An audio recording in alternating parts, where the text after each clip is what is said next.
The Doorstep, Part 1. Chapter 1. The Citation. They gave Daniel Cross the medal at a forward station that had not existed 6 weeks before, in a receiving hall that still smelled of sealant and cold-worked metal, with Marcus Cole's face 4 meters tall on the relay wall, and the Causeway burning steady and certified through the long armored window behind him. That was the image Geneva wanted, and Cross understood it the way a man understands a tide he has learned to row with. 6 weeks ago, the Causeway had been the junction nobody could share. 20 years of 3 blocks circling one choke point, each waiting for the others to blink.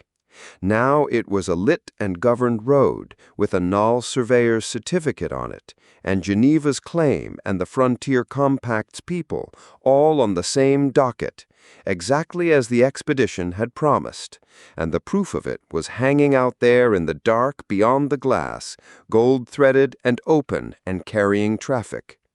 You could not put that on a docket. So Geneva put a medal on a man instead, and stood a minister's face on the wall to pin it, and called it the day the accord held. "Captain Daniel Cross," said Cole, from a room on Earth that the relay made intimate and enormous at once, "for the certification of the Causeway Junction to shared transit under the Reach Accord, the first lane in a generation open to all 3 blocks, and held open, the Operations Directorate records its commendation." The applause came, and under it the particular quality of attention a frontier gives to good news, which is hunger dressed as celebration. The receiving hall was full of people who needed the Causeway to be true.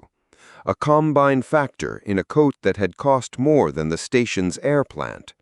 2 of the Compact's governors, wary and flattered in the old frontier proportions.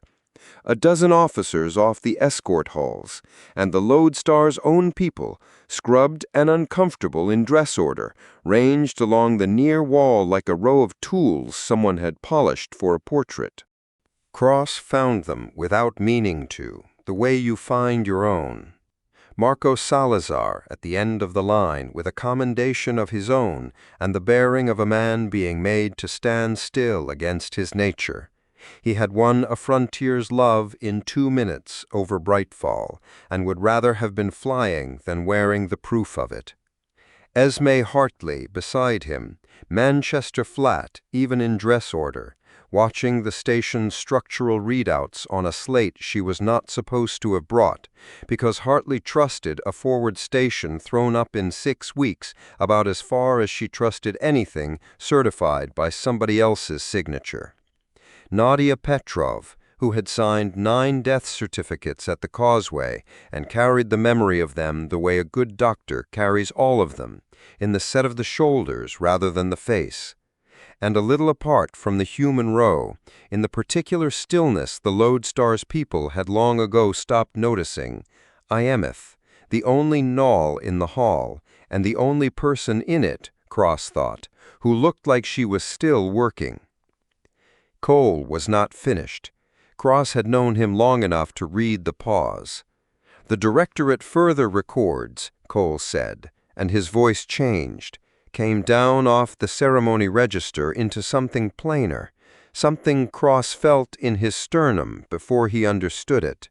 The loss of the survey sloop Pelham and her crew of 9 at the Causeway, in the opening engagement of what we are no longer able to call anything but a war. The hall went still in a different key. "Lieutenant Tomas Ivers," Cole said, 4 years out of the academy. He flew the center of the convoy because the center is the hard place to fly, and he had earned it, and he held it, and he apologized, I am told, for his spacing with the last clear words he had. The Directorate records his name because the road behind me cost it, and a road that forgets what it cost is only a way to make the next one cheaper. Cross kept his eyes front and his face still, and felt the metal become a different weight than it had been a sentence before. The order that put the pelon in the center slot had been his. He had put the warmth in his voice when he told a frightened boy he flew like he belonged there, because warmth was the only tool the moment would take, and he had meant it, and the boy had died before the run was done, a privateer's slug through his sloop's spine. Now there was a citation, and it was true, and it was also, he made himself hold the whole of it, an accusation with a ribbon on it. Well done, Captain. Here is a medal for the run that killed him. Smile for the frontier. So he smiled for the frontier. That was the job. The frontier had buried enough of its own to know that grief which stopped the work was a luxury of places that had never had to keep a road open across their dead. Cross stood and let Cole pen a hologram of a medal 4 meters tall, while a station quartermaster, a broad woman with grease still under her nails from whatever she'd been doing before they handed her a ribbon and a captain, pinned the real one, small and cold, to his chest. I'll carry the boy properly later, he told himself, where it's no one's business but mine, and did not entirely believe himself, because he never quite did, and that was the part of him he trusted most. Minister Cole, he said, when it was his to answer. He found the easy register, the one that came to him the way the middle of a lane came to Salazar, without thinking, a gift he had never decided whether to be grateful for. I'll take the commendation on one condition, that the records show it belongs to the people on that wall, and to 9 who aren't on it. We didn't certify a lane. We proved a road can have more than one flag on it and still carry traffic, and that is what the reach is for. The Lodestar did the flying. The pelon paid the toll. He gave the moment the single beat it could bear. I just signed the docket. It was, he knew, a good answer. He had 100 of them. The frightening thing, the thing he had never told Petrov, who could read him off duty like a chart, nor Ackerman, who ran his ship on the working assumption that his answers were the problem, was that he believed every one. The belief was the engine. Take it out, and he was a tired man in a war he had helped certify into being. Cole's face on the wall did something almost private, a tightening at the eyes the relay nearly lost. Good, the look said, old admiral to younger captain across 40 years and a relay link. Now hold that, because it gets worse from here. Then the ceremony register came back up over it, and Cole said the things ministers said, and the people in the hall applauded what ceremony required, and the relay held him 4 meters tall and a world away, on Earth, where the decisions that spent the frontier were made by people who would never smell this much cold metal in one room. Across the hall, a man Cross did not have to look for was watching with the careful attention of someone doing the sums twice. Lucian Castellan stood a little apart from the factions, a good coat worn like it was nothing, and when Cross caught his eye, he gave the small nod of a man acknowledging a job well done by people who had handled the easy part. Cross returned it warmly. Castellan had laid half the topology the expedition flew through. He had planned the lanes that made the certification possible.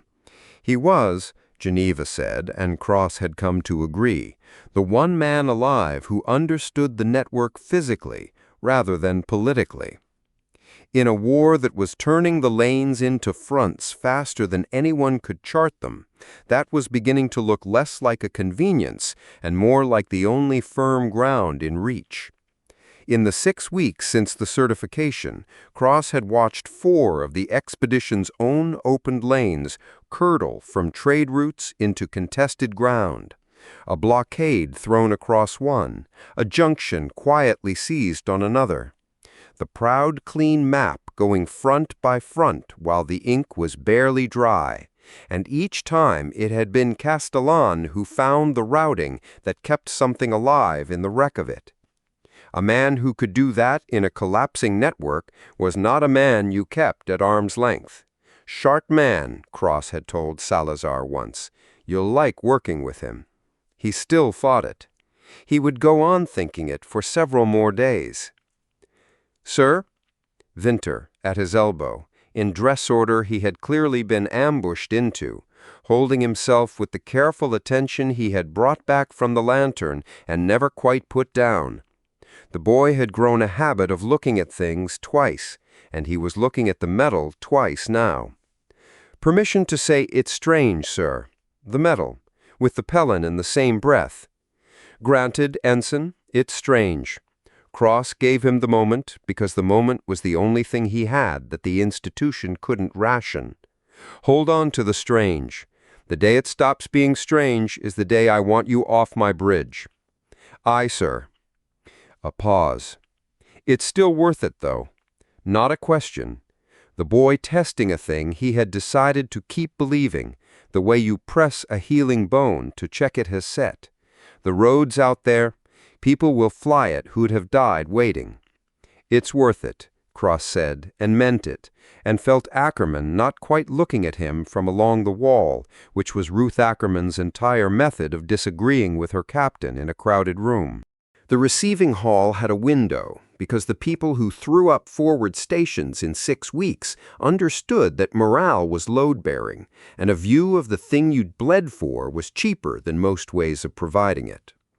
Through it, the causeway ran its long gold thread across the dark, and the holding stacks sat off the station's flank in patient rows, haulers and bonded freighters and one migrant barge, 400 people and everything they owned welded into a hull built for 300, all of it queued for transits the certification had finally made possible. A road that had not been there a season ago. 100,000 futures that had been shut and now were not. Cross had walked those stacks 2 days before because walking the thing you had made was a habit he would never trust himself to lose. The barge master was a tired woman who had asked him, not as a captain, as a man standing on her deck among her 400, whether the road would still be there when her turn in the queue came up. He had told her yes. He had believed it telling her. The barge was out there now in the patient rows, riding light, 400 futures station-keeping on a captain's yes. And looking at her, Cross felt the yes sitting in him like a stone he had swallowed on purpose, because some promises you make precisely because they will hold you to account. Then the board changed. It was not dramatic. That was the thing nobody put in the briefings either. That the worst news arrived the way good news did, as a quiet change of color on a plot, a flat amber mark where a green one had been. The station's traffic display ran along the hall's far wall under the relay, a courtesy to the officers and a thing for the governors to feel important in front of. And Cross saw it change because Cross had spent 6 weeks learning to watch it the way you watch weather you have started to distrust. A lane in the bright fall corridor went amber, then red. Then the convoy strung along it. He could read the manifest tag from across the hall. He had been reading manifest tags in his sleep. Stopped being a line of green and became a line of amber smearing toward a gold boundary that had no business moving at all. "Commander Ackerman," Cross said quietly, and Ackerman was already at the display, already not liking it. "The Saltire relief string." Her voice had gone flat the way it went flat when she was furious. "Bonded transports, township families on a chartered run, half of them children. I read the manifest this morning. The lane certified clean. We certified it, and the routings turned hostile under them." She looked up, and the fury was in the flatness now, total. "Nobody's fired a shot, Captain. Somebody fed a lie into the traffic control, and the lane is walking them into a wall it told them was a road. The road's doing it. The road we hung." It was, Cross thought, with the cold clarity that came at the wrong moments, the same promise he had made on a barge deck 2 days ago, turned into a weapon while he stood here with a ribbon on his chest. You did not need a fleet to murder a frontier. You needed only to make the thing it trusted lie to it. Most of them had not caught up. The factor was still talking. A governor laughed at something. Cole, 4 meters tall on the relay wall, was saying a graceful closing thing about the resilience of the frontier.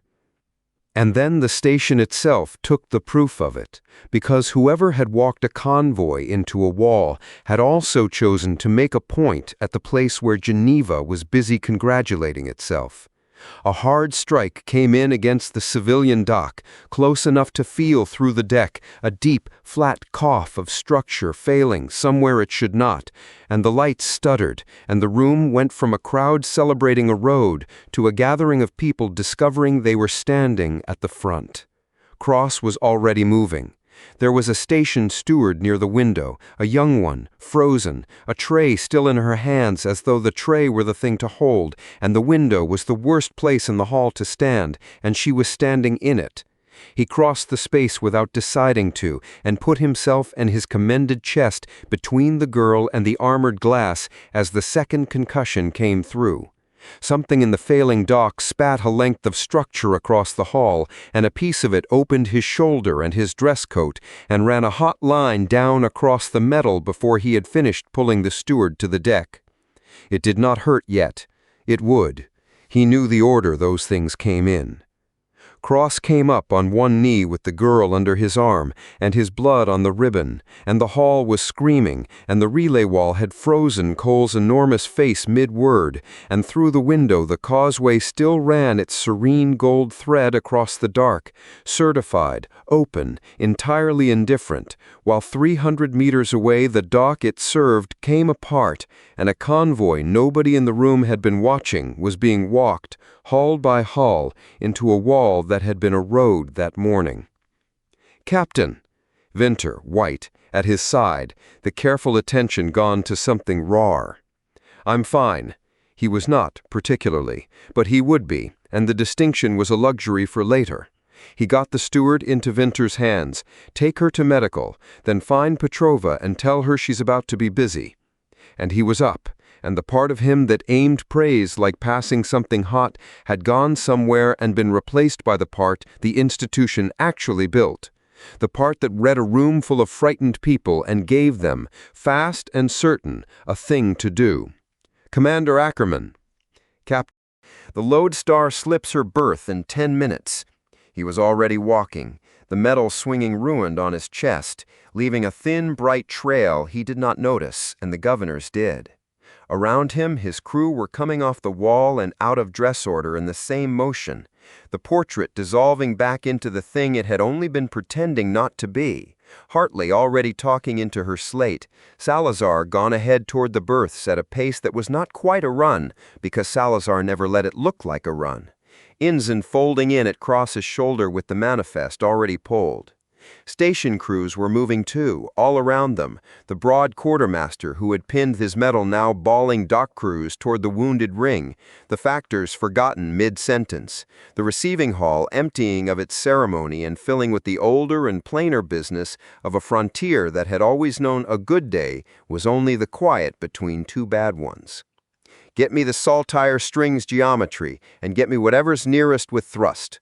Those are bonded transports, that's families. The road they were promised just tried to kill them." He found, even now, bleeding, the warmth, battered but there because it was always there, because it was the engine. "We hung that lane, Ruth. We'll be the ones to go and keep it open." "Aye, Captain." A beat, and then dry as ship's biscuit, even here, even now, which was how Ackerman told him she would follow him into it. "You're bleeding on the commendation." Cross looked down. The metal was a ruin of bright ribbon and brighter blood, the Citation's small cold weight smeared red, the win and the cost at last in the same place and accurate to each other. "Good," he said, and did not entirely know what he meant by it, and went to take his ship to war. Chapter 2. The Spoofed Window. The Lodestar came out of the fold into the bright fall corridor with her drives still ringing and the convoy already screaming on the open channel, and Daniel Cross stood at the back of his bridge with his arms strapped across his chest and learned in the time it took the plot to populate that the war had arrived ahead of him. "Repeat, the lane is moving, the lane is moving. We did not deviate," a woman's voice flat with the particular calm of someone who had decided not to be hysterical because hysteria would not help her children. Behind her, on her open channel, somebody's children were not making that decision. "Saltire 3 to any vessel. Our routing put us on this heading. We are on the certified heading, and the boundary is coming across us." "They can hear that down in engineering," Ackerman said, low, meaning cut it off the open board before it gets into the crew. And Delgado did, and the children went quiet on the speakers and stayed loud in the room anyway, the way a thing does once it has been heard. The shoulder had started to hurt, roughly on schedule. Petrov had sealed and strapped it in the minutes between the receiving hall and the berth, jaw set, working fast and furious, and it was functional, which was all he had asked of it. He kept his hand off the strap. A captain favoring a wound taught his crew to favor it too. "Captain, plot," he said. The corridor came up on the main display in the cold, honest colors the Lodestar used when she had stopped pretending and started working. There was the Saltire relief string, 11 hulls, bonded transports, and chartered family haulers, strung out nose to tail along a lane 40 kilometers long, because that was how you ran a relief string. Close coupled, follow the leader, every master keeping station on the wake of the one ahead, because the lane was certified, and the certified thing to do was hold your slot and trust the road. They had trusted the road. The road was walking them into a wall. "Show me the boundary." Delgado did, and the people on the bridge went quiet, because it was the kind of thing that had no name in any manual they had read. A lane was a thread of stabilized space hung between two junctions, its boundary a held edge of geometry that kept the dark out and the traffic in, and a boundary did not move. It settled when a lane was new. It breathed once, then it sat where the solution put it for the rest of its certified life. This one was tightening. The gold edge of it crept inward along the convoy's flank, a hand's breadth a minute on the plot, a kilometer a minute out in the reel, and the routing that should have screamed it, should have thrown every transport onto an abort vector the instant the geometry shifted, was telling 11 masters in 11 cockpits that they were clean and should hold their slots and trust the road. "Somebody's feeding the traffic control a lie," Delgado said, reporting it like a man reading a death certificate he could not believe was accurate. "The lane thinks it's narrowing for a scheduled resolution. It's telling everyone in it that this is normal, telling them," a flick at the 11 green marks, "to hold station while it does.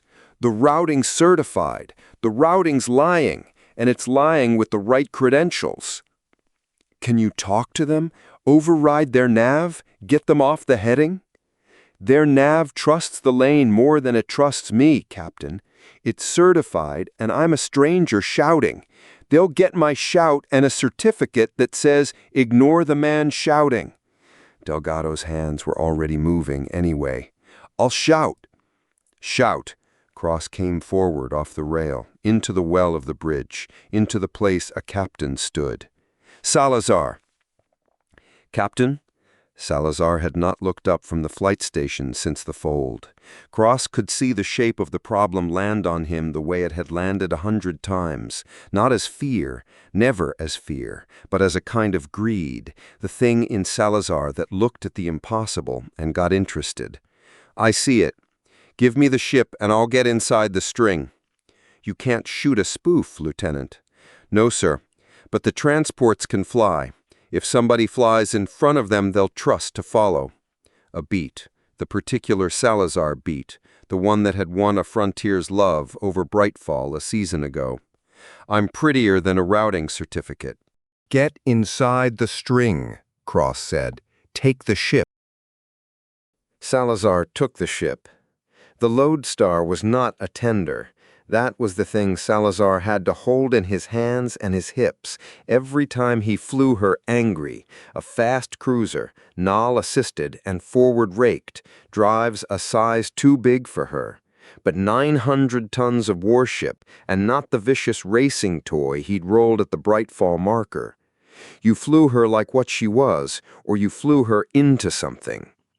He brought her down the corridor's mouth in a long descending slide, off the lane's poisoned center, hard along the clean dark outside the boundary, where the geometry was honest because nobody had bothered to lie to the outside of a road. And he watched the lying gold edge slide past his canopy 100 meters off his flank and did not let it into the part of his head that flew. All right, he told himself, because he always did, the private play-by-play he'd never said aloud and never would. The road's lying. Don't argue with the road. Get a body the road can't lie about in front of them. Saltire string, this is ISV Lodestar. He put it on the convoy band, and he put the warmth in, because warmth was the only tool the moment would take, and he learned that from a captain. I know your nav says you're clean. Your nav's wrong. I am going to come up the inside of your line, and I am going to fly slow, and I want every master in this string to forget the certificate and fly me. Nose on my thrusters. You follow the warship. The warship sees the wall. A silence on the band. 11 frightened people being asked to disbelieve the one thing they had been told all their working lives never to disbelieve. Then the woman, Saltire 3, flat and furious and saving her children. You'd better see the wall, Lodestar. I see the wall, ma'am. Come to my wing. Salazar came up the inside of the line. It was the worst flying of his life, and he was the best he had ever been at it, both at once. The lane was a kilometer wide and narrowing. The transports filled it nose to tail, and Salazar had to bring 900 tons of cruiser up the gut of a closing road between the lying boundary and a string of family haulers without touching either, slow enough that the frightened could follow, fast enough to matter, threading a needle that was being pulled shut while he threaded it. He took the Lodestar up the line at a crawl that cost him everything, the great drives pulsing in tiny insolent corrections, and the transports, God love them, the brave, terrified bargees, came off their certified heading one by one and tucked their noses onto his thrusters and flew the warship. 3's on you, said the woman. 5's on you, said a man's voice, shaking. 8, a child's voice cut across it, high, asking something. A hand came over the pickup. The channel went muffled, then clear. 8's on you, Lodestar. God help us. 8's on you. Good, Salazar said. Stay on me. We're going to the corner where the lie runs out, and we're going out the side. Nobody's been told to lie about the outside. He had the line of it already, the only line there was, not down the lane, but across it, out through the boundary's weak shoulder where the geometry hadn't fully closed, into the honest dark. Hartley. Here. Manchester, flat, fast, 2 thoughts ahead of him. And before you ask, yes, she'll take the crossing. No, I don't love it. Cut across a settling boundary at the shoulder. You want quick, you want clean, and you want to not be doing it with 11 amateurs in your wake. Pick 2. Quick and clean. The amateurs are following a pretty light. Then God love the pretty light, Hartley said. Drives are yours. Don't tell them I said they were sweet. On the bridge, Cross watched his lieutenant fly and understood the thing the long climb of his life had been building toward without telling him. It was beautiful. He let himself have that, even now, even with the shoulder burning and a boundary closing on 140 people he had counted off the manifest, 11 hulls, half the souls in them under 12. He had run the arithmetic before Salazar finished his slide, because running the arithmetic was the only prayer Cross knew. The Lodestar threaded the closing lane like a needle pulling a thread of frightened ships, and the thread held. The gold lie crept in on their flank, and Salazar stayed exactly enough ahead of it to be worth following, and exactly enough behind it to live. "He's beautiful," Venter said, beside him, very quietly, the ensign forgetting again that ensigns kept the channel clear, and nobody corrected him because he was right. "He is," Cross said. And then the spoof sprang the rest of its design, and Cross's arithmetic stopped balancing. It was Delgado who saw it first, and Cross would remember later the flatness in him as he said it. "The shoulder's closing faster than the center. It's designed to. The weak corner Salazar's running for. The place the lie runs out. The boundary's pulling in fastest exactly there, because that's where anyone with sense would run." Delgado looked up, his face nothing but the arithmetic. "Whoever wrote this knows how a good pilot thinks. They're waiting at the exit." The people on the bridge were quiet. "How many does he get out?" Cross said. Not, can he get them out? He had been a captain long enough to ask the question that had an answer. At his speed, before the shoulder shuts, Delgado's hands moved. The plot drew a thin, cruel line through the 11 green marks. The front of the string. 6, maybe 7 if he flies it cleaner than anyone's flown anything. The back is too far down the lie. There isn't a heading that gets the back 4 out. The road put them too deep before it started lying. "Tell him." "He knows," Ackerman said. She had not spoken in a while. Her voice had gone flat, the way it went flat when she was furious, and there was nothing to be furious at. No hull to fire on, no face to name, only a road turned into a knife. "Look at his line. He's already chosen. He'll take the front out clean and come back for the rest, and the rest won't be there. He's flying it anyway because flying it anyway gets 7 instead of none." Cross keyed the convoy band. There were 4 masters at the back of that string who did not yet know that the spoof had made them the price, and one of them was the man whose voice had shaken, and one of them was somebody's 8, and he was their captain in the only sense the moment allowed, the man with the plot, the man who could see the wall. He did not tell them they were going to die. There was a version of this where you told people, and Cross had used it at the Causeway with the Pelin and learned what it bought.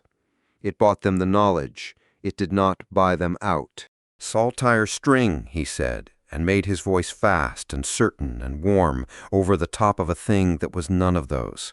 "You're doing it exactly right. Every master stay on the warship." And to the 4 at the back who could not make the corner, whom he was going to lose because a stranger with a routing key had spent them before they ever turned green, "We see you. We're coming back. Stay on the line." Which was true, and was a lie, and was the only thing left in his hands to give them. And he gave it the way he gave everything, like passing them something hot, and hated with a clarity that came at the wrong moment how good he was at it. Salazar took the front of the string out through the shoulder of the lie. He felt the back 4 go. He did not see them. He was forward, eyes on the corner, hands full of cruiser and closing gold. But he felt them on the convoy band, in the small change in the shape of the panic, the 4 voices that had been on you, Lodestar falling out of the count one at a time as the corner shut between them and the way out. He did not look back. Looking back cost the front 7 their pilot. He flew the gap before it closed, and the Lodestar came across the boundary's weak shoulder in a long, clean cut, Hartley's 2 out of 3, and burst into the honest dark with 7 family haulers strung on her wake like a kite's tail, and the lane sealed shut behind the last of them on a lie nobody had told the dark. The band was full of people weeping with relief who had heard, underneath their own, the 4 who did not make it stop talking. "Lodestar," said the woman. Saltire 3, the flat calm broken now that her children were in the honest dark, and what was under it was worse than hysteria. Lodestar, the back of the string. I know, ma'am. Salazar's hands were very steady on the controls, and the rest of him was not. I know. Get your people to the mustering buoy. I've got you. You're out. Go. Salazar brought the 7 to the buoy, slow, because slow was what the moment needed, and because his hands had started, very slightly, to want to shake, and he would not let a frightened convoy see a warship's hands shake. He held the Lodestar between the survivors and the sealed lane, like a body between a child and a window. And he did the arithmetic he had refused to do while he flew, and got 7, and got 4, and could not make them add to 11, no matter how he flew them in his head. Into the quiet, Winter said, 7, sir? Like a question, like he wanted someone to tell him 7 was the win. Nobody told him. Cross stood in the well of his bridge with the 7 green marks safe at the buoy, the lane a flat, dead line on the plot, his arm aching in its strap, and he made himself look at the whole of it, because looking at the whole of it was the one discipline he had never let himself lose. They had flown perfectly. Salazar had flown the best flight of his life, and 4 holes full of people who had trusted a certified road were gone, not because anyone had failed, but because the road itself had been turned against them. And by the time the Lodestar folded in there had been no heading left in the locker that got the back of the string out. The trap had sprung the moment the convoy entered a lane somebody had already decided to lie to. You could not shoot a spoof. There was no hull to put a slug through, no face to name, only 100,000 kilometers of road the whole frontier trusted with its grain and its families, and a hand somewhere with the right credentials turning that trust into a weapon, 1 lane at a time. You did not need a fleet to murder the Reach. You needed only to make the thing it trusted lie to it. And then you needed to be faster than the rulebook, and the rulebook said, certify the lane, trust the certificate, hold your slot. The rulebook had just killed 4 hulls at the speed of a frightened bargee reading a certificate while a boundary closed. The doctrine was too slow. That was the whole of it. Salazar's brilliance had bought 7, and brilliance did not scale. There would be another lying lane tomorrow, and Salazar could not be in all of them. Cross needed a faster hand on the lanes than the one he had, something that could re-time a lane and put the truth back into the traffic control, faster than a stranger with a key could put a lie into it. He did not have it. The institution that had hung him a medal that morning did not have it. He stood with the want of it sharp in him, and no name yet to put on the want, and that was as far as the moment let him go. "Commander," he said. "Captain." Ackerman came to his shoulder, and she did not say 7 out of 11, and she did not say nobody could have done more, and she did not say any of the things a worse officer would have offered, because she was Ruth Ackerman, and she gave him the thing he needed instead of the thing that was comfortable. "What do you want logged?" "All of it. The spoof, the closing geometry, that the routing carried the right credentials." He looked at the dead lane on the plot, and at the 7 small green lives strung safe in the dark beside it, and at the place where 4 marks had been. "Log that we flew it as well as it could be flown, and it wasn't fast enough. I want that in the record in those words, not so anyone hangs Salazar for the 4, so that whoever reads it understands the playbook lost today, and the playbook's the thing that has to change." "Aye, Captain." A pause, and then, already thinking past the grief to the problem. And when you go looking for the faster hand, because I've known you 9 years and you're already looking, log that too. I'd like it on the record that you started wishing for it on the day the road was used to kill 4 families, so we remember why, if it ever asks more than it's worth.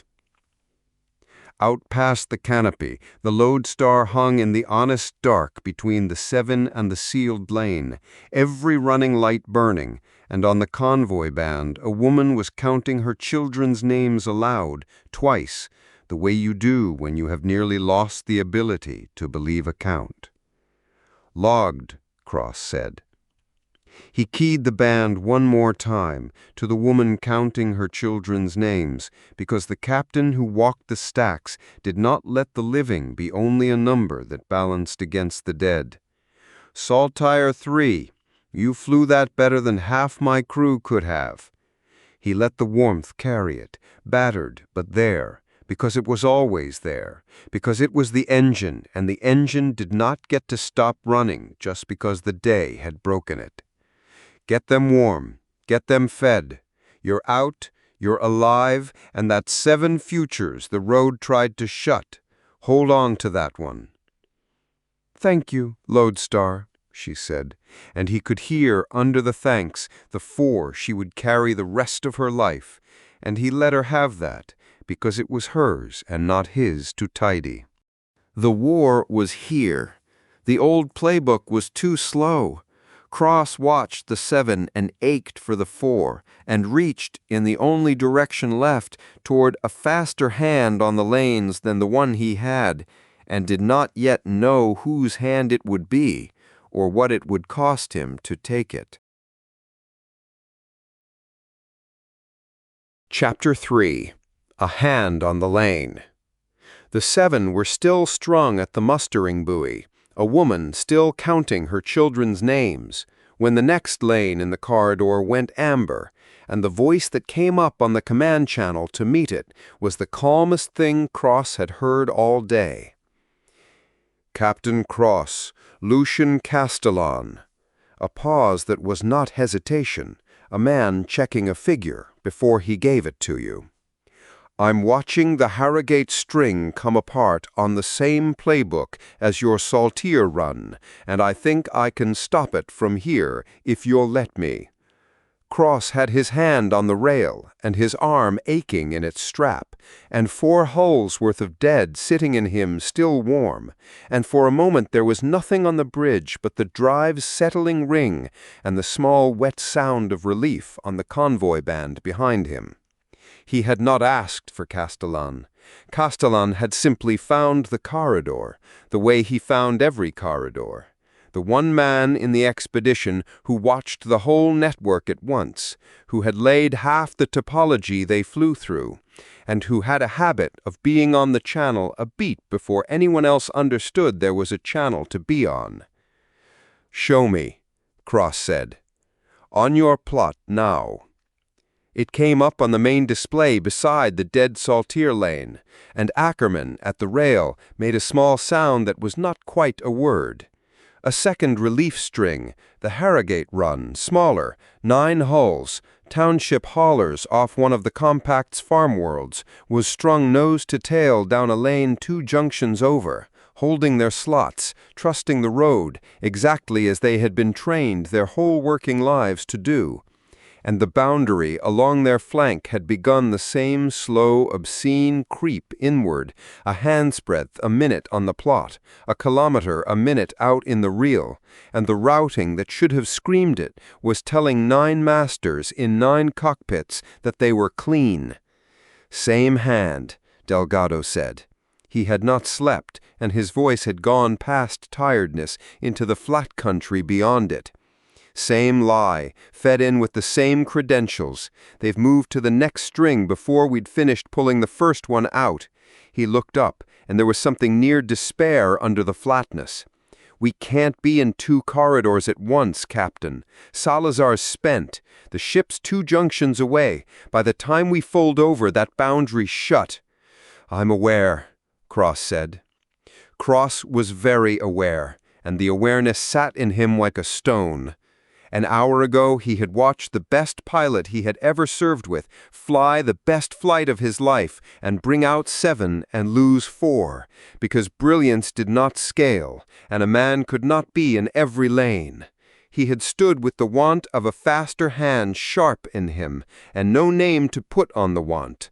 And now a voice on the command channel was offering, with the courtesy that almost hid the size of what it offered, to be the hand. "Castellan," Cross came forward off the rail. "Tell me what you can do that the routing can't." "The routing's been told a lie, and it believes it." Castellan said it patiently, a man explaining weather to someone who lived indoors. "It's certified, it won't argue. But the lane underneath the routing is just geometry, Captain, and geometry doesn't lie. It does what the junction controls tell it. I can reach the controls directly. I can retime the lane out from under the lie, open the boundary back to its honest solution faster than the spoof can pull it shut, and put a true resolution schedule into the traffic control that overrides the false one.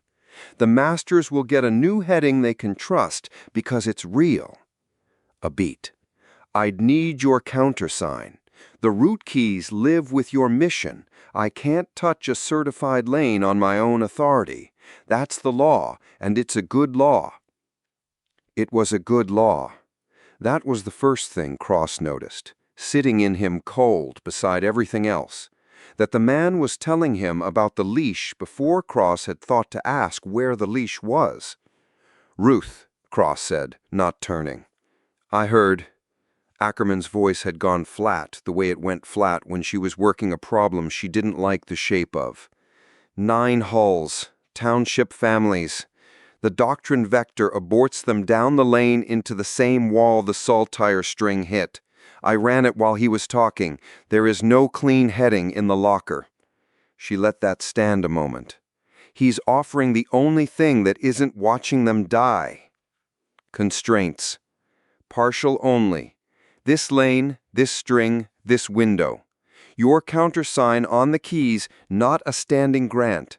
Delgado watches the geometry the whole time and calls an abort the instant it goes somewhere he can't follow." She paused.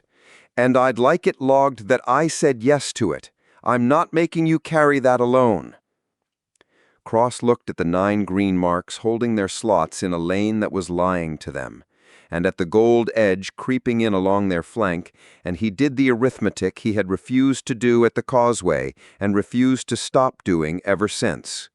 9 hulls, township haulers, somebody's grain and somebody's children and somebody's whole small precious life welded into a farm world barge that had trusted a stranger's road.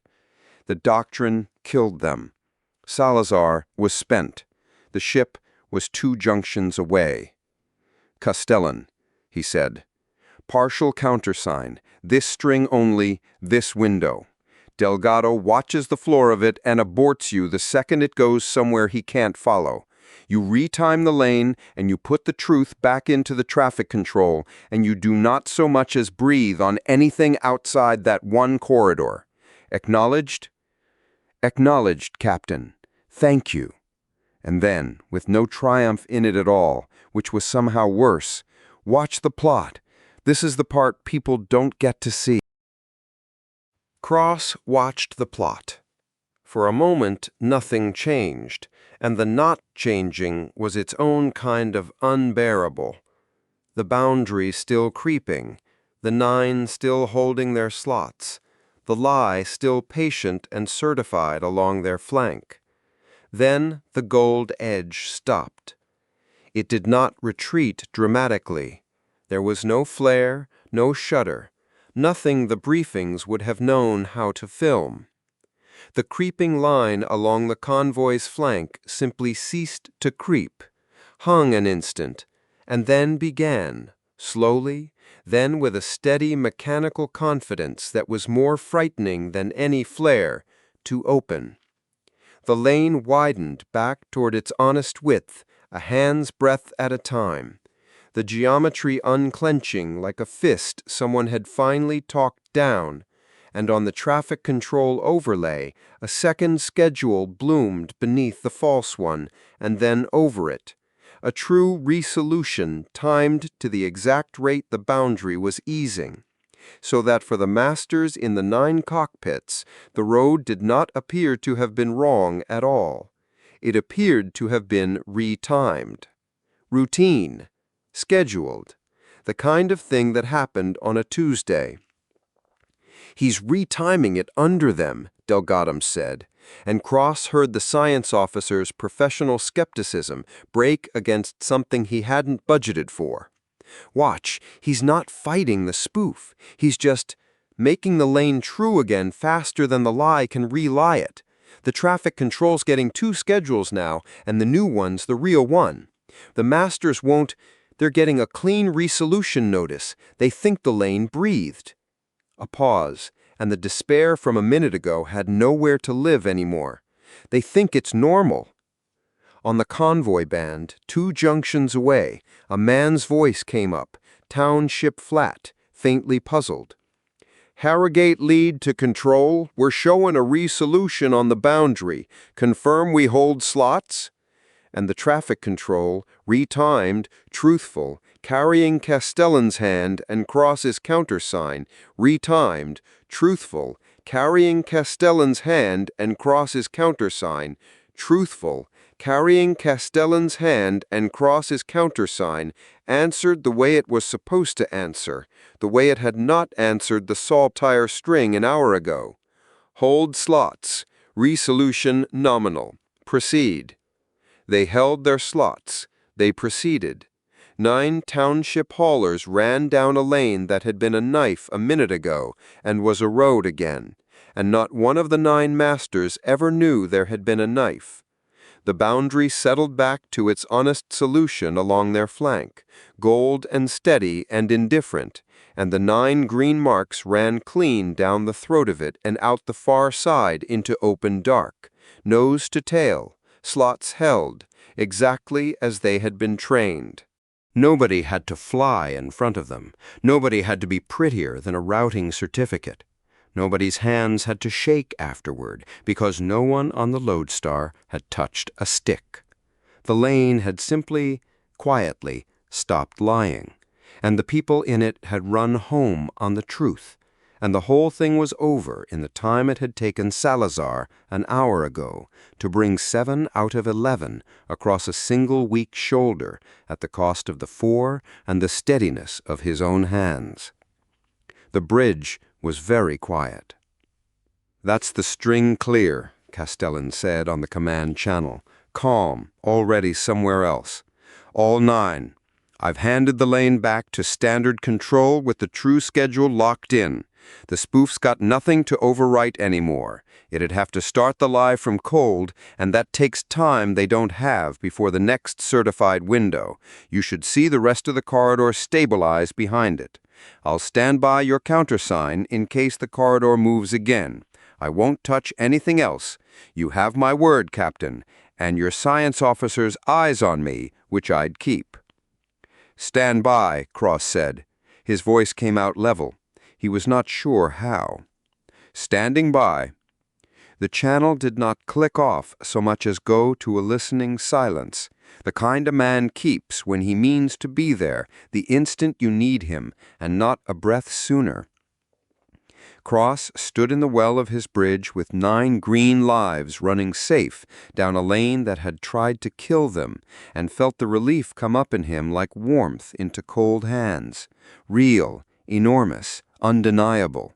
And underneath the relief, in the same place, a thing he had no good name for yet, that felt remarkably like the cold he'd felt watching the man describe his own leash. "Delgado," Cross said. "The geometry. Did he do anything you couldn't read?" "No, sir." Delgado was still looking at his board the way you look at a magic trick you've decided to dislike for reasons you can't yet articulate. That's the part. I watched every figure. He didn't do anything I couldn't follow. He did things I couldn't do, but nothing I couldn't watch him do." He scrubbed a hand down his face. "It's clean, Captain. It's all clean. He retimed a lying lane back to true and threaded 9 holes home, and there's not a thing in the log I'd flag. It was perfect." "Perfect," Cross said. "Perfect," Delgado agreed, and did not sound like a man who'd been handed a gift. Across the bridge, Vinter was looking at the 9 green marks the way he had looked at Salazar's flight an hour ago, except it wasn't the same look, and Cross watched the difference work into the ensign's face and waited to see if the boy would find the words for it. He had come back from the lantern with a habit of looking at things twice, and he was looking at this twice now. "That was easier, sir," Vinter said at last, slowly, like a man pressing a bone to check it had set wrong. "Wasn't it? Than the saltire string. It was easy." "It was," Cross said. "Salazar nearly killed himself getting 7 out of one lane, and Castellan got 9 out of another without anyone leaving the chair." The ensign turned the thought over. "We lost 4 an hour ago. We lost none just now. Same hand attacking, same lie. The only difference is who we let answer it." He stopped. "That's good, isn't it, sir? That has to be good." "It's 9 families alive who'd be dead, ensign. Yes, it's good." He gave him the moment because the moment was the only thing he had that the institution couldn't ration. Hold on to the part of you that asked it like a question, though. Don't lose that part. "Aye, sir." Vinter looked at the marks once more. "I don't think I could if I tried." Petrov's voice came up from medical before Cross could decide whether that was a comfort. "Captain, your lieutenant's stable and furious and asking who flew the Harrogate string, and I've told him nobody did, and now he's asking what I mean, and I'd rather he heard the answer from you than from me. A beat, blunt as a dropped tool, which was how Nadya Petrov told you a thing mattered. He doesn't like that nobody flew it. I'm not sure I do either, and I sew people up for a living. Make of that what you want." "I'll come down," Cross said. "Good. Bring whatever you decided to feel about it. He'll have decided already, and he'll want to argue." The channel clicked. Cross stood a moment with the 9 green marks and the dead saltire lane both on his plot, the won and the lost both in the same frame. 7 by a man's hands at a cost that had broken the count. 9 by a man's keys at no cost the log could find. And he could not make himself prefer the clean one as cleanly as the arithmetic said he should. Ackerman came to his shoulder. She did not say that worked, and she did not say thank God, and she did not offer any of the things a worse officer would have offered, because she was Ruth Ackerman, and she had run his ship for 9 years on the working assumption that the comfortable thing and the true thing were rarely the same thing. "You want to say it?" Cross said. "I want to log it." She kept her voice down, under the bridge noise, between the two of them. "Which is the same thing from me. You know that." "Log it." Ackerman looked at the corridor on the plot, the whole of it stabilizing now behind the Harrogate string, lane after lane going green as the spoof found nothing left to overwrite and gave the corridor up. Her face went still and even in the way it did only when she was being exactly fair to a thing she distrusted, which was the most dangerous look she owned. "That worked," she said. "Put that first, plain. Castellan saved 9 holes of township families your best pilot couldn't, and nobody died who didn't have to. True, I won't shave it to set up what comes next." "And what comes next?" "It wasn't doctrine." She said it without heat. "The rule book can't move that fast. That's why we lost the 4. That was one man on a command channel, holding every lane in a corridor in his hands, and retiming them faster than anyone alive can lie. We didn't fix anything, Daniel. We borrowed a hand." Cross said nothing. "One hand, one man." She would not leave it half said. "Log that beside the part where it worked, because it'll work again, and you'll reach for it again. You walk the stacks. You'll always reach for the thing that saves them. I'd just like the record to show what we handed him to get it." Cross looked at the corridor going green, lane after lane, a war turning back into roads under the steady mechanical confidence of a single calm voice that had asked his permission before it touched anything, and would, he had no doubt at all, ask again, and ask reasonably, and be right to ask, and grow a little larger each time it was right. "You think he wants more?" Cross said. "I think he didn't have to." Ackerman's voice was very level. "A man who watches the whole network at once doesn't ask for more. He just keeps being the only hand that works and lets the corridors do the asking. He read us our leash before we thought to look for it. Men who hand you the leash that politely usually have already worked out where the leash goes. Or I'm tired and unfair, and he's the good man Geneva says he is, and I'm breaking the one tool that just saved 9 families. Both can be true. Log it anyway." "Log it," Cross said. "All of it. That it worked. That it wasn't doctrine. That it was one man holding every lane, and that I countersigned it, and that I do it again with the count where it sits." He looked at the dead saltire lane one more time, at the place 4 marks had been, and logged that I didn't like how much I wanted to. "Aye, Captain. A beat. Even now, even here. The way Ackerman called him, she would follow him into whatever this was. That last line's the only one I'm not worried about. It's the day you stop logging it that I'll come and find you." Cross went down to medical, where his lieutenant was waiting to argue about who had flown the lane that nobody had flown. Behind him, the corridor finished going green, lane after lane. The war turned back into roads by a hand that had asked nicely and been right to, and the relief sat in him real and enormous, and would not, no matter how he turned it, come apart from the cold thing underneath it that had no name yet. Gratitude and unease in the same place, accurate to each other, the way the won and the lost had been all day. He had reached an hour ago for a faster hand on the lanes. A hand had reached back. It had been gentle and competent and entirely indispensable, and it had asked his permission first. Walking down through his ship toward Salazar, he kept coming back to it. Not that the hand was strong, that it had been so very careful to be invited.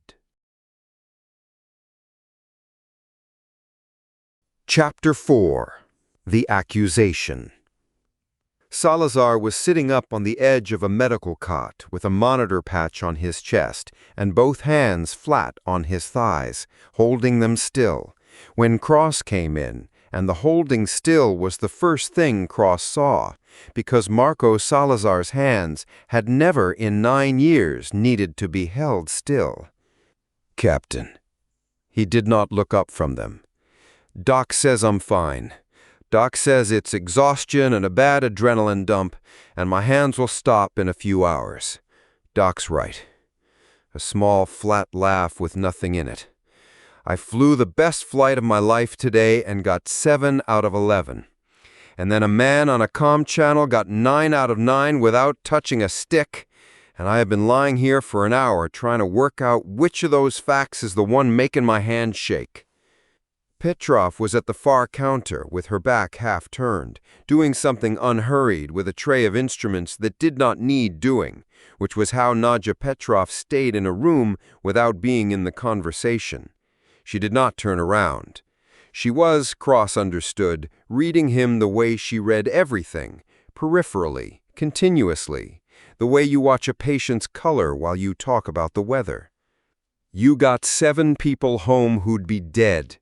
"I know what I got." Salazar looked up, and the thing in his face was not grief, or not only grief. It was the vertigo of a man who has just watched the one thing he is for become, possibly, unnecessary.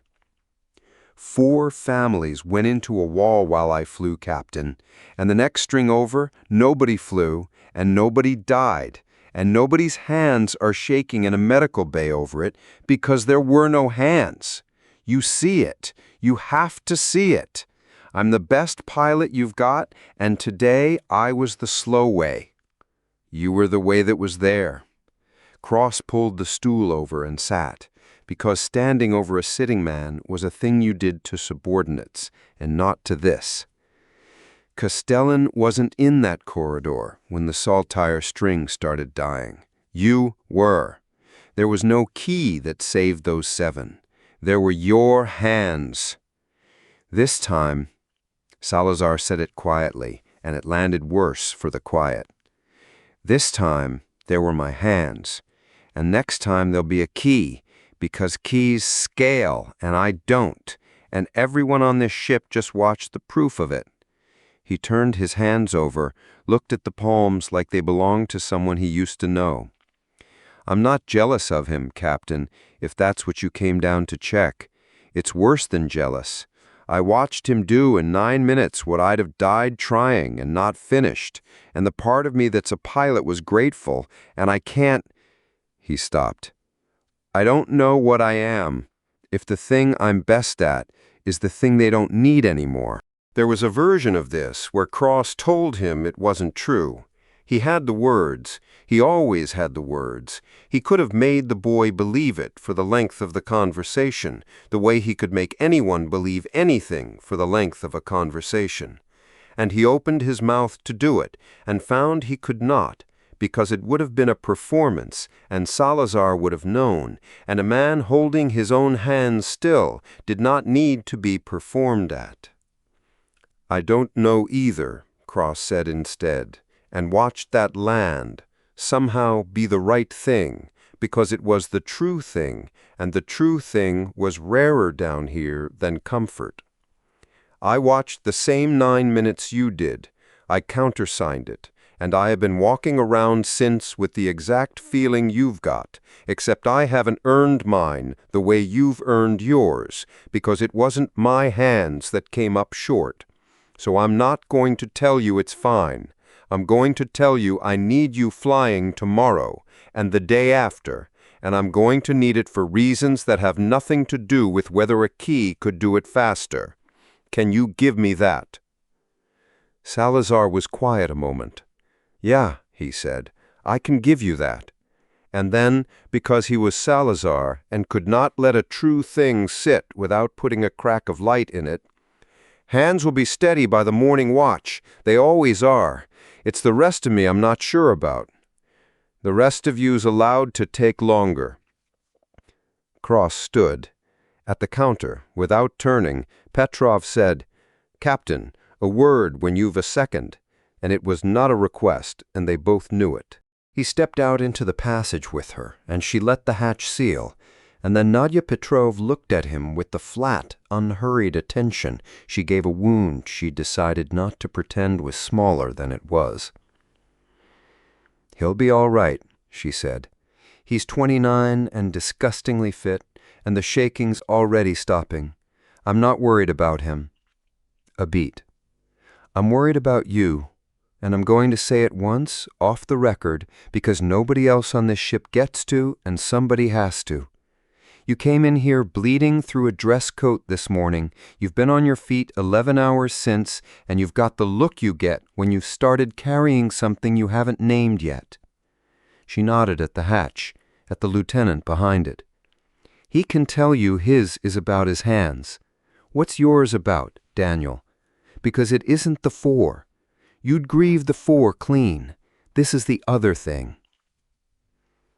Cross looked at her and considered, for a moment, the luxury of the easy answer, and set it down. It worked, he said. That's the other thing.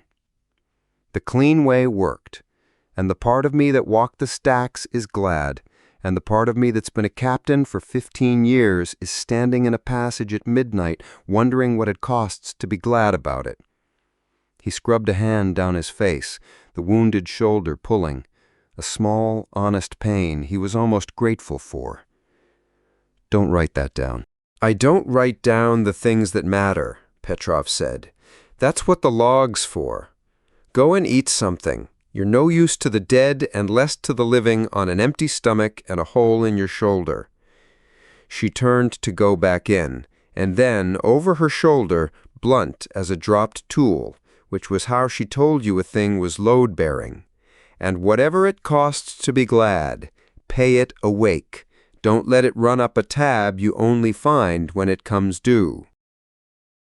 Cross took the casualty board in the Lodestar's small wardroom with a mug of something the printer insisted was coffee, because somebody had to read it, and signing it was a thing he would not delegate.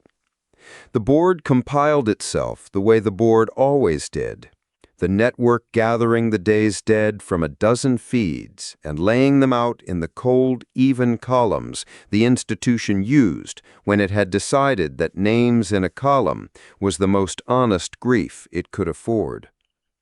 The new dead were at the top, because the new dead always were. The dock strike at the forward station, 9, including 2 of the station's own berth crew and a combine factor's aide who had been standing too near a window.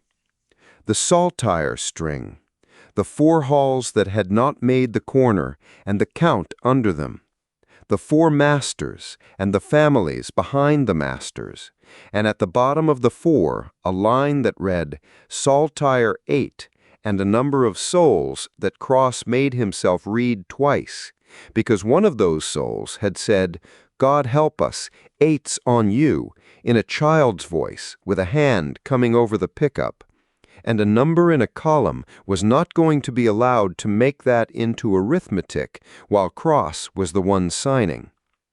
And below the new dead were the old, risen, because in a war, every fresh name on a casualty file drags the last one back up the board beside it, and the Pelon rose with the rest.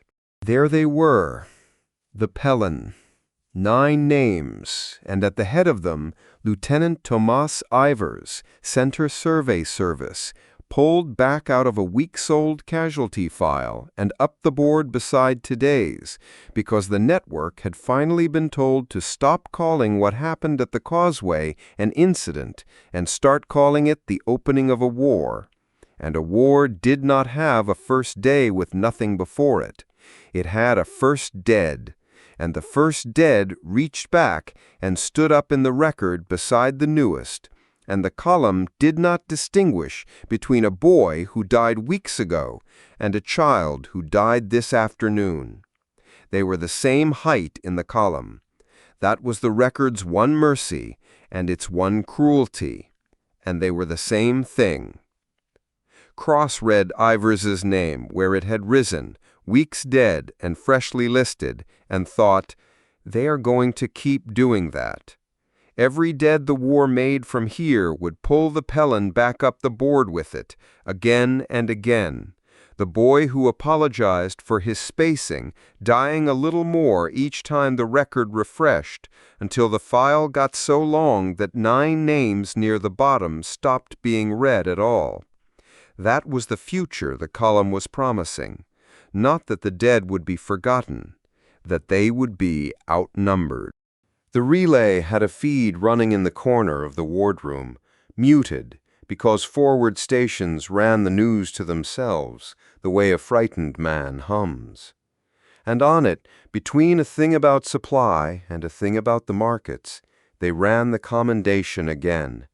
Coal 4 meters tall in some other room, the metal, the day the accord held. And they ran it with the editorial instinct of people who did not know they were being cruel, directly above a crawl of the day's losses. The metal and the body count, stacked on the same screen, the way they had been stacked on Cross's chest that morning, before the blood made them honest. He watched himself accept it, silent and small in the corner, and did not look away, because looking away was a thing you did when you had decided the accusation wasn't yours. He signed the board, all of it, the new dead and the risen old, the 9 and the 4 and the Pelon come back up to stand with them. He signed it the way he did everything that mattered, carefully, with his own name and not a stamp.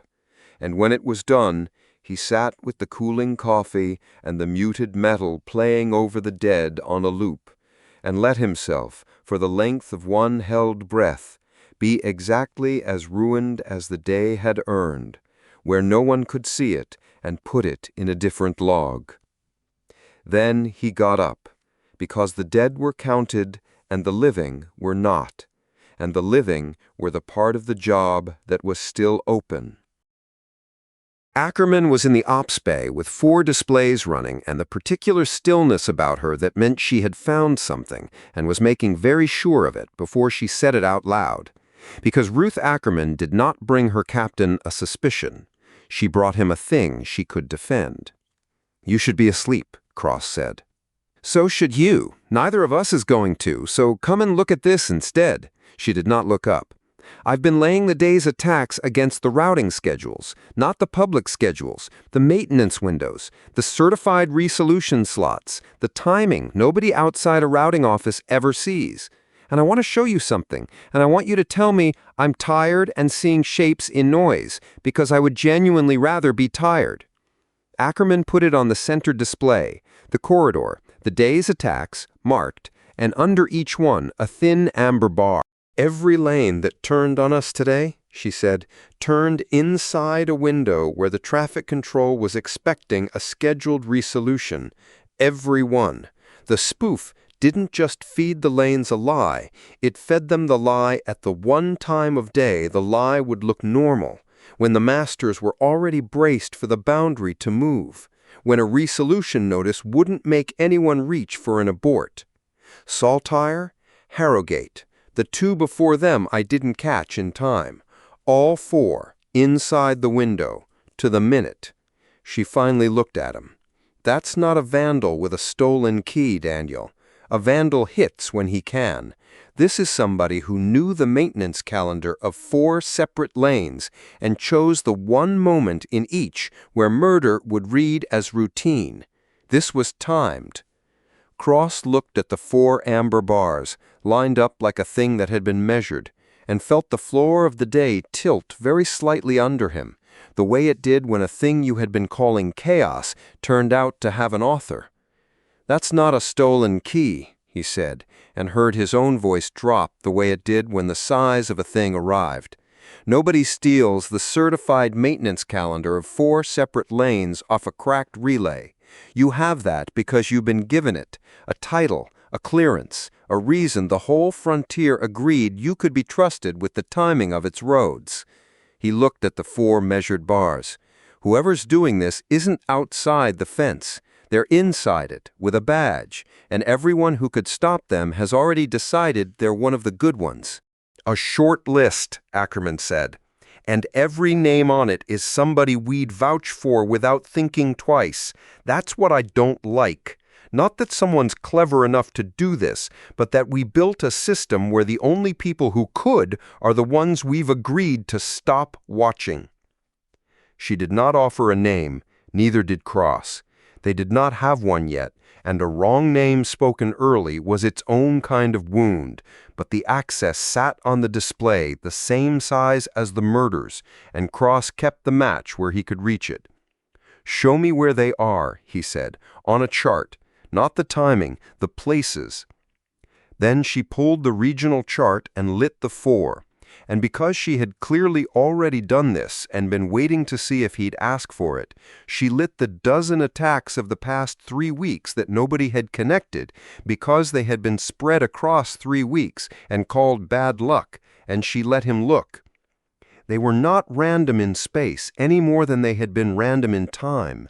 They made a shape, a slow, patient pressure, lane by lane and week by week, every one of them leaning the same way, bending the traffic, the fear, the fleet's attention, all of it by degrees toward the deep frontier region at the head of the chart, toward the Causeway, toward the road they had certified 6 weeks ago and called the day the accord held.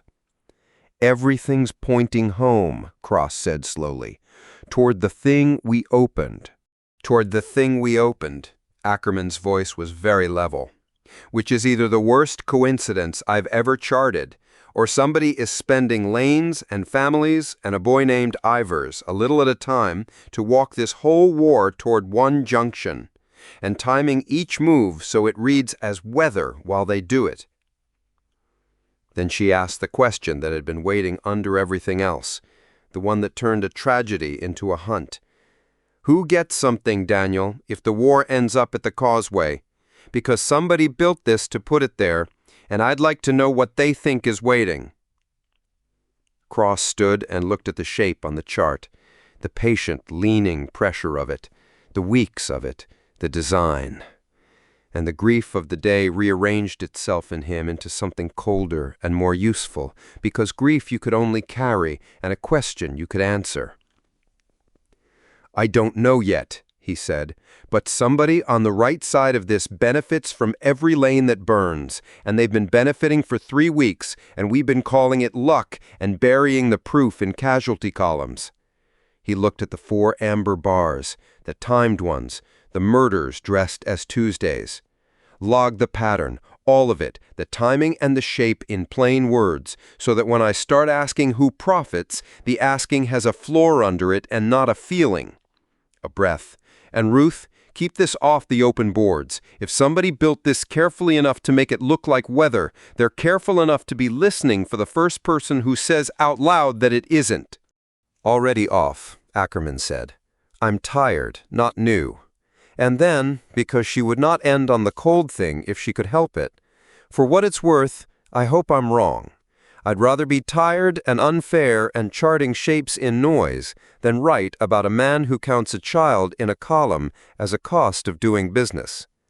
"So would I," Cross said, and meant it, and did not believe, standing there with the shape lit on the chart, that either of them was going to get to be wrong. He stayed a while after she'd gone, looking at the pattern leaning toward the Causeway, and the want that had been shapeless in him since the saltire string finally found its edges. Not a faster hand on the lanes. He had reached for that already, and a hand had reached back, and that was its own problem for its own midnight. This was the older want, the one that had made him a captain before it ever made him a symbol. To know. Somebody had built this. Somebody had counted Ivers as a down payment, and Cross was going to find out who and what they thought was worth a war's worth of dead at the head of a chart, and he was going to do it, he already knew, one careful question at a time, in a war that was not going to give him the time to be careful. The metal feed was still looping in the wardroom down the passage, the dead scrolling under it. Cross went the other way, toward the bridge, and the question went with him, and for the first time since morning, it was heavier than the grief. Chapter 5. Same Board. The first thing Cross saw when the joint plot came up was a hull he knew, flying a flag he knew it hated. The Vrogny sat at the edge of the shared tactical display in the cold, honest colors the Lodestar used when she had stopped pretending, and she sat there wrong. Not damaged. Lena Marchetti kept her cutter cleaner than the Combine kept its grain haulers, and the Vrogny was a working frontier compact hull, lean and square-shouldered, and nothing at all like the bonded freighters strung behind her. The wrong was in the disposition. Somebody had parked her on the flank of a Combine escort line, the way you parked a tool you didn't trust, and over her transponder, where the compact's quartered mark should have been, the order had hung a Combine theater flag, provisional, fresh, the ink of it not a watch old. "That's Marchetti," Ackerman said at his shoulder, having read the same thing he had in the same half-second, because that was the job. On a Combine string, under a Combine flag. "I see it." "She'd rather eat the flag." "I know her," Cross said, which was true and not the whole of it. He had raced her once in the season before the war. She had crowded his line and lost by a length, and told him afterward, on the open band, exactly where his flying had been lucky and where it had been good, and he had liked her for not pretending the two were the same. A compact captain to the bone, a colony's road her whole reason for owning a gun. And here she was on his board with the Combine's mark over her own, parked to a string she had not chosen, on a contested lane handover that the order in his queue said the two of them were now going to run together whether they cared for the company or not. He keyed the joint command channel. "Vrogny, Lodestar, Captain Cross." A pause that was not hesitation. A captain deciding how much of herself to put on a channel a Combine factor could read. "Captain Cross."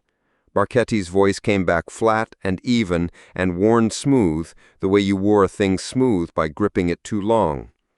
"I have a routing order that says we hold this handover together. I assume you have the same one." "I have it." "Then we'll do it together." A beat, and under the flat, very dry, very far from amused. "I'd offer you the courtesy of pretending I'm glad to be here. But you flew with me once.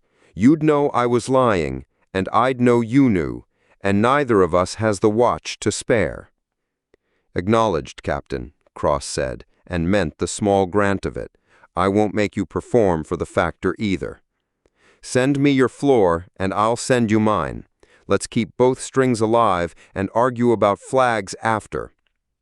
After, like a word she did not believe in anymore, and sent him her floor. What Marchetti hated, sitting in the Vrogny's cramped command well with the Combine flag burning over her own mark like a brand somebody else had paid for, was not the work. The work she could do. The handover had a real shape. 2 relief strings, hers compact, his center, converging on a single junction whose lane rights the blocks had been circling for a season, both needing the same throat in the same window, and somebody at a desk on a Combine world had decided the tidiest way to manage that was to put a compact captain under a Combine flag and a center captain under his own, and let them sort the geometry out between them, supervised, on one board. It was, as desk work went, almost sensible. That was the part she hated. The order was reasonable, and it had her colony's road in one hand and her gun in the other, and the man who had written it was not on this board and never would be, and she would wear his flag and run his handover, and her own people would watch her do it. She had read the order 3 times looking for the part that let her refuse, and there wasn't one. That was how he wrote them. She had heard the name behind it, the way you heard weather coming, and she had not said it aloud. Saying it aloud was a thing you did when you still thought naming a man could be a move against him. And she had logged her objection in the only place that was hers, the Vrogny's own record, so that whatever she did next, she would at least have done it with her eyes open. Objection logged. Order followed.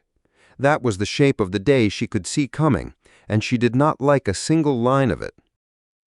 Her bridge hand at the routing station, a square, unhurried man she'd carried since before the Vrogny was hers, read the joint floor as it populated, and said, low, only for her, "Cross runs clean. Center clean, but clean. He's not trying to take the handover off us."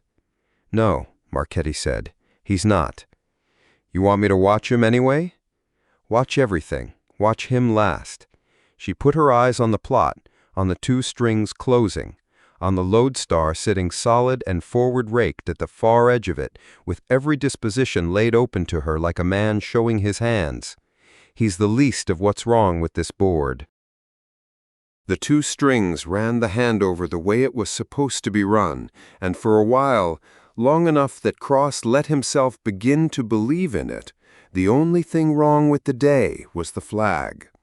It was good work, and Cross could feel it being good, which was a thing he had learned not to trust and could not help. Marchetti flew her string close and economical, no margin spent on show. He ran his own to match her, and where the two strings interleaved at the junction's mouth, the floors married without a word wasted, his geometry and hers laid down to the same true schedule, the throat opening to take them both. Delgado watched the boundary and found nothing to dislike. Ackerman watched the Combine escort line and said nothing, which from Ackerman was its own report. "Compact leads clear into the throat," Marchetti said on the joint channel, even, professional, a captain reading a board she'd made behave. "Your center string's got the second window. Take it." "Taking it," Cross said, and took it, and for the length of one clean exchange, the war was just two captains running grain and families through a road, the way the road was for. Then the handover went sideways, and it went sideways the way the whole war went sideways, not with a hull at first, but with the lane. "Boundaries moving," Delgado said flat, and the flatness was worse than alarm, because the Lodestar had heard it before that watch, and the watch before. "Junction throat, tightening on the second window. Your window, Captain. Not a creep this time, it's a snap." It was not a spoof. Cross's stomach told him that before the plot confirmed it. The lie had a patience to it, a thing that walked you into a wall while telling you it was a road. And this was nothing patient. This was a hull. Out past the junction's far shoulder, where the chart had said nothing was, a raider broke from the dark with its jamming gear already hot, and it did not bother to lie to the lane. It pinched the throat shut with a hard local field on the second window, the center window, with the back half of Cross's string strung into it nose to tail and committed, and put a slug down the line for emphasis. The first transport took the slug. Not a kill, a hard cough of structure, a hull spinning off its slot trailing air, its master screaming on the band. But the throat was closing on the rest of them now, the raider holding the pinch, and Cross had a center relief string folding into a wall, while a frontier captain in a flag she hated sat on the only flank that could cover it. "Salazar, the raider's bearing." Cross was at the rail. "Bring her round, the slow way, the Lodestar herself. Delgado, can we open that pinch?" "Not from here. He's holding it local. I can't re-time a jam. There's no schedule to put the truth back into. It's just a man with a field generator and a gun standing in the throat." Delgado's hands moved anyway. "The compact string's clear. Yours isn't. He waited for yours." "He waited for the second window," Cross said, and the cold clarity came at the wrong moment, the way it always did. The raider had let Marchetti's people through clean and pinched the throat on the center string on a board where a compact captain flew a Combine flag. Any factor reading the record afterward would see a Combine-flagged hull standing by while a center string died in a contested lane, and draw the line the order had been written to let them draw. Use Marchetti as a blunt instrument against people she respects. Not by making her fire, by making her stand still in the right flag at the right moment. Cross keyed the joint channel and made his voice fast and certain and warm over the top of a thing that was none of those. "Vragny, I've a string folding into a pinch and a hull on my far flank I can't reach before the throat shuts. You can. I'm asking." Marchetti heard the ask and heard, underneath it, the whole architecture of the order land on her at once. She had the bearing already. Her bridge hand had it lit before Cross finished the sentence. The raider, the pinch, the center transport spinning off its slot, the clean shot her cutter had into the raider's unprotected flank from exactly where the order had parked her. She could end it. One pass, her guns into the man holding the throat, and the lane would let go, and Cross's string would run home, and 400 center souls would live who were about to die. The flying was nothing. She'd flown harder runs for less. And the order in her queue said, in the cold, reasonable language desks used, Combine assets do not engage in defense of center traffic absent Combine authorization. Maintain position. Sit on the flank with the clean shot and her conscience screaming, and do nothing, because the man who wrote it wanted a record that showed a Combine-flagged hull declining to save center families in a contested lane, wanted it badly enough to spend a relief string buying it, and had put her here, in his flag, to be the one who declined. Marchetti understood it the way she understood weather. He had not asked her to fire on anyone, he had asked her to not, to be his gun by being his stillness, to let people she respected die in the right colors, and half the cruelty of it was that she'd see it coming and follow the order anyway. And she had broken an order once, a compact one, years back, a younger captain's certainty that she was the exception to a rule written by cowards, and she had been right, and it had cost her colony a season's standing with the block that fed it, and very nearly cost it the road. The war kept teaching everyone the lesson in larger letters. The captain who broke ranks for the right reasons did not get to choose what her colony paid for it. 400 center souls on Cross's string were not worth the road her own 4,000 walked. That was the arithmetic, and it was obscene, and it was hers to do because the man who wrote the order had made sure it would be. Lena, her bridge hand, low, the first name he never used on a board. He had the shot lit. He was not going to take it without her, and he was telling her in the one word that he would take it if she said. The throat was shutting. The center transport's master was on the band, the channel full of a man counting his hold, and somewhere behind him a sound that might have been children and might have been air leaving. Marchetti looked at the clean shot her cutter had into the raider's flank, and at the Combine flag over her mark, and at the order that had her colony's road in one hand and her gun in the other, and she swallowed it. "Hold disposition," she said, and her voice did not shake, because she would not give the factor that. "We maintain position." Her bridge hand did not argue. He killed the lit shot, slowly, the way you set down a thing you wanted to throw, and the Vrobny sat on the flank with a clean line into the man killing Cross's string and did not fire.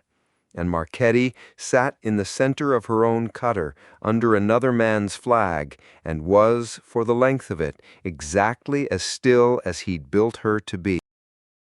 Cross watched the Vrobny not fire and understood it and did not for 1 second mistake it for the thing it was being made to look like. "She's holding," Ackerman said, and there was no flatness in it now, none of the cold she kept for the things she despised. There was something almost careful. Combine disposition. She's been ordered to hold, and she's holding. "She's been ordered to hold so that holding kills my string," Cross said, "and she knows it. Look at her line." The Vrobny sat with a clean shot into the raider's flank that any captain alive would take, and was not taking it, and the not taking had a quality the plot could not show, but Cross could feel. The stillness of a hand kept off a stick by main force. "Delgado, forget the pinch. Get me the Raiders' drive bell on the Lodestar's line. We do it the slow way." The slow way was the Lodestar herself, 900 tons of cruiser coming down off the lane's poisoned center, hard along the honest dark outside the throat, and it cost the back of his string to make the run, because the cruiser was forward of the pinch, and there was no heading in the locker that put her on the Raider's flank before the throat took the last 2 hauls. Salazar flew it anyway, brought her up the Raider's exposed side on Cross's word, and the Lodestar's guns went into the man holding the lane, and the field generator died, and the throat let go, too late for the 2 at the back, in time for the 4 in the middle, and the difference between those facts was 2 families Cross would read off aboard, and 4 he would not. The Raider peeled into the dark, drive bell torn, not finished, but not staying, and the Vrogny sat on her flank the whole time and watched a center captain do alone, at a cost, the thing she could have done clean in a single pass, because the order said maintain position, and she had decided her colony's road was worth more than the back of his string. She had decided right. That was the part Cross made himself hold, with 2 more marks gone from the plot. If their places were swapped, the Lodestar under a flag, 4,000 of his own riding on a block's goodwill, he did not know that he would have taken the shot either. A man who understood exactly how a good captain did the arithmetic had handed Marchetti the obscene sum and the right flag and made her solve it in public, and she had. And the solving had cost her something Cross could see from across a board and put no name to. He keyed the joint channel, private now, off the supervised band, captain to captain, on the line a factor couldn't read. Vrogny. A silence. Then even, worn smooth, giving nothing. Captain. You had the shot. I had an order. Flat. Final. A hatch dogged from the inside. I held disposition. It's in your record and it's in mine. File it however you like. I'm not filing anything. Cross looked at the 2 empty places on his plot and chose, deliberately, not to give her the absolution she hadn't asked for and would have hated. I'll log what happened. A raider pinched my second window. The Vrogny maintained combined disposition under order. My string took the cost. Accurate, that's all. Another silence, longer, and then, so low he almost lost it under the drive ring, a thing she clearly had not meant to send and could not quite keep behind her teeth. He doesn't put me on your board to fight beside you, Cross. He puts me here so the next time I want to, I'll remember what it costs to want it. The channel did not click off so much as close, a captain taking herself back. Run your string home. Mine's clear. We held the handover. That's the order discharged. Discharged, Cross said, to a channel already gone, and looked at the Vrogny peeling away toward the road her colony walked, her combine flag still burning over her own mark, every disposition correct and every line of her wrong. You want to say it, Cross said. Ackerman had come to his shoulder while the strings cleared, the 4 saved running for the mustering buoy, the 2 lost, gone to a column he would sign later. I want to log it, which from me is the same thing. She watched the Vrogny go. That captain just did a worse thing than firing on us, and she did it correctly, and she'll carry it longer than the raider carries his bent drive.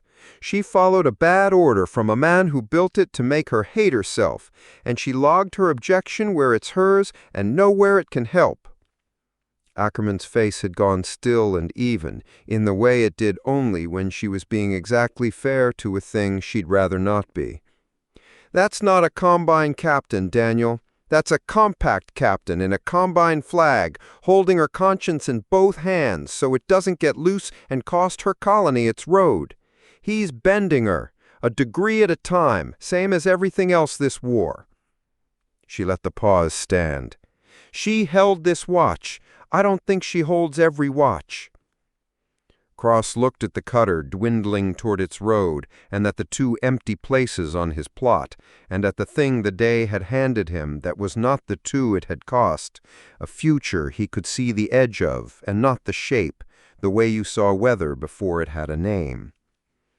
Log it, he said, that she had the shot and held disposition, that the order was built to make holding the cruelty, and she discharged it correctly, and it cost her something the record can't hold.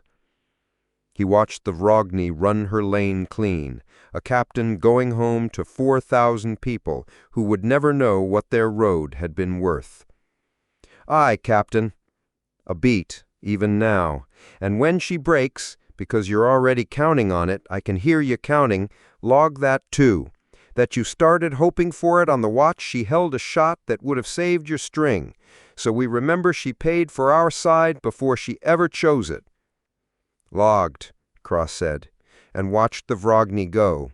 a good gun on the wrong flag, bending toward a break she couldn't yet afford, and that he could not, watching her run, stop himself from needing.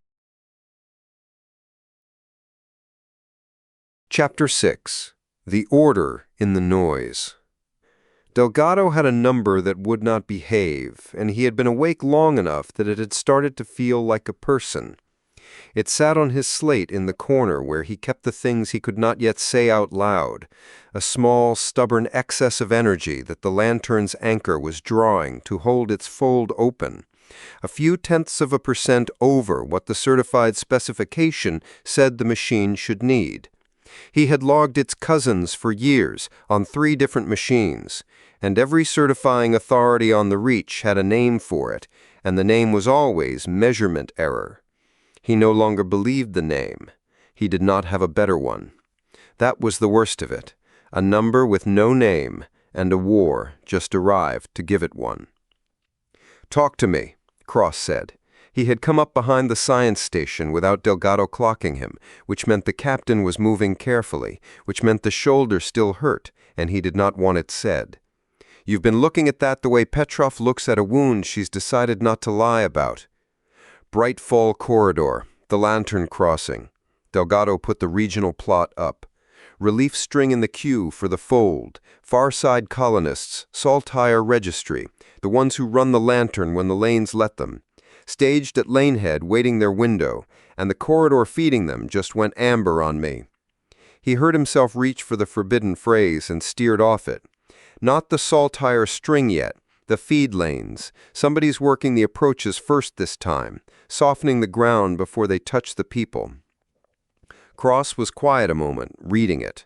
On the plot, the lantern sat at the head of the crossing like a struck bell, a cathedral of held geometry that humanity had not built and barely understood, a fold pried open and pinned by an anchor the size of a small moon, and around it, Lanehead, the crossing town that lived off it, markets, repair gantries, memorial ribbons strung in vacuum for everyone the cold lanes had taken. "That's Bex Orse's machine," Cross said. "That's Bex Orse's machine." The captain did not say anything else, and Delgado understood the silence because he had been on the last cruise too. The lantern was not a junction on a chart to anyone who had stood in it. It was the place a repair gang chief had walked a warship's crew through like she was showing them her kitchen, naming the veins the way you name dogs. It was the place that cost her an arm and a man named Davor Sale who stayed past a soft berth because she asked him to. It was, Delgado thought, exactly the kind of place a careful enemy would attack, not because it was valuable, but because the whole frontier loved it, and a frontier that watched its loved thing burn would stop believing it could keep anything. "Take us there," Cross said, and went to wake his ship. The Lodestar came into the crossing under the lantern's enormous, indifferent light, and the relief string was already in trouble. Not dying, not the way the Saltire run had died. This was slower, more legible, and, Delgado thought, watching it populate, more frightening for being legible.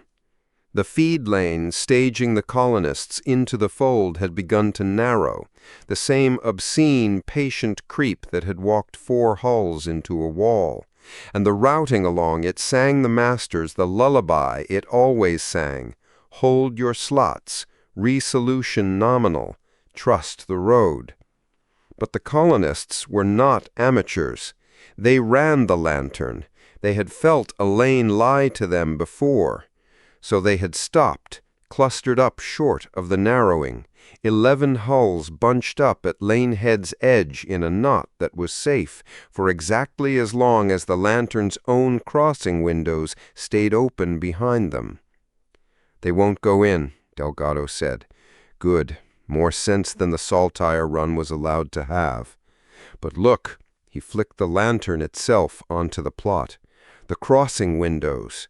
The lantern threads them through the fold, one slot at a time, the anchor singing each open and shut. And they're getting ragged. Somebody's not just lying to the feed lane. They're crowding the lantern's own throughput, leaning on the anchor from the far side, so Bex can't open her windows clean while she's taking a relief string through them. She's squeezed at both ends.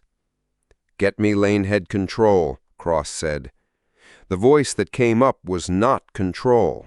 It was Beck's Orsa, because, of course it was. The woman did not delegate her machine in a crisis any more than Cross delegated a casualty board. Lodestar, rough, fast, an old warm thunderate gone hard with work. Tell me you're the cavalry and not the audience. I've got 11 hulls of my own people staged at my edge, and a lane in front of them that's gone wrong, and I've got my anchor fighting something on the fold side that's making my windows sing flat. I can hold the crossing open, or I can hold it clean. I can't do both while somebody leans on me. "We're the cavalry," Cross said, and Delgado heard him find the warmth, the thing he did. "Bex, good to hear your voice on the wrong end of a war. What do you need?"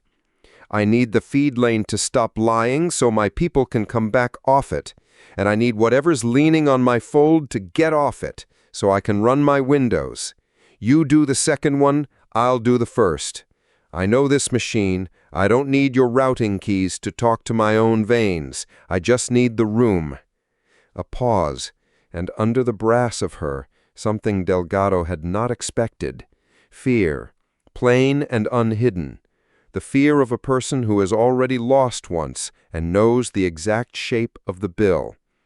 "I've got Davor's sister on the number 2 gantry, Captain. I'm not burying another one of mine for a road. Get them the room."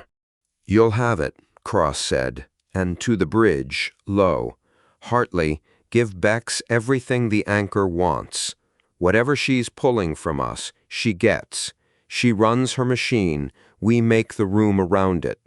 Salazar, the far side of the fold. Somebody's leaning on it. Go and be a reason to stop." "Aye, Captain." Salazar's voice came up steady, and Delgado caught, the way Petrov caught things, that the steadiness was a choice and not a given. The hands shaken in a medical bay a day ago and flying anyway. Going to be a reason.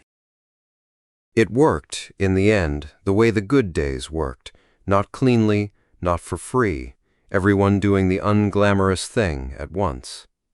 Hartley fed the lantern's anchor like a stoker shoveling, swearing softly at her own drives, and Beck's Orsa ran her windows by hand and by ear, talking to her veins in a stream of profane endearment that the bridge crew pretended not to listen to, and listened to entirely. Salazar put 900 tons of warship where the pressure on the anchor was coming from, and Delgado watched it ease on his board. Fell off the moment a hull with teeth arrived, which told him the thing leaning on the lantern had wanted to do it unwatched, with no appetite for a fight it could be blamed for.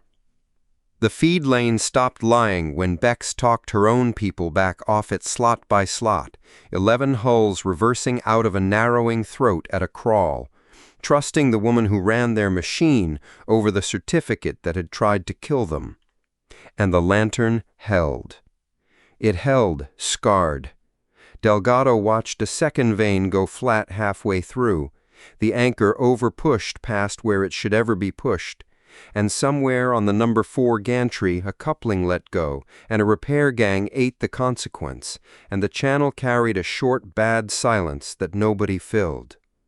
When it was over, the lantern was throwing its fold open at a throughput Delgado would not have certified on a bet. 2 vanes dark now, where the last cruise had left it with 1. The cathedral of hell geometry running flat and tired and open, the 11 hulls strung safe back at Lanehead's edge.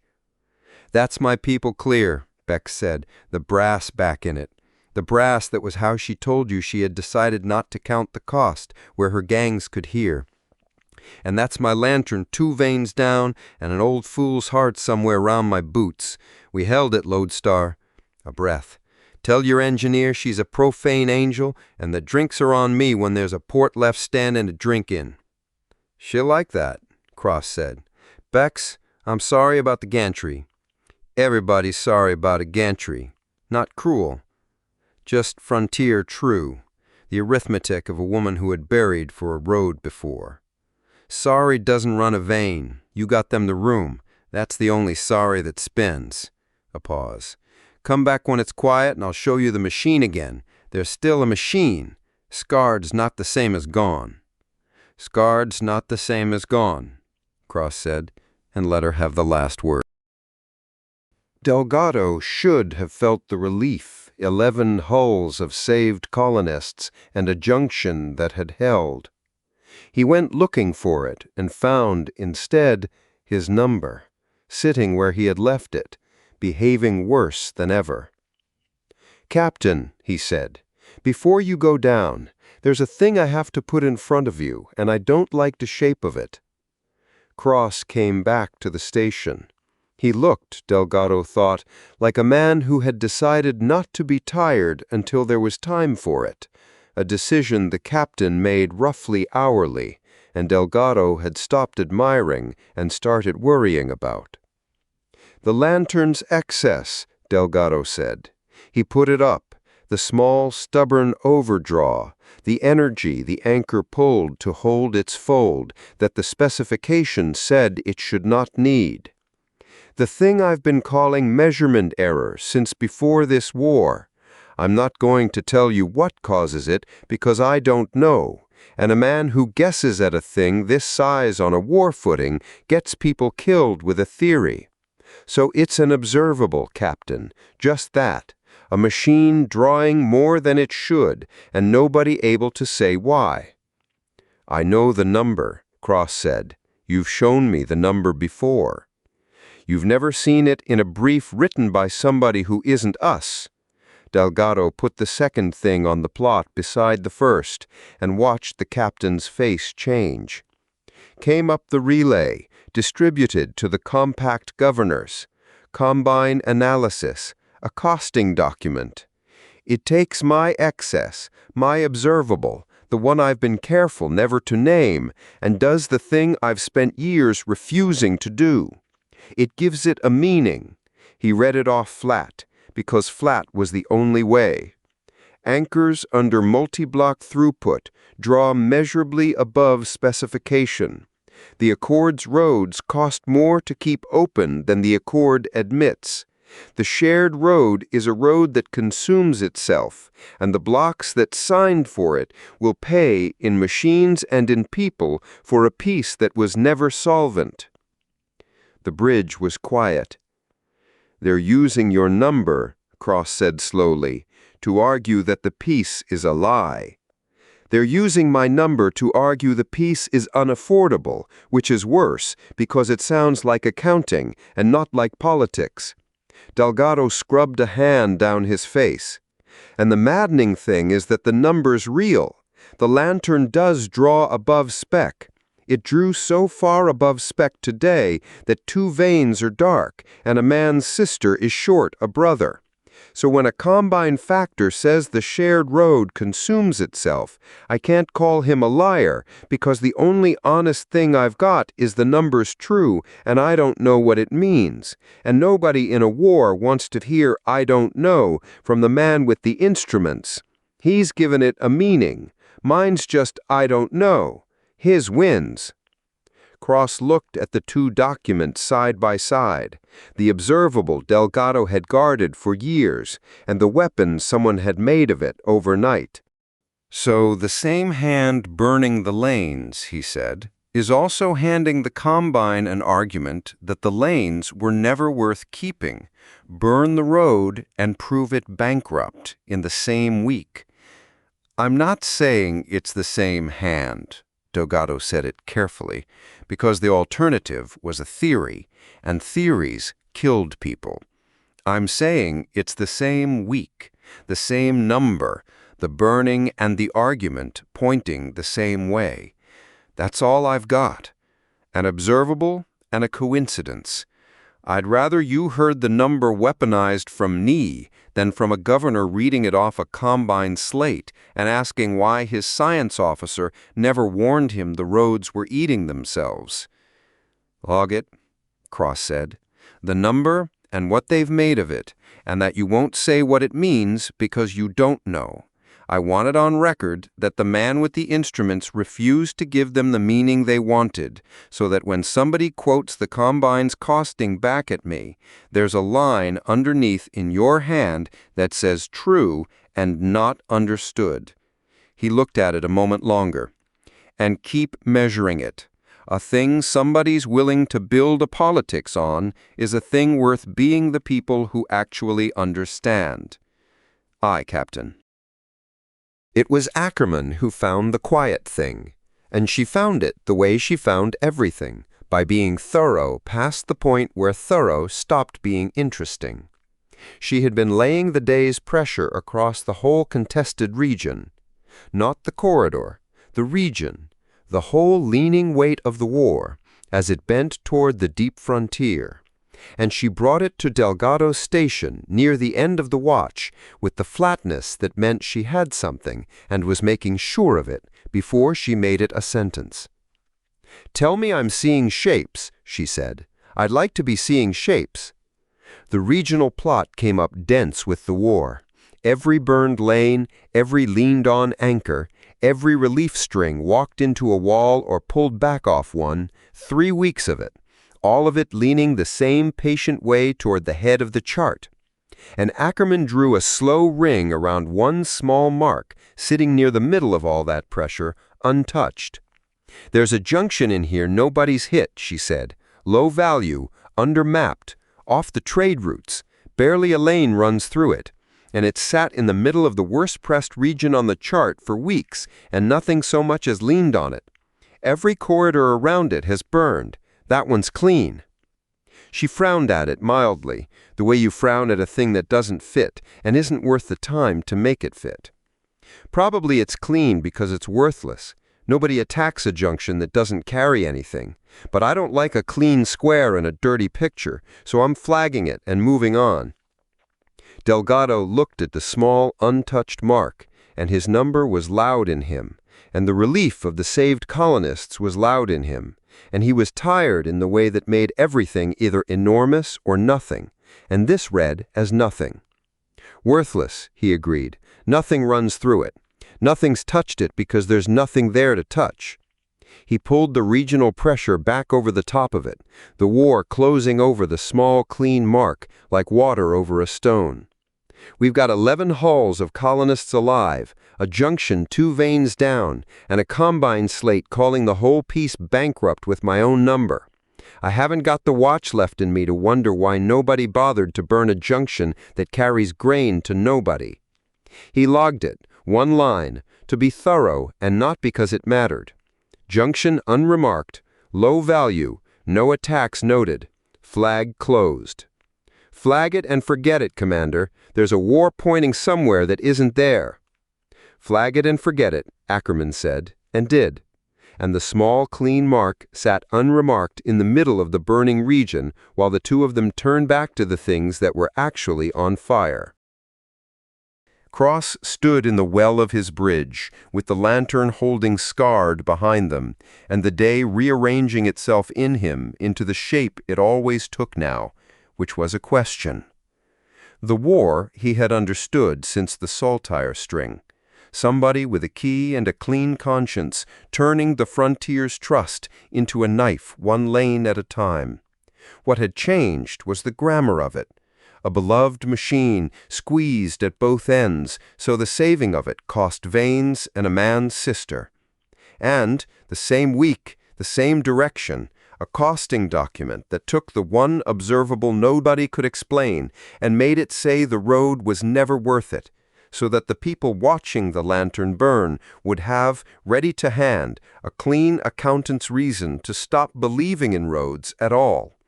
That was not chaos. Chaos did not coordinate the burning of a thing with the argument that the thing was bankrupt. Somebody was shaping this, not just where the lanes burned, but what the burning would be understood to mean. And a war you could fight, an argument aimed at making people stop believing the roads were worth dying for, was a different animal, and the want of the tool for it sat in Cross, sharp and nameless. "Ruth," he said. What did you make of the day?" Ackerman came to his shoulder. "She did not say we held the lantern, though it was true and the woman behind the vanes had earned it, said out loud, because she was Ackerman, and she gave him the thing under the thing. That we're not fighting a vandal," she said. "A vandal burns what's worth burning. This one burned the lantern and told the frontier the lantern was never solvent, the same week, so the grief and the accounting would land together. That's not someone breaking the roads, Captain. That's someone making an argument out of breaking them, and spending Delgado's number and Bexorce's veins to make it." She let that stand. "I don't have a name. I've got a grammar, and a grammar's worse than a name, because a name you can hunt, and the grammar means he's been to school in exactly how we think." Cross looked at the lantern on the plot, scarred and open, the 11 hulls strung safe at Lanehead's edge. A repair gang chief somewhere down there with a machine 2 veins poorer and still hers. "Log it," he said, "that we held the lantern, what it cost, and that the cost was used against the peace before the veins had stopped singing. Log that the man doing this isn't burning roads, he's teaching the frontier that roads burn and handing it the reason to stop building them." A breath. "And log that I've started to want a tool I don't have a name for, and that I saw myself reaching before I knew for what." "Aye, Captain." A beat. The way Ackerman told him she would follow him toward whatever it was. That last line's the only comfort in the log. A man who watches himself reach has a chance of seeing what he closes his hand on. Behind them, the lantern held its tired fold open in the dark, scarred but not gone, and the war went on, pointing its patient way toward the deep frontier, toward the road they had certified and called the day the accord held. Chapter 7. The Warrant. The document was on the ready-room table when Cross came in, squared to the edge the way a man squares a thing he wants you to believe he has not been fussing over, and Lucian Castellan was standing well back from it, with his good coat over the arm of a chair and his hands folded, which was its own kind of statement. He had not slid it across. He had not opened to a clause. He had laid it down where the light fell on it, and then put the width of the room between himself and it, so that whatever happened next would be Cross's hand reaching, and not his. "Captain," Castellan inclined his head. "I asked for a few minutes. I'll take fewer if you'd rather." Cross did not sit. He read the header from where he stood, upside down, because he had learned to read a thing's header before he let it know he was interested. Emergency Theater Routing Authority, Geneva seal, the Accord's countermark beside it, Whitfield's standing authorization block already filled and dated, which meant the instrument had existed before he walked in and was waiting on one thing only. "It needs my countersign," Cross said. "It needs your countersign." Castellan said it without weight, a man confirming the weather. "Authorities Geneva's. The admirals signed the standing grant, but the live keys to this corridor's certified lanes are with your mission. You certified the Causeway. The route packets are yours. I can't turn a certified lane without the field key. That's you." A small, careful pause. "Same law as Harrogate. I read you your part before I touched anything that day. I'd not skip it now." That was true, and Cross marked it the way you mark a man who keeps telling you where the edges are. He came the rest of the way to the table and turned the document the right way round and read it properly, line by line, the way he read everything that mattered, with his own attention and not a glance. It was not a long instrument. That surprised him, and he distrusted the surprise. A thing this size ought to need pages to hide in, and this was 3 sheets. Region-wide Lane Control Authority, defined by corridor, bounded by the Accord's emergency clause. The holder of the field key, The on-scene authenticator, the language said, and he read it twice, because authenticator was a small, clean word for the hand that turns it, could grant, refuse, or partially activate routing control across the theater for the duration of the declared emergency, subject to recall. "Walk me through what it does that you couldn't do at Harrogate," Cross said. "At Harrogate, I had one string, one lane, one window, on your countersign each time." Castellan talked to the table and to Cross over it, his voice the level it had been on the command channel while a boundary closed on 9 families. "Fine, when the corridor moves once a watch. It's moving faster than that now. You would be countersigning every lane I touch as it shifts, and the shift won't wait for your pen. So the warrant takes my pen out of it. It changes how often you stop and bless it, that's all. You grant the corridor once, with the bounds you choose, and I work inside them without coming back to your chair for each lane." A small pause. "Same hand as Harrogate, less asking." "And outside the bounds?" "Nothing. Whatever you don't name, I can't reach. Whatever you fence stays fenced. Recall it with a word, and the keys go dead in my hand the same instant." Castellan finally moved, only to the chair, a hand on its back, not toward the table. "Write the bounds tight, tighter than you think you need. I mean it. And recall it the moment the corridor settles." Cross looked up from the page at that, because it was the wrong thing for the man to say if the man wanted it signed, and the exact thing a careful man would say, and he could not yet tell which Castellan he was talking to. The reasonableness was seamless.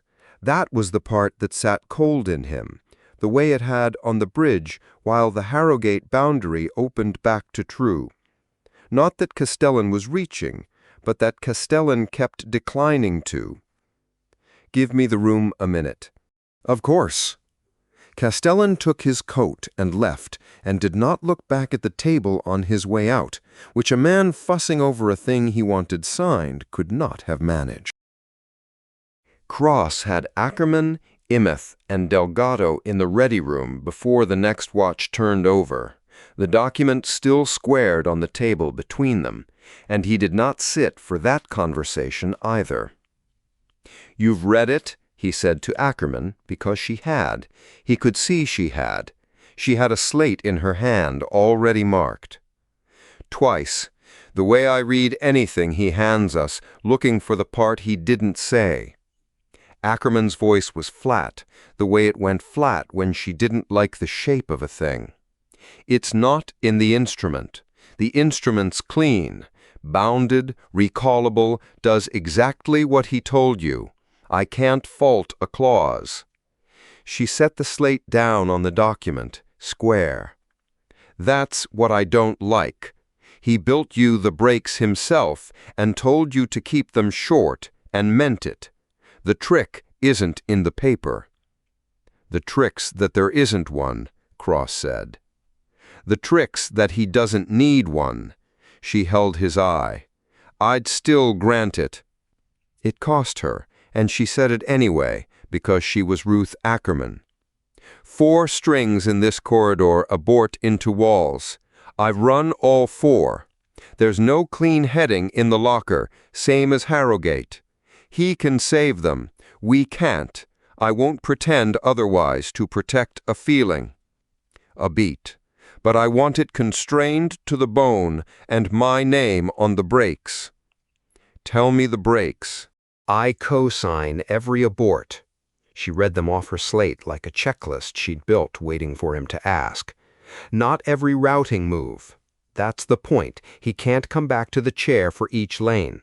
But the moment he cuts a lane, kills a live route, takes a road from someone, that's got a body count, and that takes 2 signatures, his to propose, mine to abort."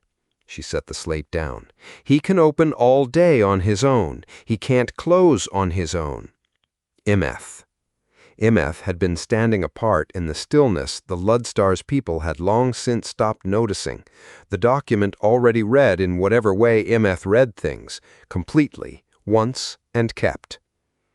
"A veto," she said, "over the cutting of certain lanes, not all, the ones that carry N-Hall survey traffic, the Alliance anchors, the routes my people fly. He may not take those without my word. My word may be no. He may not appeal it to you." A pause. The precision in her went somewhere quieter, then came back. "Not because I distrust him, because the Alliance must be able to say no inside this thing, or it is not an alliance under it." "Granted, the moment it's mine to grant." Cross looked at her a beat longer than the answer needed. Something in Imeth had been off-true since the Null watch, a worry she was carrying where he couldn't see the bottom of it, and he marked it and let it stand, because a captain who pulled every thread the instant he felt it learned nothing. Delgado. I watched the floor. Delgado had not slept, and his voice had gone into the flat country past tiredness. Every lane he retimes, I watch the cost, thermal, drift, what the corridor's burning to do it. Harrogate was one lane, and it came up clean. A whole corridor through one hand. He stopped, scrubbed a hand down his face. That stops being a figure and starts being a load. If the load does something I can't read, I call it, and you stop. A beat. I don't have a name for what I'm watching for, and that's what I hate. You'll have the floor. Cross looked at the three of them, at the thing none of them had said, that they were all going to say yes, and the saying yes was the easy part, and what mattered was they'd written down first exactly what they were afraid of. And Castellan stands guarded while he runs it, not because he'll bolt, because a man holding a corridor's roads is a target, and that valuable a man is never alone with the keys, someone with him, always. "Already drafted the watch order," Ackerman said, "on the working assumption you'd land here, because I've known you 9 years and there are 4 strings dying. Then bring him back in." Castellan came back and read the constraints without expression, and signed where Ackerman's abort co-signature went, and accepted Imeth's veto with a small grave nod, and said to Delgado, "Watch the floor closely. I'd rather you caught a thing I missed than missed one to spare my pride." Medium pause. Which was either the most honest thing in the room or the most useful one, and Cross still could not tell. Then Cross signed. He signed it the way he signed the casualty boards, carefully, his own name, no stamp, and felt the field key transfer the instant the stylus lifted, not as anything dramatic, only a small chime from the corridor's certified lane registry acknowledging that the authenticator had authenticated, and the corridor was now a thing a hand could move. "Bounded to this corridor," Cross said, "to the record more than to the room. This emergency. Ackerman aborts. Imeth's veto stands on the Alliance roads. Delgado watches the cost. You stay guarded and you stay inside the fence. Acknowledged?" "Acknowledged, Captain." Castellan turned to the corridor plot already lit on the ready room wall, and the 4 amber strings on it, and he did not roll his sleeves or square his shoulders or do any of the small theaters a man does before he does a thing. He simply began. "Then watch this with me. There's no point in the keys if you don't see what the keys do." What the keys did was work, and Cross watched it work, and could not make himself look away from it.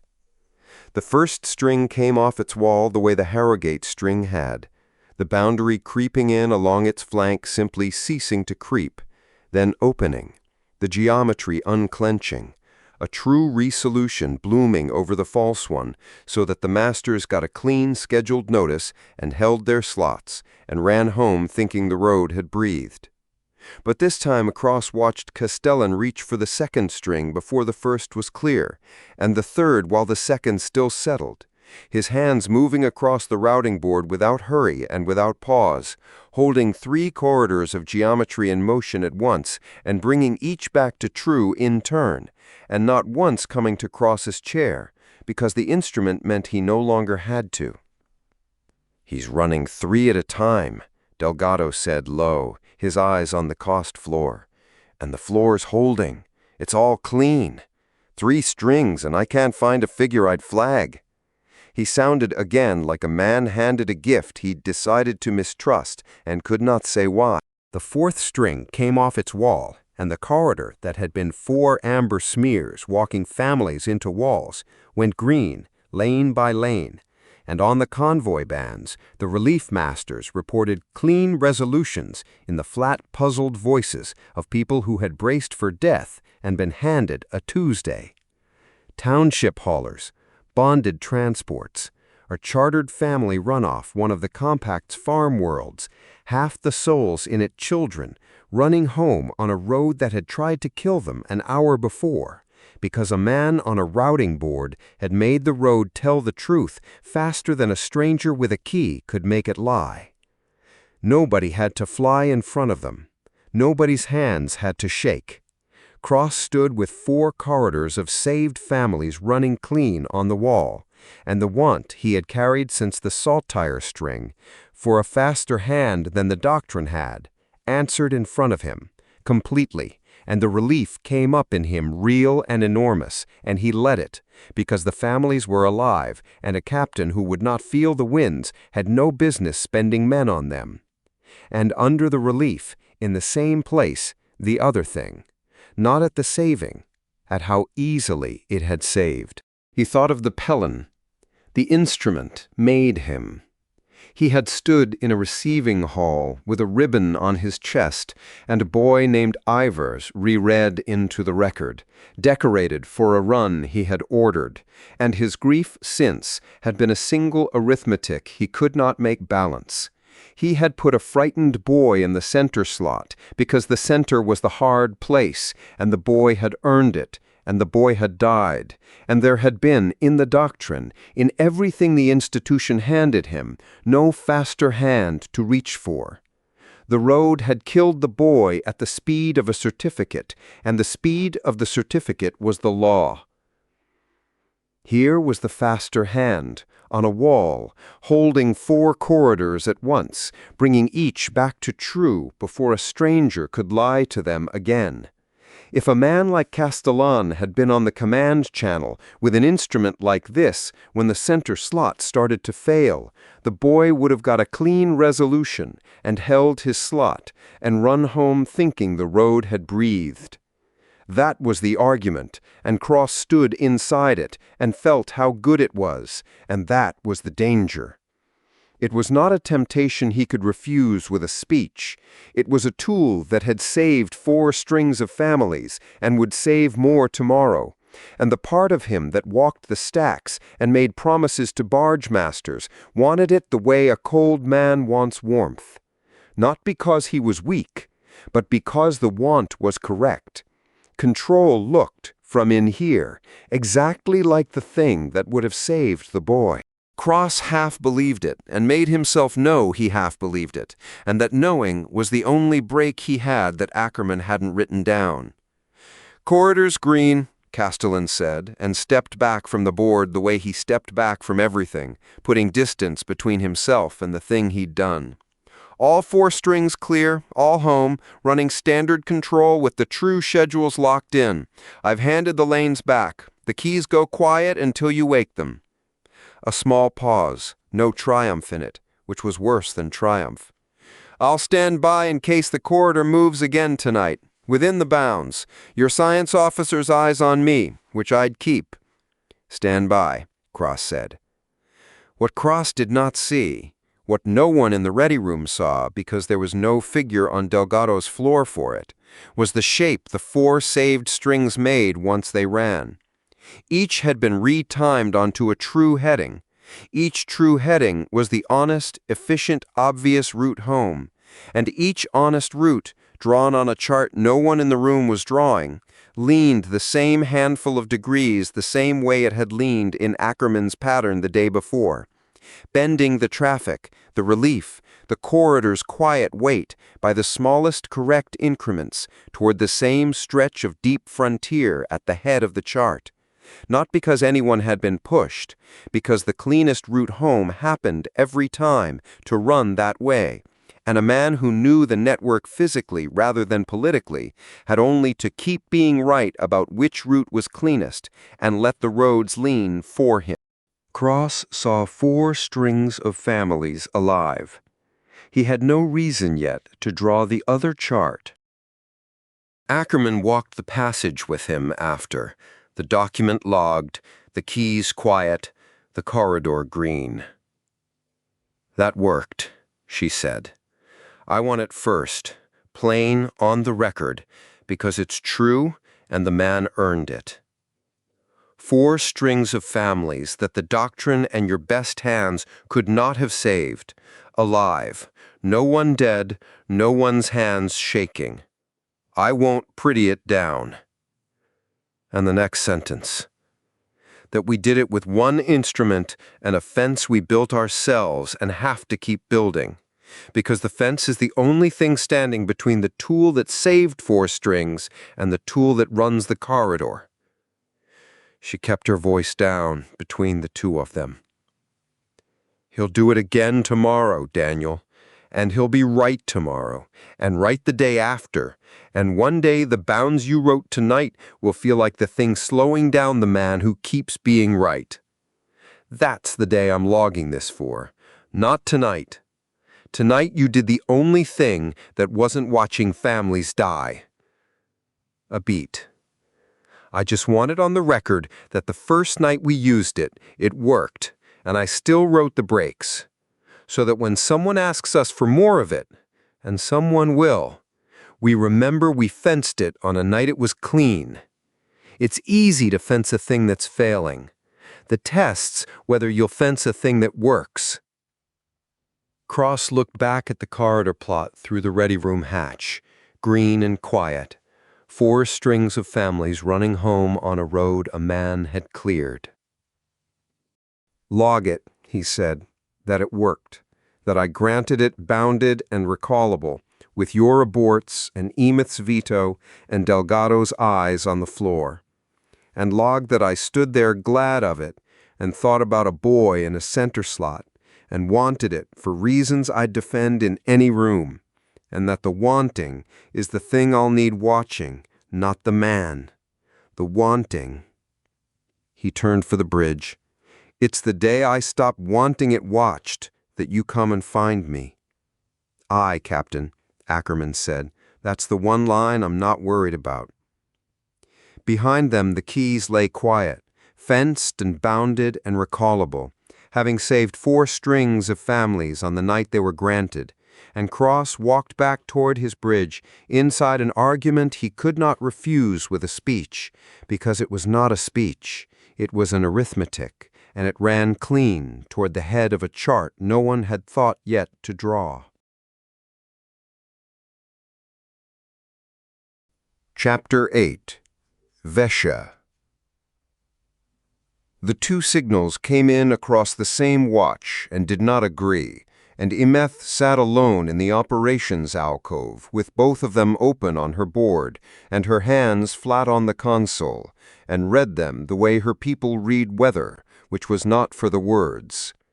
The ship was quiet around her in the way it was quiet at the back of a watch, Hartley's people 2 decks down running a coupling through its tempers, the long settling hum of a corridor the Warrant had walked green earlier, a junior at the helm board narrating nothing to no one out of the simple human need to make sound. Emeth had taken this watch on purpose. A watch at the back of the cycle was a thing the hands could keep while the rest of her went elsewhere.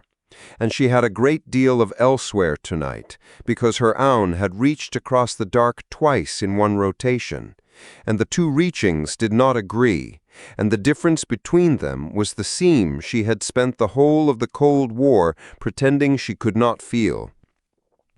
The first was Sevot's, and it was easy, and that was the trouble with it. It came folded into the routine alliance traffic the way her people folded everything, quiet, off to the side, easy to miss if you were not waiting, and Imeth was always waiting. Under a dull survey lattice from the tall vessel running the far edge of the theater lay Sevot's own hand. The alliance holders even reach across the distance. We hold. The line holds. The fire is far, and the road is yours to walk. Walk it slowly, daughter, and all is well. The harder onset her people put at the head of a Thren matter was absent from it, a courtesy, not a summons. She had answered it already, in the unhurried form, because it cost nothing and was true in the way Sevot meant true. Patient, the alliance reciting itself to itself, so that it would still be there in the morning. And the easy signal was the one she trusted least. Sevot's line had said, "The line holds," before the lantern, and before the cold lanes grew folds no human card could read, and before a survey sloop named Pelin limped to the causeway with 2 booms sheared and died there anyway. 9 crew and a steady center boy who had apologized for his spacing with the last clear words he had. The line holds was a thing you said while the line was breaking to make the breaking quieter. Sevoth was not lying. Sevoth was reciting. The recitation was the lie, and it was an old one, and it had a word, and the word was very kind. The second signal had the harder onset. Imeth had felt it before she read it, the not-soft beginning her people used to keep 2 lines from blurring into one, landing in her chest a beat ahead of her eyes. Ralhun. A Thren Aune matter, the message named itself in its first breath, a matter of the bones beneath the branches, and her 2 hands went on resting flat on the console, while the deeper part of her went down into the stillness her crew had long ago learned to leave alone. She read it once. She would read it a 5th time before the watch turned, and knew that already. Ralhun did not write the way Sevoth wrote. Sevoth wrote to be answered. Ralhun wrote to be obeyed. And when he was not obeyed, which was always, now where Imeth was concerned, he wrote to be felt. You log their stores, the message said, the same opening he had used before, because Ralhun chose his cruelties the way a careful builder chose stone, for how they bore weight over time. You log their stores while they hand one man the keys to every road in a theater and call it mercy. We watched a people braid all their roads into one hand, daughter of the parted line, because one hand was faster than the law. And we watched the hand keep being right until being right was the only argument left, and then we watched what the road was for. You stood on a bridge while it began again in front of you and logged the cost of barley flour. Imeth set the counting stylus flat on the slate and held Vesh'a and did not answer. The message went on, and this was the part with the fold in it. I will give you a thing, Ralhun wrote, because you are still my line however far you have walked, and because the giving costs me, and a gift that costs is the only kind that has ever moved you. There is a reading on the road they will walk next. I have it. Sevoth does not, for Sevoth reads the line and not the bones, and tells you the fire is far. There is a place along their next reach where the lane carries a grain your survey will swear is clean, and your one-handed man will route them straight down, because the clean route runs through it, and he will not be able to resist drawing it. A hull will present its flank to that grain, more than one. I will not tell you where. I will not mark it on your immutable slate for your captain to fly by, because you would fly by it, and the flying by is the disease. I tell you only that it is there. so that you will carry the knowing as I carry it, and learn at last what it is to be the one who can read the road and chooses what the reading is for. Narusa imeth, the listening is nearly the only thing left. She read it the 5th time. Then Imeth did a thing she had not done since the lantern. She opened the operations log to compose and set her hands over the input, and found she could put nothing in it. There was nothing to put. A place along their next reach where the lane carries a grain was not a fold she could mark at kilometer 40, not 9 amber points on a 400-kilometer line. It was a region the size of the war, a knife she had been shown the existence of, and not the edge. That was the trap inside the gift. To log it, the hard line indicates a withheld hazard somewhere on the forward reach, was to hand-cross a fear with no fold under it, and he would carry it the way he carried every truth that arrived at a bad moment and could not be acted on, and grow slower and no safer, and Rahun would have spent it exactly as he had spent the Pellin's fold, not to kill anyone, but to make the expedition afraid of its own roads. To withhold it was to do the very thing she had logged her descent against, in an immutable record where every line that came after could read that Isimeth of the parted line had chosen a human crew over her Aune. She had written that. She had meant it. And now her Aune had handed her, with a tenderness that was its own kind of contempt, a reason to be the withholder again. Isimeth closed the log without writing in it, and set her hands flat, and held the longest Vesh'a of the watch. Vinter found her there, which she allowed, because he was the one human aboard who had learned to enter her silence without trying to fill it. He came into the alcove with 2 of the printer's worst attempts at tea, and set one within her reach, and not into her hand, the frontier courtesy he had got from the ship the way they all got it, and did not say, "You look like something's wrong," because he had learned over a cruise and a half that with Emeth the wrong thing was to name the weather.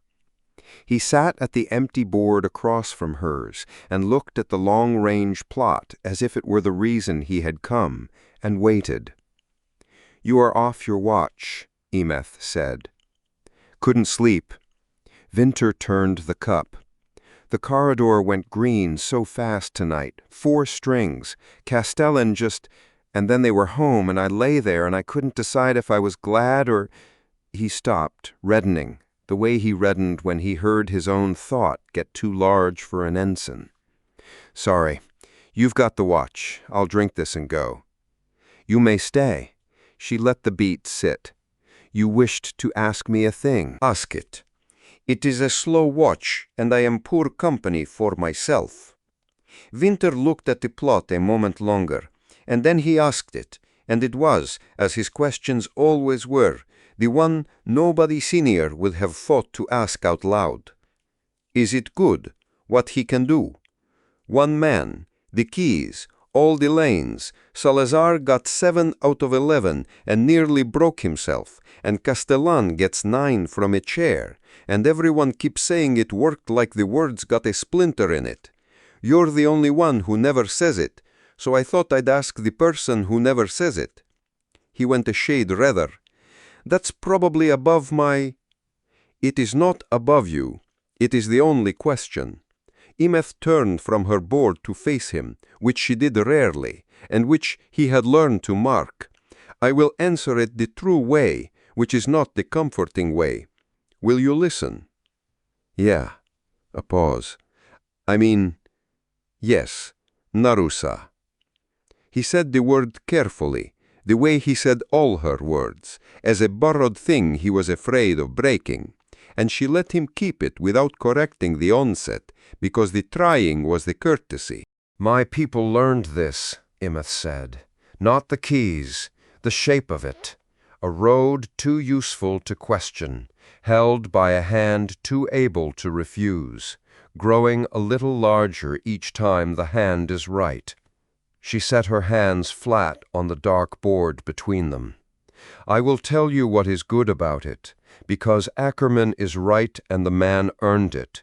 4 strings of families are alive tonight who would be dead. It is good. It saved them. I will not pretty that down to make my next words land. A held beat. And it is the most dangerous thing I have seen since I came to live among you, and the danger is exactly that it is good. A bad tool you throw away, a good one you keep, and then you build your war so it needs keeping. And one watch you find the war has been shaped to run through the one hand, because every correct route kept bending that way, and no one was pushed, and no one can say when the choosing stopped. She watched the boy take it. I do not say Castellan is a bad man. I say I have seen a good road end somewhere no good man chose to go. That is what I am on this ship, the one who has already read the last page. It is not a comfortable thing to be. Winter was quiet a long moment. Then why don't you say it, on the bridge, to the captain, if you've seen— Because a thing seen is not a fold I can mark. The words came out of her with more of the downward in them than she had meant to let him hear. She caught it and set her hands flatter and brought the level back up over it. Forgive me. That is the thing I am carrying tonight, and it is not yours to carry, and I have let it into my voice, which I do not do. She held the narrow beat. Drink your terrible tea, ensign. Tell me a thing your great-grandfather did in the drift days that your family is proud of and vague about. I would like tonight to hear about a road someone walked that turned out well. And Winter, who did not know the whole truth of the name he carried, and never would on her watch, told her a half-remembered, half-believed story about a man at the start of things, and Imeth let the household sound of it run over the stone in her chest, and did not, for a while, decide. Imeth had not decided when Sevoth reached her a second time, near the head of the morning watch, and this one carried the harder onset. It was brief. Sevoth's even hand had gone, and what was under it she had heard from him only once before, at a Vesh'a a long way back. Daughter, a thing has reached the council that I would not have reach you this way. Rolhan has spoken before the standing quiet of a road the humans will walk, and a cost upon it that he holds and will not share. He spoke it as counsel. I tell you this not as the alliance holder, but as the one who taught you the unhurried form. The line did not refuse him, Imeth. Vesh'a, be at peace if you can find it. I could not. Imeth read it, and held very still, and understood that the seam she had felt all her life had a bottom after all. Vesh'a, be at peace, the oldest of the soft words, the greeting, the blessing, the thing you said over a stillness you could not mend, and Sevoth had sent it not as a courtesy, but as an apology, because there was nothing else his hands were free to send. The line had heard Rolhan describe a hazard on a human road and the cost it would carry, and the line, Sevoth's own line, the moderators, the solid, genuine allies she had told herself were the whole of what mattered, had not refused him. They had not endorsed the withholding. They had not had to. In the standing quiet of her people, not refusing was its own slow yes, and Sevoth knew it, and could do nothing but send her be at peace. Imeth sat with both signals open, the soft word and the hard onset, and felt her loyalty come apart along a line she had not known ran through it. Months ago, she had logged her dissent against Ralhan in an immutable record, at a cost she had been willing to pay once and believed she would not be asked to pay twice. She had thought, doing it, that she was choosing the crew over her Aune, a daughter of the parted line, standing with the warm, loud household against the cold, patient bones. That was the seam she had braced for. She had crossed it and bled what it cost and thought herself done. This was a different seam, and it had no other side to stand on. There was no soft line to choose. Sevath's "even the line holds" and Ralhan's "you build fires and call it dawn" were not two peoples, but one, the alliance holders, the slow yes to the hard line's hand. And Vesh'a, I could not admit it at last, that the alliance she had given her life to serve would let a human road carry its dead so long as no single line had to be the one to say so. She had crossed the seam between herself and Ralhan and not known there was a second, between herself and all of them, and she was on the wrong side of it now, alone. The warm household 3 rooms deep around her, and not one of them able to read the thing that had opened under her feet. Imeth did not log it. She sat through the turning of the watch with her hands flat and the 2 signals closed, and the decision she had not made became, again, a decision by the not making, and she knew it, and let it, because there was a difference this time, and the difference was the whole of the new seam. Last time she had withheld a reading she could have given. This time she had no reading to give. Ralhun had seen to that. I will not mark it on your immutable slate.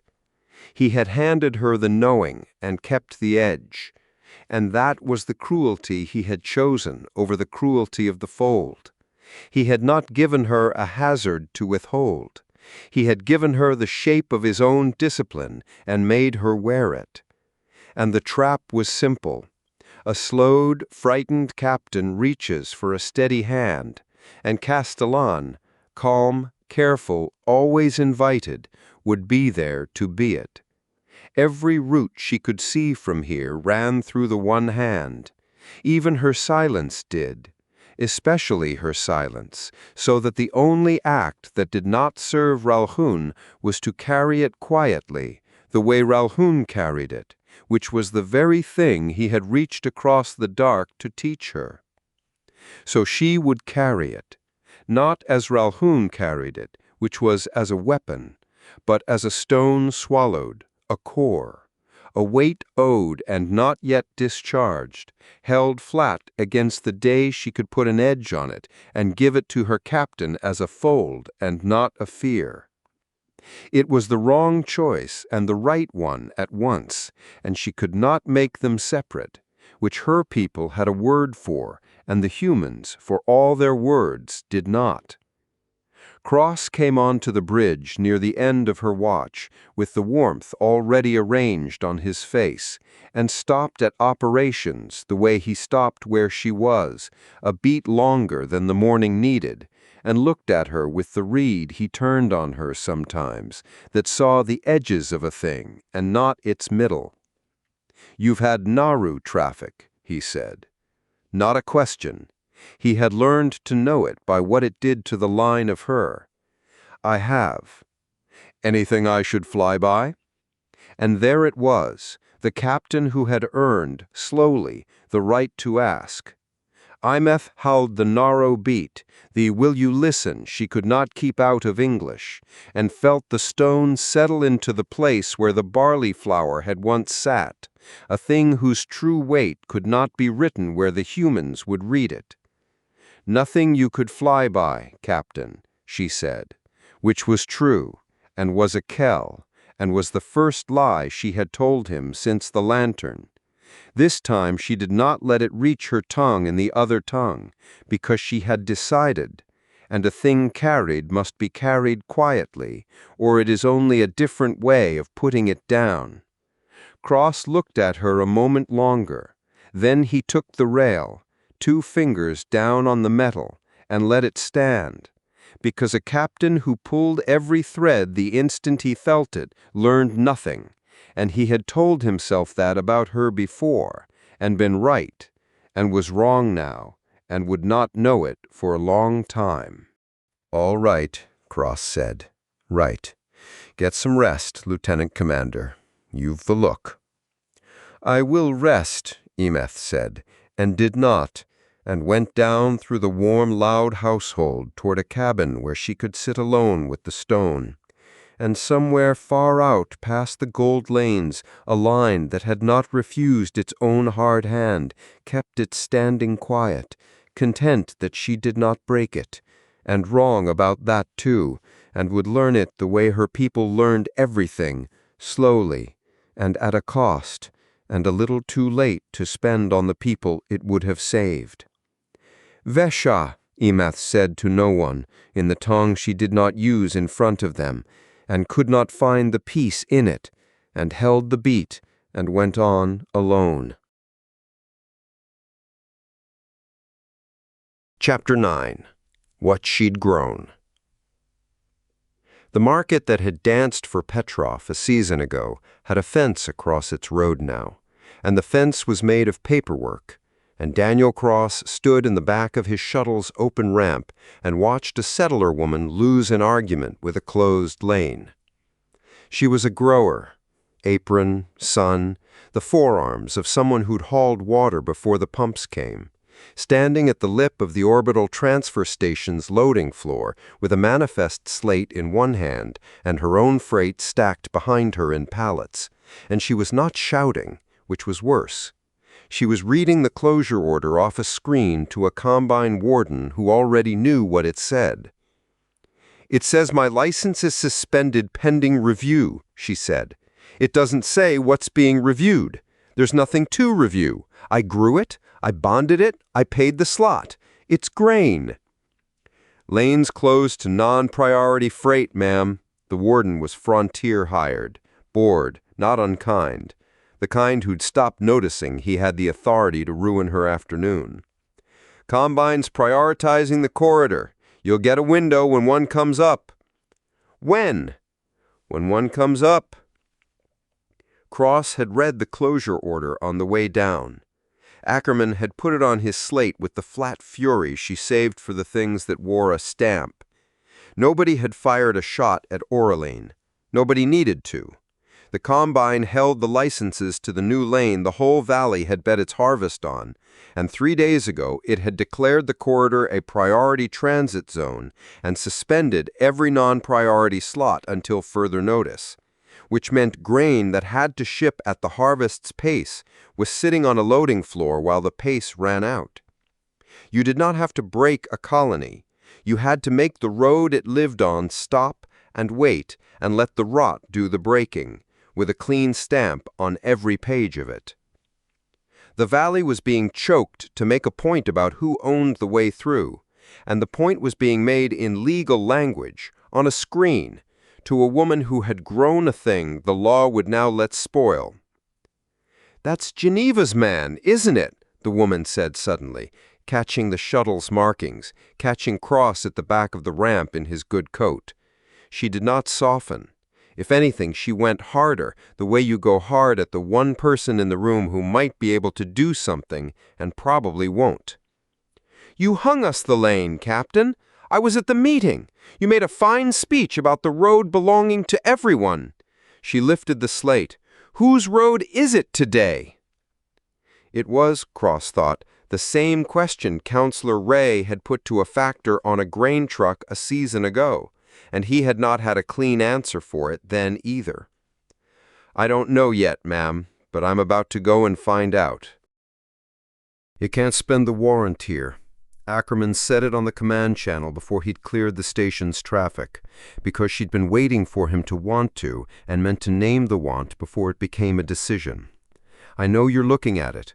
Override the priority order, retime the corridor, hand the valley its slots back. Castellan could do it from his chair, and it would work, and it would be the single most political thing you've done since the medal.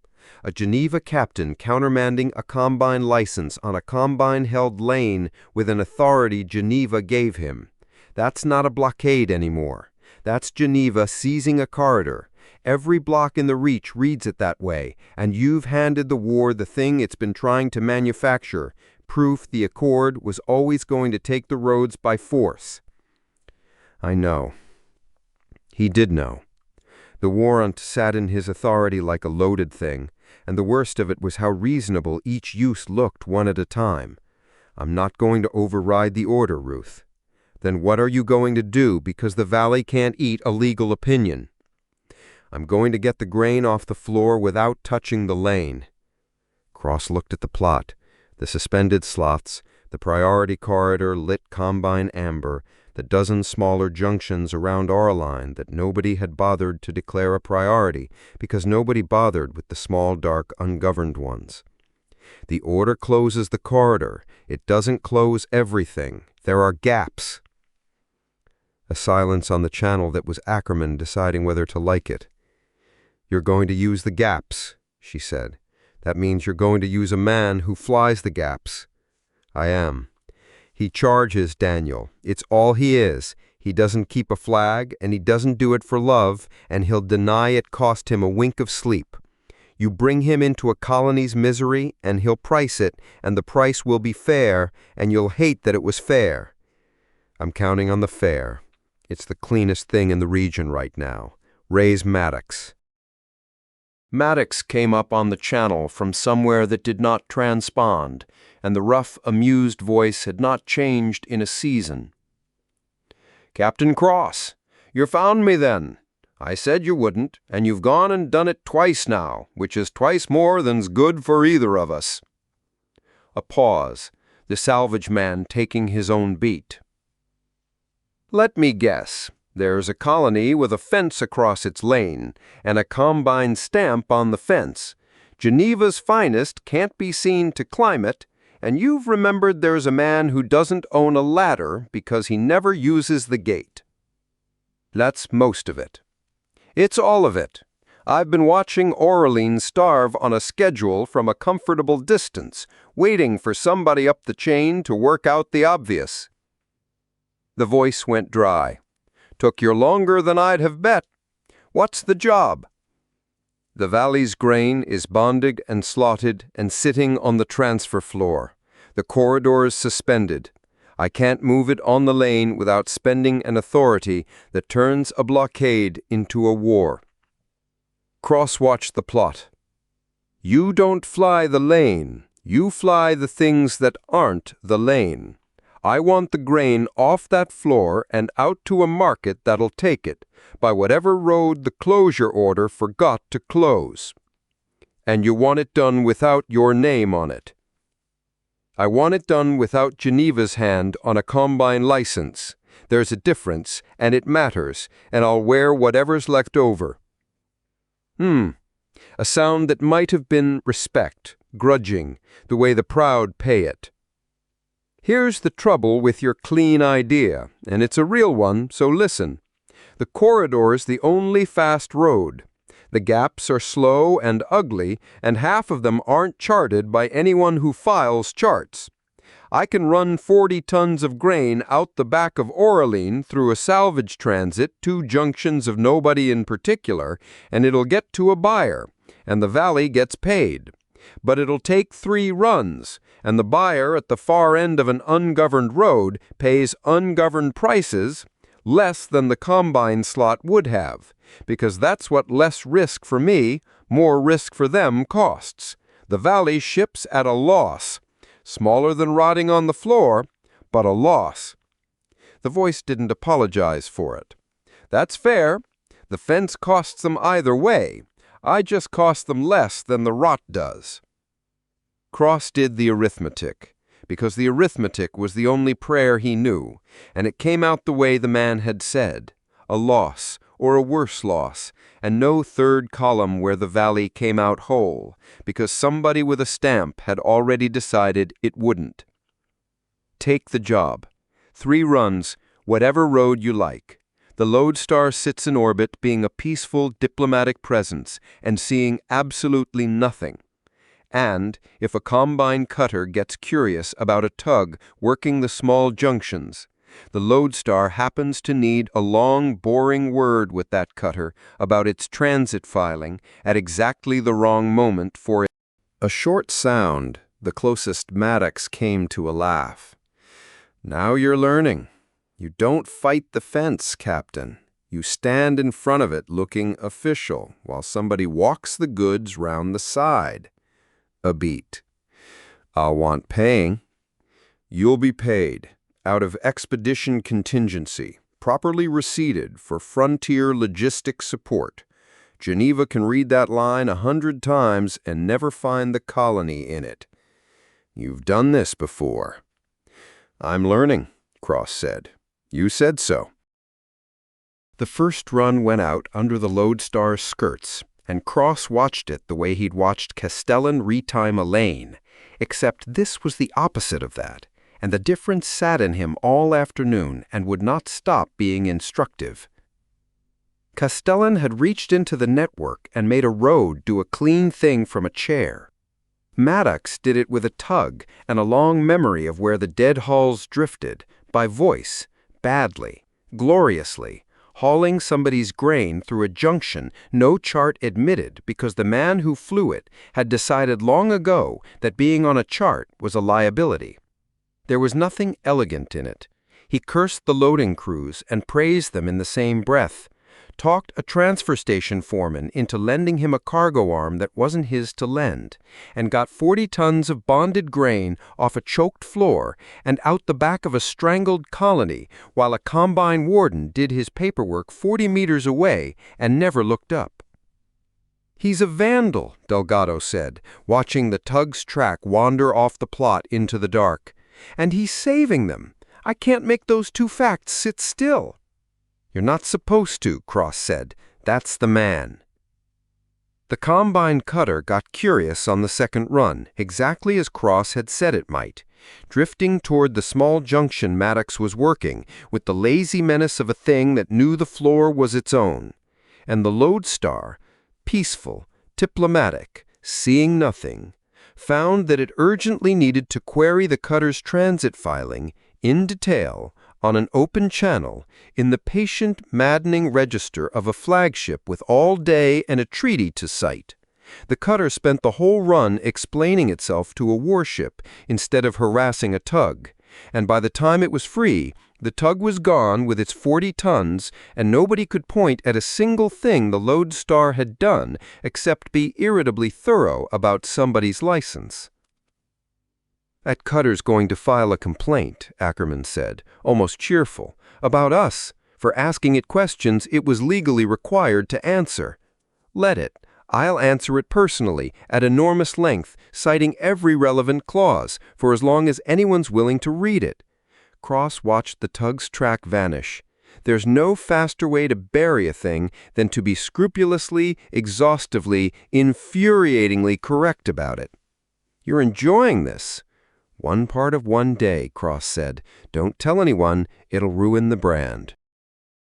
He went down to the valley between the runs, because the captain who walked the stacks did not get to certify a thing from orbit and call it touched, and because Petrov had once said a thing about paying what it costs a wake, and he had started, in a small way, to try. The market was open. That landed harder than he'd braced for. The fence was still across the lane, and the grain was still leaving by the wrong roads at the wrong price, and the valley had opened its stalls anyway, lit its trestle lamps against the early dark, set out what it had because, Hewson had told Petrov, you don't let a bad week have the whole season. They were the most stubborn people he had ever stood among. They were dancing with a stamp choking their livelihood, and the dancing was not denial. It was the count they kept. Who's up? Who's down? Who's yours? Today it came back. Down a road, down a price, nobody hungry yet. A good day by the count out here. Winter had come down with the shore party, too junior to be anywhere but underfoot, and Cross found the ensign at the edge of the trestles with both hands full, losing the same argument the whole valley specialized in winning. The woman from the loading floor, Calla Orsel, somebody said her name in passing, the grower with the suspended license and the forearms, had a stall, and she'd got hold of Vinter the way the valley got hold of the ship's people, by deciding it and not allowing refusal, and she was pressing something into his hands, a fruit or near it, something her own ground had made, round and real and warm-looking in a way the printers never managed, and Vinter was trying to give it back with the helpless courtesy of a boy who'd been raised right, and failing, because you did not out-stubborn a frontier grower across her own trestle. "Take it," Orsel said. She was not smiling quite. It was a fiercer thing than a smile. "I grew it. It's mine to give, and I'm giving it. The fence can have my lane. It can't have my table." She closed his fingers over it with both her work-hard hands, the way you'd close a child's hand around something they'd be sorry to lose. "You tell whoever you tell things to up there.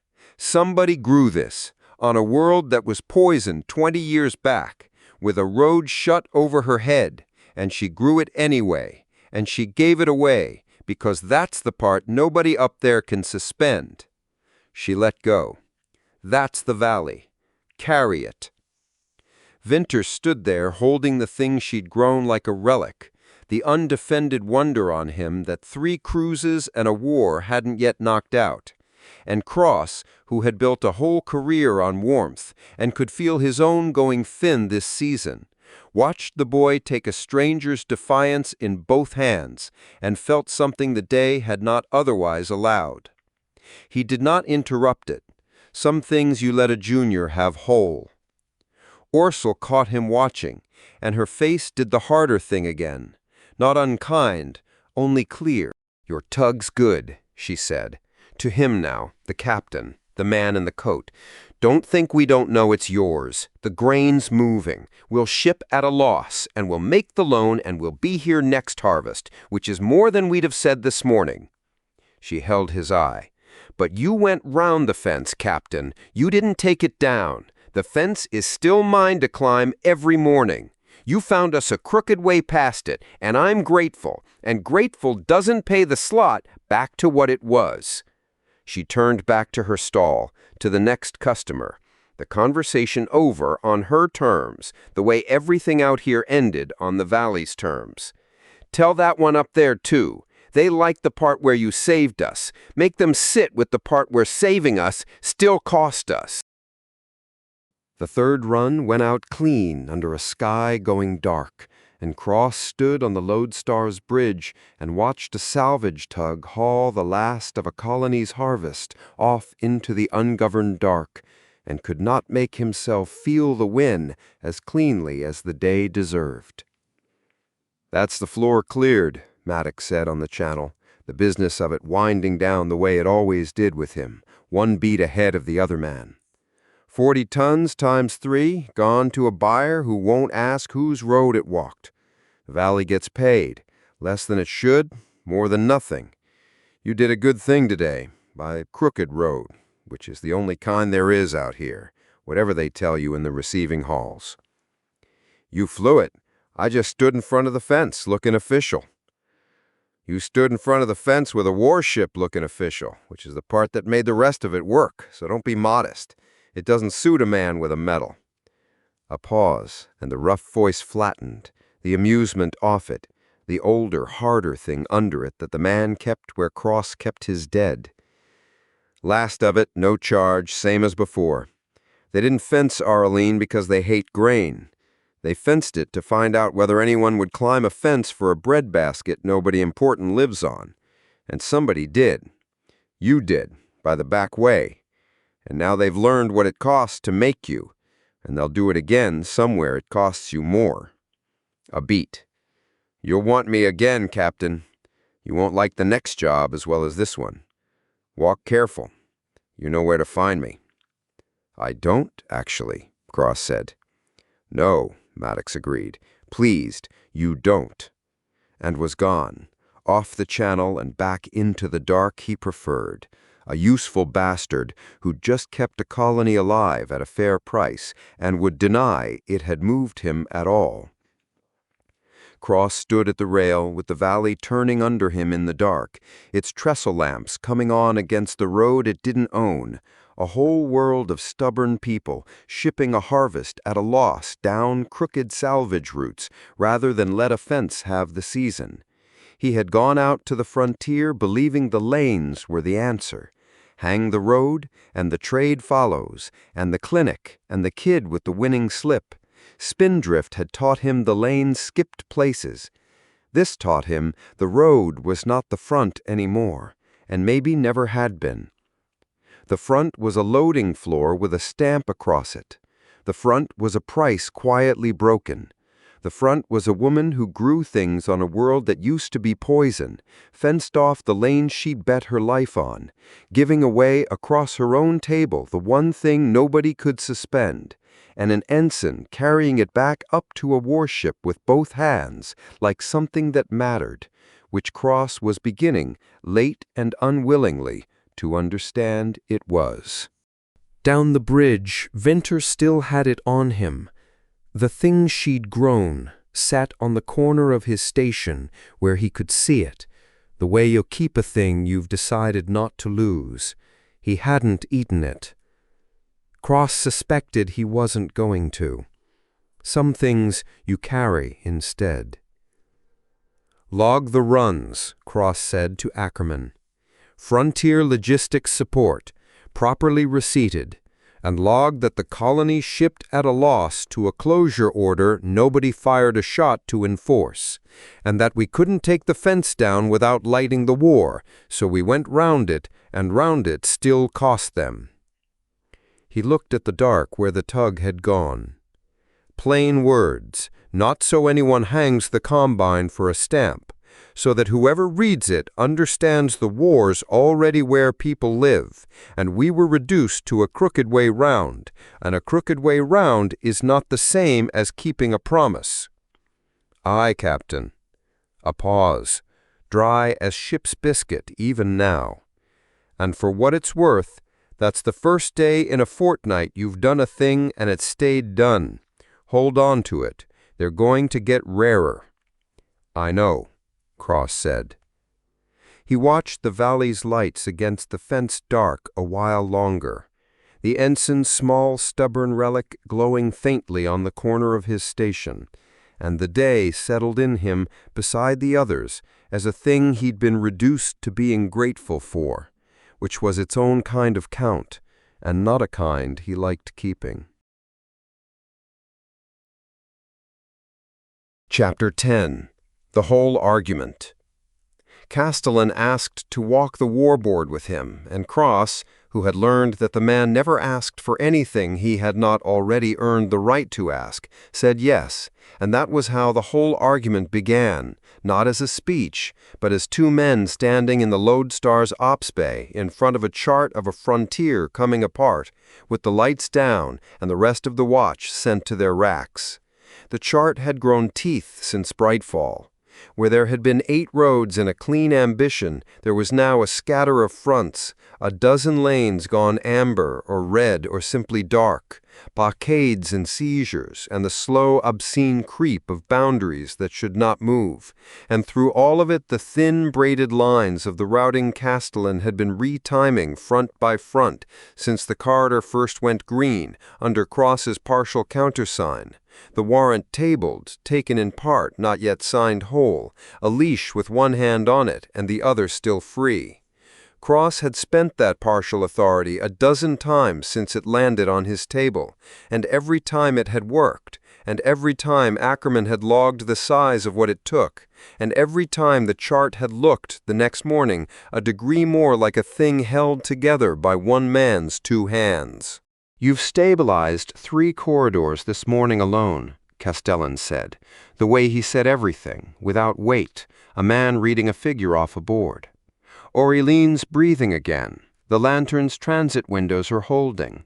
The Harrogate string ran clean again. You did that. Your countersign did that." "You did that," Cross said. I signed it. That's the law working as it should. Castellan turned to face him, hands loose, the good coat worn like it was nothing. I can't touch a certified lane without your keys. You can't retime a lying lane without my models. Neither of us is the hand alone. That's the design, and it's a good one.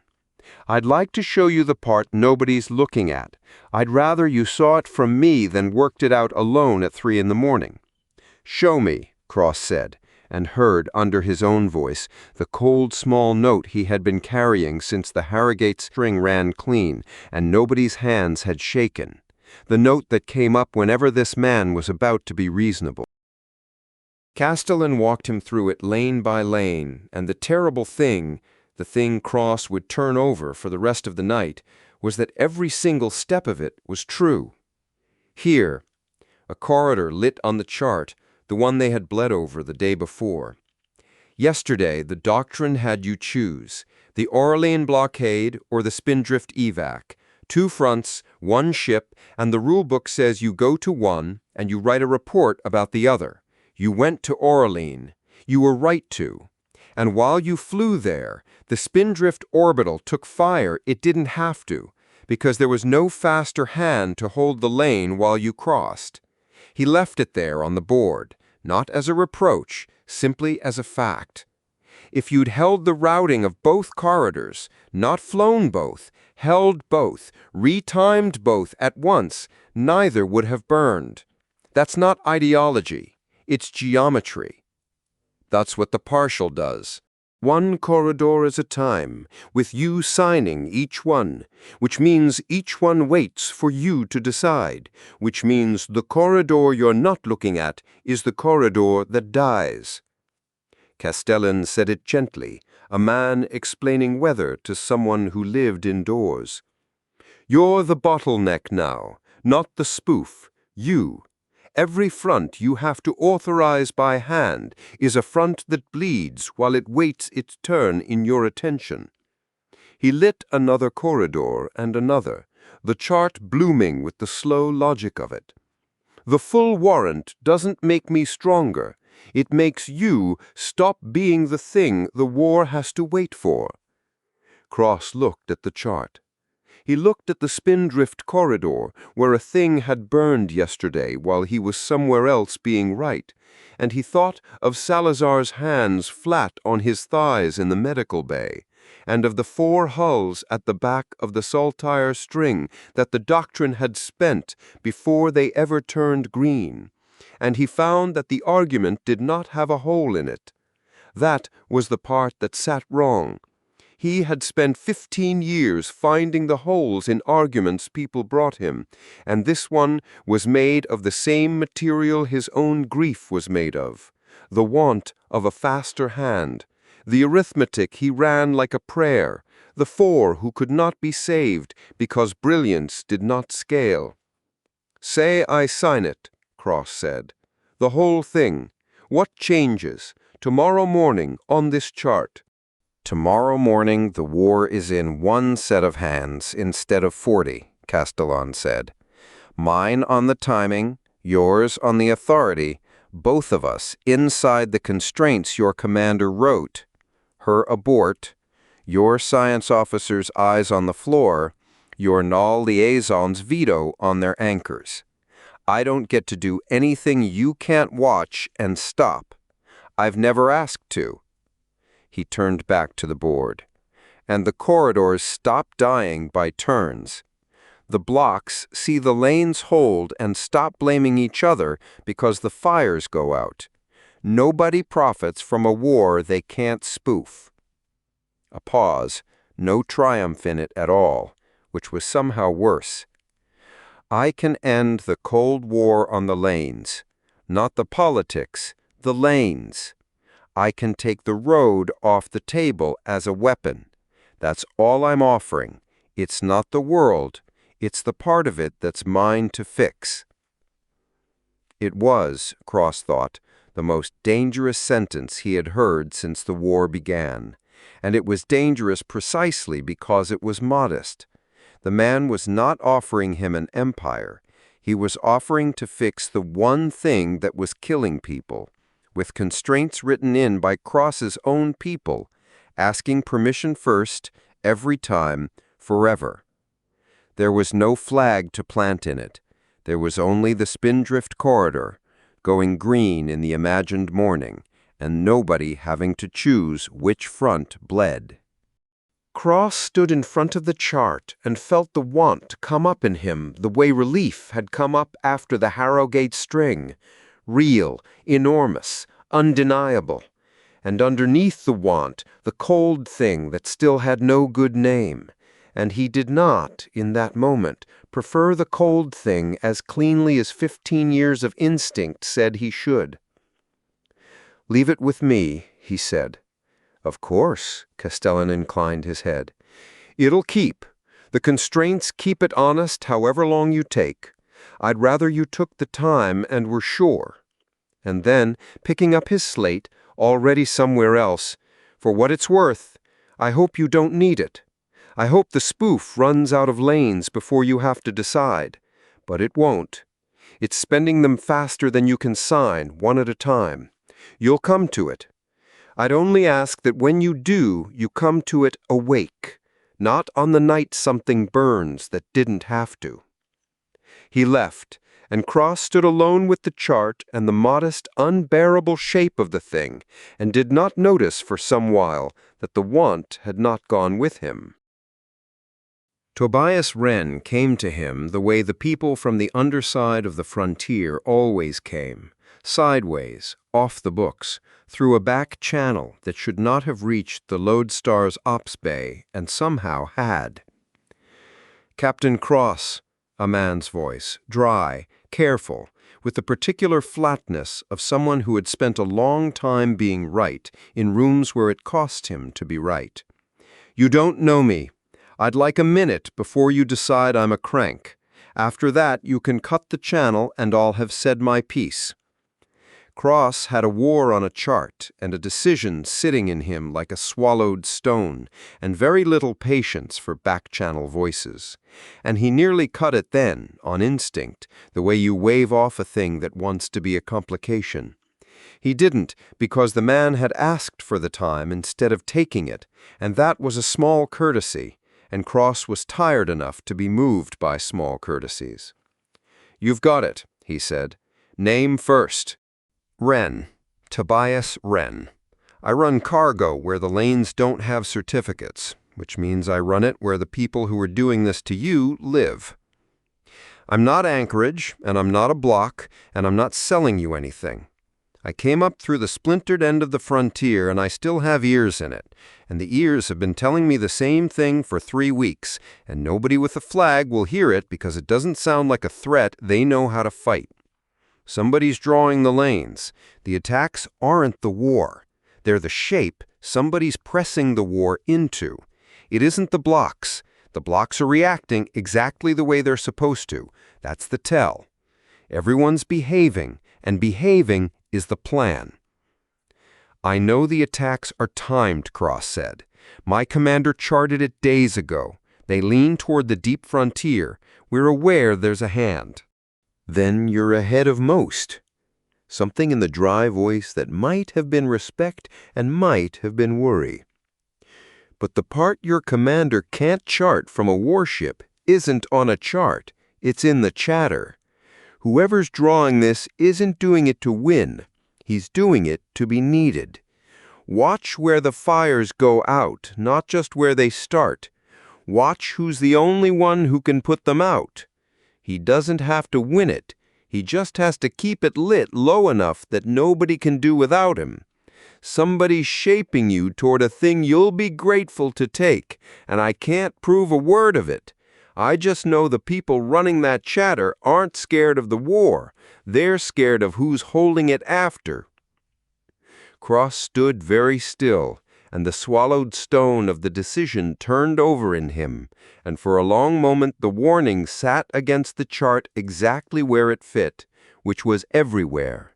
Watch who's the only one who can put them out, laid over Castellan's modest, unbearable arithmetic like a tracing over a drawing, line for line. And then the part of him that needed the faster hand reached up and took the warning and put it away where inconvenient things went, because he could not afford it. That was the truth of it, plain, and Cross was honest enough even now to name it to himself. He could not afford for Wren to be right, because if Wren was right, then the one tool that had saved the Harrogate string and the Oraline colony and stood ready to take the road off the table as a weapon was poison, and Cross had nothing to put in its place. And the Spindrift corridor would go on burning by turns while he found the courage to refuse the only thing that worked. A man does not believe the warning that takes his last tool away. He finds the reason it's wrong. "You came up through the splinter end," Cross said, and heard his own voice do the thing it did when it was about to be reasonable in the wrong direction. "Which means you've got reasons to want the man who's holding the lanes together not to be holding the lanes together. I'm not saying you're lying, Wren. I'm saying everyone who comes to me sideways about a hand on the network has skin in whose hand it is, you included." A silence on the channel. When Wren spoke again, the dryness had gone somewhere colder, and Cross would remember the temperature of it later, when remembering it cost him. "That's fair," Wren said, "and it's why you'll lose, not because you're stupid, because the man telling you the comfortable thing has a clearance and a certificate and a coat, and the man telling you the uncomfortable thing came up through the part of the frontier you've decided you're allowed to stop watching. A beat. I'm not asking you to believe me, Captain. I know better. I'm asking you to remember me. Write the name down somewhere. Tobias Wren told you the war was being shaped on this night before you signed whatever they put in front of you. When it goes the way I'm telling you it'll go, you'll want to know you heard it once and chose the certificate." The channel did not click off so much as withdraw, a man stepping back from a thing he'd known he could not move. "Watch where the fires go out, that's all. Cut the channel now." He did not write the name down. Cross went back to the chart. It was still there, the modest, unbearable shape of it, the corridors that died by turns, and the one coordinated answer that could make them stop, and Wren's warning sat against it now like a smudge he could see and could not quite make himself look at directly. Watch you's the only one who can put them out. Cross looked at the braided routing lines, Castellan's hand on 3 corridors at once, and made himself ask the question Wren had asked, honestly, the way he asked the questions that mattered. Who's the only one who can put them out? And the answer came back, Castellan, of course, plainly, because that was the whole point of him. The design, the good law working as it should. And there was the trap sitting in the answer, because the design and the shape Wren had described were the same shape. A war that only one man could end was indistinguishable from inside it from a war one man was keeping at the rate that kept him needed. There was no figure on the chart that told you which it was. Castellan's arithmetic was true, and Wren's warning was true, and they were true about the same set of lines, and the only way to tell them apart was to know what was in the man's heart, and Cross had no censor for that, only a clearance and a certificate and the coat on one side, a back-channel voice from the underside of the frontier on the other, and a Spindrift corridor that had burned yesterday while he was somewhere being right.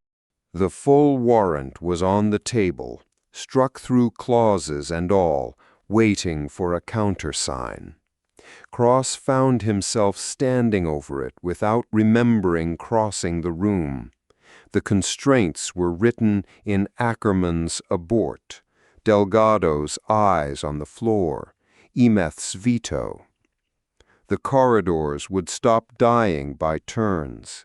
The blocks would stop blaming each other for fires that went out. He thought of the barge master who had asked him whether the road would still be there when her turn came, and of the yes he had swallowed like a stone on purpose. And he thought, "This is how I keep the yes true. This is the hand that keeps the road there." And the want came up enormous and clean, and his hand was on the edge of the table, and the pen was a thing his fingers had already half decided to reach for, because the argument had no hole in it, and the cold thing underneath had no name, and a name you could not say was not, in the end, a reason a man could hold against the Spindrift corridor, going green in the morning. He came within a breath of it. He would never tell anyone how close. Not Ackerman, not Petrov, who could read him off duty like a chart. His hand was on the table, and the want was a tide he had learned to row with, and for one held breath there was no argument left in him at all. Only the arithmetic, and the barge, and the modest, unbearable shape of a war one honest hand could end. Then he took his hand off the table. Not because he believed Wren. He had set Wren aside under paranoia and skin in the game, and the back-channel reflex of a man with reasons. He took his hand off the table because of the cold thing that still had no name, and because Ackerman's voice was in his head from the night the corridor first went green. Men who hand you the leash that politely have usually already worked out where the leash goes. And because some refusals a man makes not from knowledge, but from the part of him the institution did not build, the part that flinched when a thing was too clean to be true. 4 corridors would bleed for the declining, and he knew it. "Leave it with me," he said again, to the empty bay, to no one. One more night. He keyed the log, because logging it was the discipline he had never let himself lose, and he made himself put down the true things in plain words. That the full warrant is on the table. That the argument for signing it has no hole in it that I can find. That I did not sign it, and cannot fully say why, except that a thing that clean, asking that politely, woke the part of me that learned to distrust my own gifts. He stopped, his thumb hovering, and did not write the other thing, did not write "Tobias Wren told me the war was being shaped, on this night, before I signed," because writing it would have meant taking it seriously, and Cross was not, that night, willing to take seriously the voice that took his last tool away. Cross left the bay with the warrant unsigned, and he did not feel like a man who had been wise. He felt like a man who had run out of road and stopped one step short of the cliff because his feet refused, not because his eyes had seen anything they could name. The chart held its modest, unbearable shape behind him in the dark. The Spindrift corridor sat green and quiet on the plot, for now, for one more night, and Cross went to his rack certain, wrongly, that the decision he had nearly made was the only dangerous one in the room. Somewhere on the underside of the frontier, a man named Tobias Wren, right and unbelieved, went back to listening to the chatter, and expected no thanks for it, and did not get any. Chapter 11. Spindrift. The salvage town was burning when the Lodestar came up under it, and the first voice off the orbital was the one Cross had hoped never to hear from a place on fire. "Flagship," older than Cross remembered, and with none of the laugh in it now. "You're upside down again. Roll 90 to starboard and come up under the Burgundy Taurus, what's left of it, and for God's sake do it fast, because somebody's been shooting my home for the better part of the watch, and you're the only haul out here that isn't theirs." Mr. Maddox. Cross had his hand off the rail and would not put it back. On the forward display, Spindrift turned at its own private angle the way it always had. The accreted rings, the scaffolds welded to scaffolds, the 9 liveries scabbed over with a 10th, except that now one whole arc of the 3rd ring was open to vacuum along a line too straight to be an accident. And the work lamps that should have been salvage lamps were the lamps of people trying to get off a thing that was coming apart. "We're coming under. What's hitting you?" "A cutter that flies better than anything has a right to, and shoots at the parts of a station where the people are, not the parts where the cargo is, which tells you it's not after my cargo." A breath, and the old blunt pricing voice came back through the strain, taking Cross's measure even now, even here. "You turned a flagship for me on 6 hours once. I didn't think I'd be glad to see Geneva's face twice in a life. Roll now, Captain. There's a clamp under the burgundy ring your hull can reach, and 1,000 people behind it who'd like to not die in the dark today." The cutter came across the Lodestar's bow as Salazar brought her up under the sagging Taurus, close and contemptuous, and Cross read the hand-painted teeth along her nose before Imeth had the ID on the board. "Sundog," she said anyway, level. "Registry confirmed. The privateer from Brightfall, the one who raced the lieutenant at the lane opening. A beat that on Imeth was the careful setting down of a thing she disliked. She is not racing now." "No," Salazar said. He had not looked up from the flight station, and his voice had gone flat and exact, the joking locked somewhere he wasn't reaching for it. "She's herding. Look at her line. She's not trying to kill the station. She's trying to keep anyone from leaving it. She fires across the lanes off the docking spines, not into them.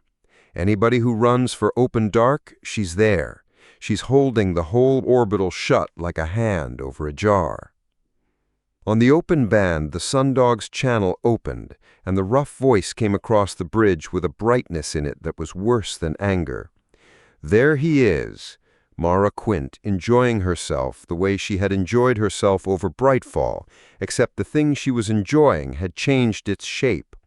The warship, the flag waver, come all this way to lose a second time.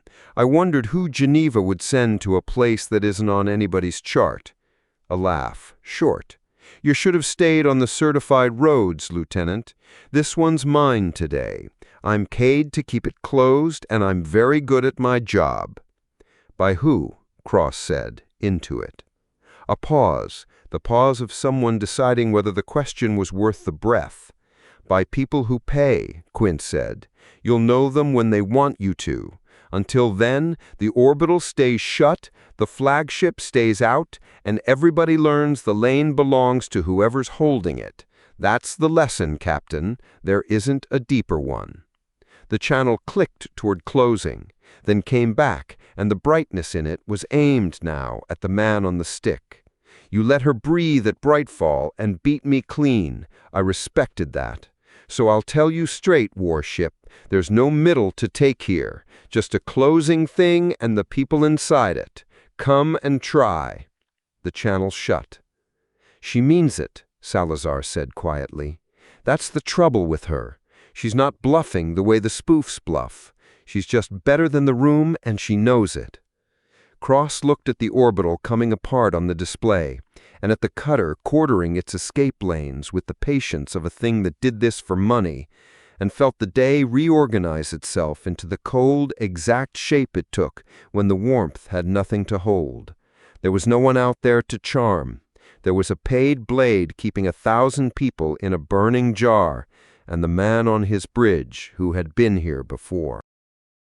Maddox came across to the Lodestar himself, the way he had the first time, and he came faster, and he came with a list. Captain Cross. He had grease to the elbow and a burn seal on the back of one blunt hand, and the unhurried pricing thing in his face had gone hard around the edges, but it was still the same face, still deciding accurately and fast what people were good for. "I'd say it's good to see you. It isn't, because of why. But I meant the thing I said last time. The polite systems fail more than you think. They failed Spindrift sometime around the start of the watch, and you turned up, so I'll take what I can get." He laid a slate on the table without being asked. "Here's the shape of it, and I'll talk fast, because the cutter's not the thing that kills us. The cutter's just keeping the lid on while the rings go." Cross looked at the slate. Ackerman had come down from the bridge to stand at his shoulder.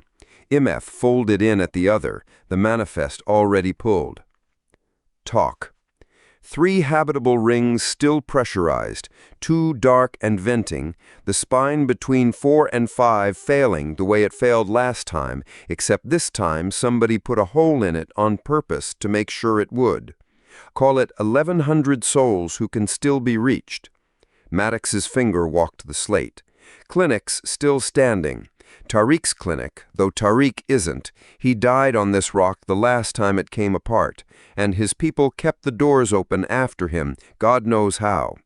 They've been triaging through fire, and they've got the worst of them staged where I can get a sling tender to them if somebody pulls that cutter's attention off the south docking spine for the length of a run, which is the part you're not going to like. He looked up. There's only the one spine your tenders can couple to and still reach the staged casualties, the same one she's watching. She's worked it out. She's not stupid. She's the opposite of stupid. And she sits right off it and lets the little tugs scatter and dares the big slow rescue hull to come into her arc. She wants the rescue, Captain. The rescue's the kill she's paid for. Everything else is just keeping us busy until we try it. The bridge channel was quiet. Salazar, on it from the flight station, said nothing, which from Salazar was a particular kind of attention. "How long do the rings have?" Cross said. "Less than it takes to do this carefully." Maddox said it flat, a man who did not gild a number. "The spine's the clock. When it goes, 4 and 5 take 3 and the clinic with them, and everyone we didn't pull is gone in the time it takes a ring to lose its air. You don't get to be patient. You get to be lucky or you get to be fast, and luck's already spent itself getting you here on the right watch." "And your people," Ackerman said, "where are they in this?" "In it." Maddox met her, the same recognition as last time, the respect of one blunt instrument for another. "My riggers know which bulkheads are real. My tugs are already pulling who they can from the dark rings into 3. We're doing the part only we can do. What we can't do is move 1,100 staged casualties past a cutter that outflies everything I own, in tugs held together with prayer." He turned back to Cross, and the price, when it came, was no price at all, which was how Cross knew the man was frightened under the unhurry. "I came aboard to ask you to do the thing your kind's actually for. Not the docket, the other thing. Get my neighbors off this rock before the spine eats them. I'll give you every map I've got and every hand that can hold a line, and I won't ask for a berth or a salvage right or a coin, because there's nothing left here worth taking that isn't a person." A beat. "First time you came, I priced you and found you worth more than I budgeted, and told you you'd work out one day why I meant it as a warning. This is the day. You're worth more than I budgeted, Captain. Don't let it cost more than it's worth." It was Imeth who put the geometry on the main display, and it was Imeth who made the silence land. "The captain should see the routing," she said, and brought it up beside the orbital's failing schematic, the lane the Lodestar had ridden in on, the emergency vector that had pulled them off the schedule line and dropped them under Spindrift's burgundy ring exactly when the town needed them. "We did not choose this approach by chart. The Warrant routing chose it. The theater authority retimed 3 corridors to stabilize the region, and the stabilization walked us here, on this vector, at this watch." A pause. "I note it because I do not believe the cutter's timing is a coincidence with ours, and I would rather say so now than after." Cross looked at the lane he had not drawn, that Castellan's hand had drawn for him. that had set the Lodestar down in front of a paid blade at the precise moment a salvage town began to die, and felt the floor of the day tilt the way it had tilted over the casualty chart when a thing he'd been calling rescue turned out to have a route somebody else had laid. Cross did not say it aloud. There was nothing to do with it yet but hold it, and 1,100 people did not have the patience for a captain examining his own tools. He had reached for a faster hand on the lanes after the spoofed convoy, and a hand had reached back, and it had put him here. That was a thing for a quieter midnight. He set it where Ackerman set the trees she could not yet defend, and turned to the room. "Log the note," he said, privately. "Ackerman, the same shelf as the rest." And then, because a weight that had nowhere to go went into the work, or it went into the way you flew, and the second one killed people. Options, fast, Maddox's clock is the real one. Delgado had it half built already. "We can't outshoot her, Captain. She fires across the escape lanes, not at the hull, and the second we engage, we're a warship trading fire over a station full of civilians, which is exactly the picture her paymaster wants on the public boards by morning. We can't outweight her. The spine won't wait. We can't sneak the sling tender past her. She's sitting on the one spine it can use." He looked up, and the despair had nowhere to live because the problem refused it room. "There's one geometry that gets the tenders coupled and the casualties off. Somebody has to pull her arc off the south spine, has to come into the open dark where she wants the rescue to be, and be the rescue she's waiting for, and stay alive in front of her long enough for the slow hulls to do the slow work behind. Draw the blade, hold it drawn." "For how long?" Cross said. "Long enough." Delgado's hands moved. The plot drew the run, and it was an ugly line, a line that went where no one with sense would take a ship, threading the gap between the cutter's arc and the orbital spin and the debris coming off the failing rings, a line that asked a hull to fly the inside of a closing thing, while the best privateer on the frontier did everything in her considerable power to open it. And whoever flies it doesn't get the clean margin. There isn't one. She'll be on them the whole way, and they fly it anyway because flying it anyway is the only thing that gets 1,100 out instead of none. The bridge was very quiet. "It's not a heading a sane pilot takes, Captain," Delgado said because someone had to. "I've run it 3 ways. It's the same 3 ways. It needs the inside line at the boundary, and it needs it flown into the cutter's teeth, and there's no version where the pilot gets to be careful." Cross went down to the flight station because the thing he was about to spend was not a number on a plot, and a captain who spent it from the rail was a parade. Salazar had already pulled the run onto his own board. He was looking at it the way Cross had watched him look at the impossible 100 times, not as fear, never as fear, but as the greed that ran deepest in him, the part that saw a wall and got interested. Except there was something under it now that Cross had not seen on Salazar's face before, and it took him a moment to name it, and when he named it, the day got colder.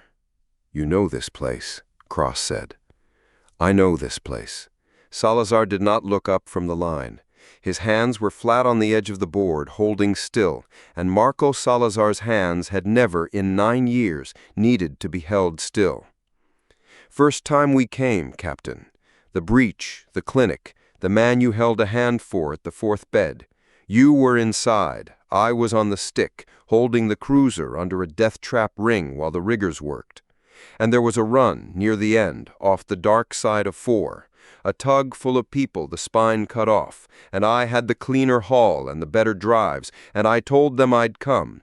And I read the spin wrong by a hair, and I came up the wrong side of the Taurus, and I was—" He stopped, and the stopping was worse than the word. And then he said the word, because he was Salazar, and would not leave a true thing unsaid. 90 seconds late. That's all. 90 seconds. The spine took them while I was coming round the long way. You held a man's hand at the fourth bed. I've been holding the other end of mine ever since, and nobody on this ship knows it because I file my own logs, and I left that one short." Salazar turned his hands over and looked at the palms like they belonged to a man he used to be sure of. "And now she's back," Salazar said.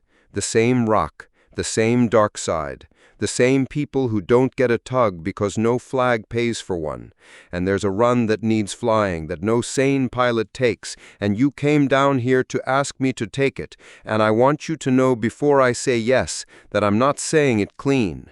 I'm saying it because last time I was 90 seconds late, and I have flown every run since a little early to make up a number that doesn't subtract." A breath. "That's a bad reason to fly a bad line, Captain. Petrov would tell you so. Ackerman would log it. I'm telling you so myself, because you should know what you're spending when you spend me." There was a version of this where Cross told him it wasn't true, that the number subtracted, that the count came right. He had the words. He always had the words. He looked at his lieutenant holding his own hand still over a line that went where no one sane would take a ship, and he could not make the words come, because they would have been a performance, and Salazar would have known it. "I'm not going to tell you it's a good reason," Cross said.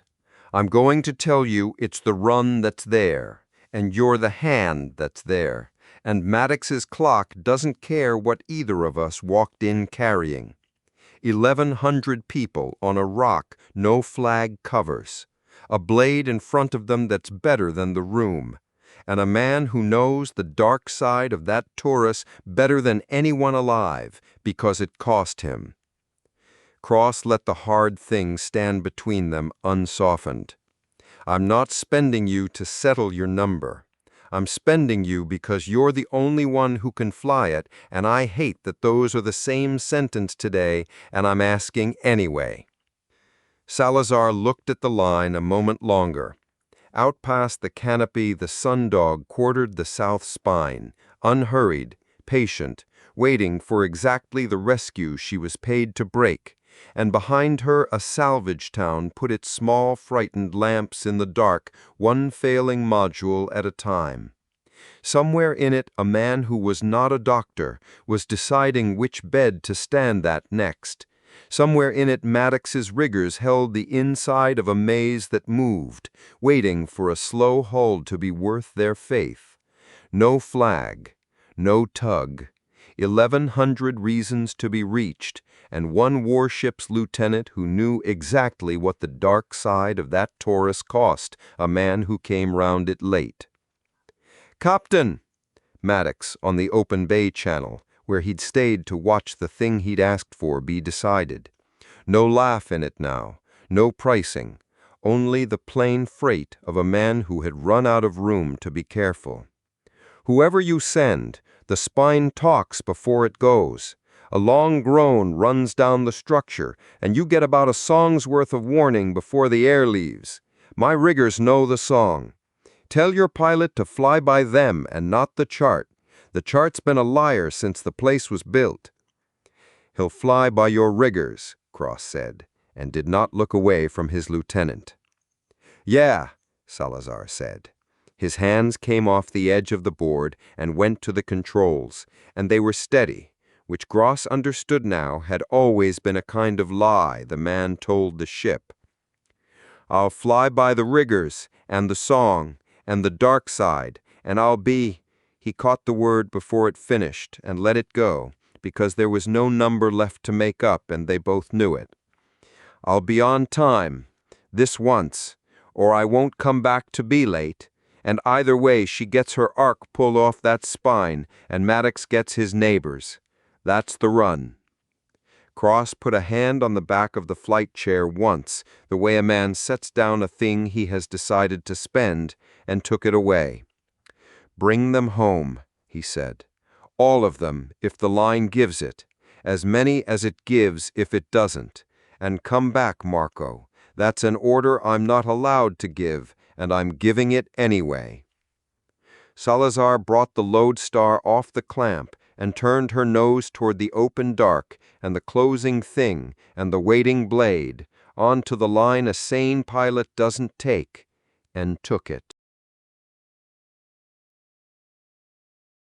Chapter 12. Redline. The line a sane pilot didn't take ran along the inside of a dying thing, and Salazar took it the way he took everything that frightened him, which was fast, and without telling his hands they ought to be afraid. The Lodestar came off the clamp and dropped her nose into the gap between the cutter's arc and the orbital spin, and the burgundy Taurus swung up over the canopy huge and wrong, venting in a dozen places, its work lamps strung along the dark like a town that had not yet agreed to die. Somewhere behind him on the bridge, Cross was a voice and a presence and the weight of an order he wasn't allowed to give and had given anyway. Come back, Marco. And Salazar set that where you set the things that would slow your hands, off to one side, to be picked up later, if there was a later. All right, he told himself, because he always did. Inside line. Fly by the riggers, not the chart. The chart's a liar, and the riggers are scared, and the scared ones are right. Winter. Here.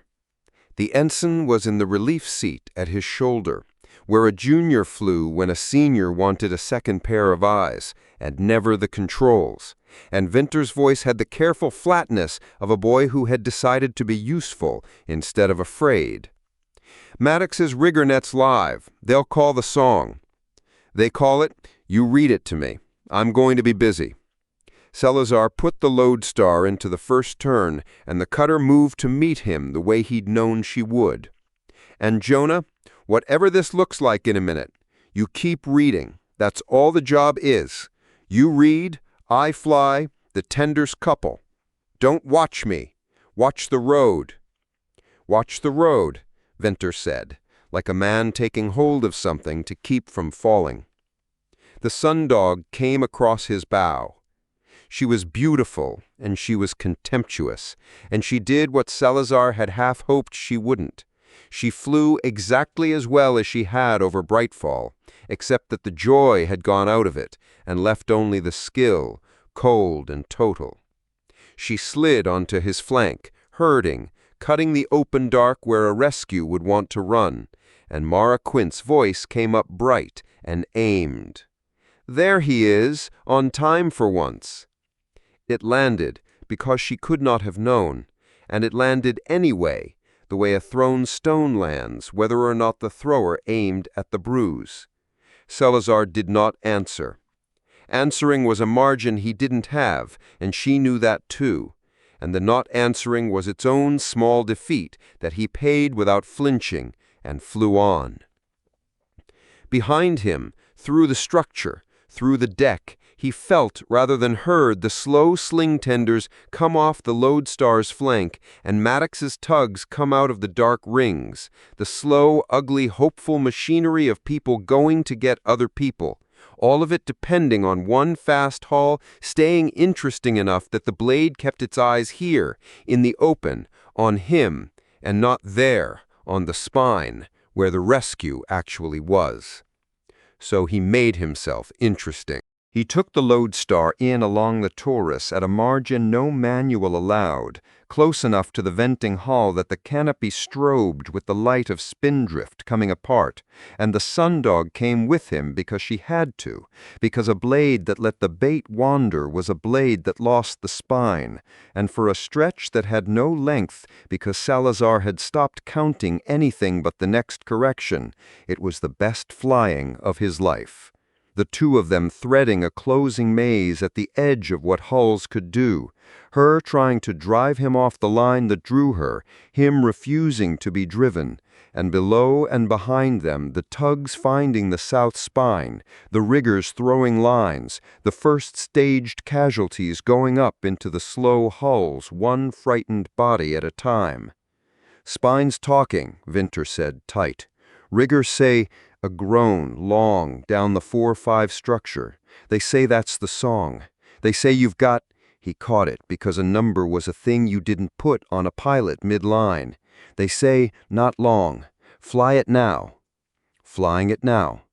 And Salazar took the Lodestar into the inside of the inside, the last, tightest line, the one that put her between the failing spine and the cutter and the dark side of the Taurus all at once, the dark side of 4, the same dark side, the place that had cost him once when he came round it 90 seconds late and a tug of people he'd promised went into the spine while he flew the long way home.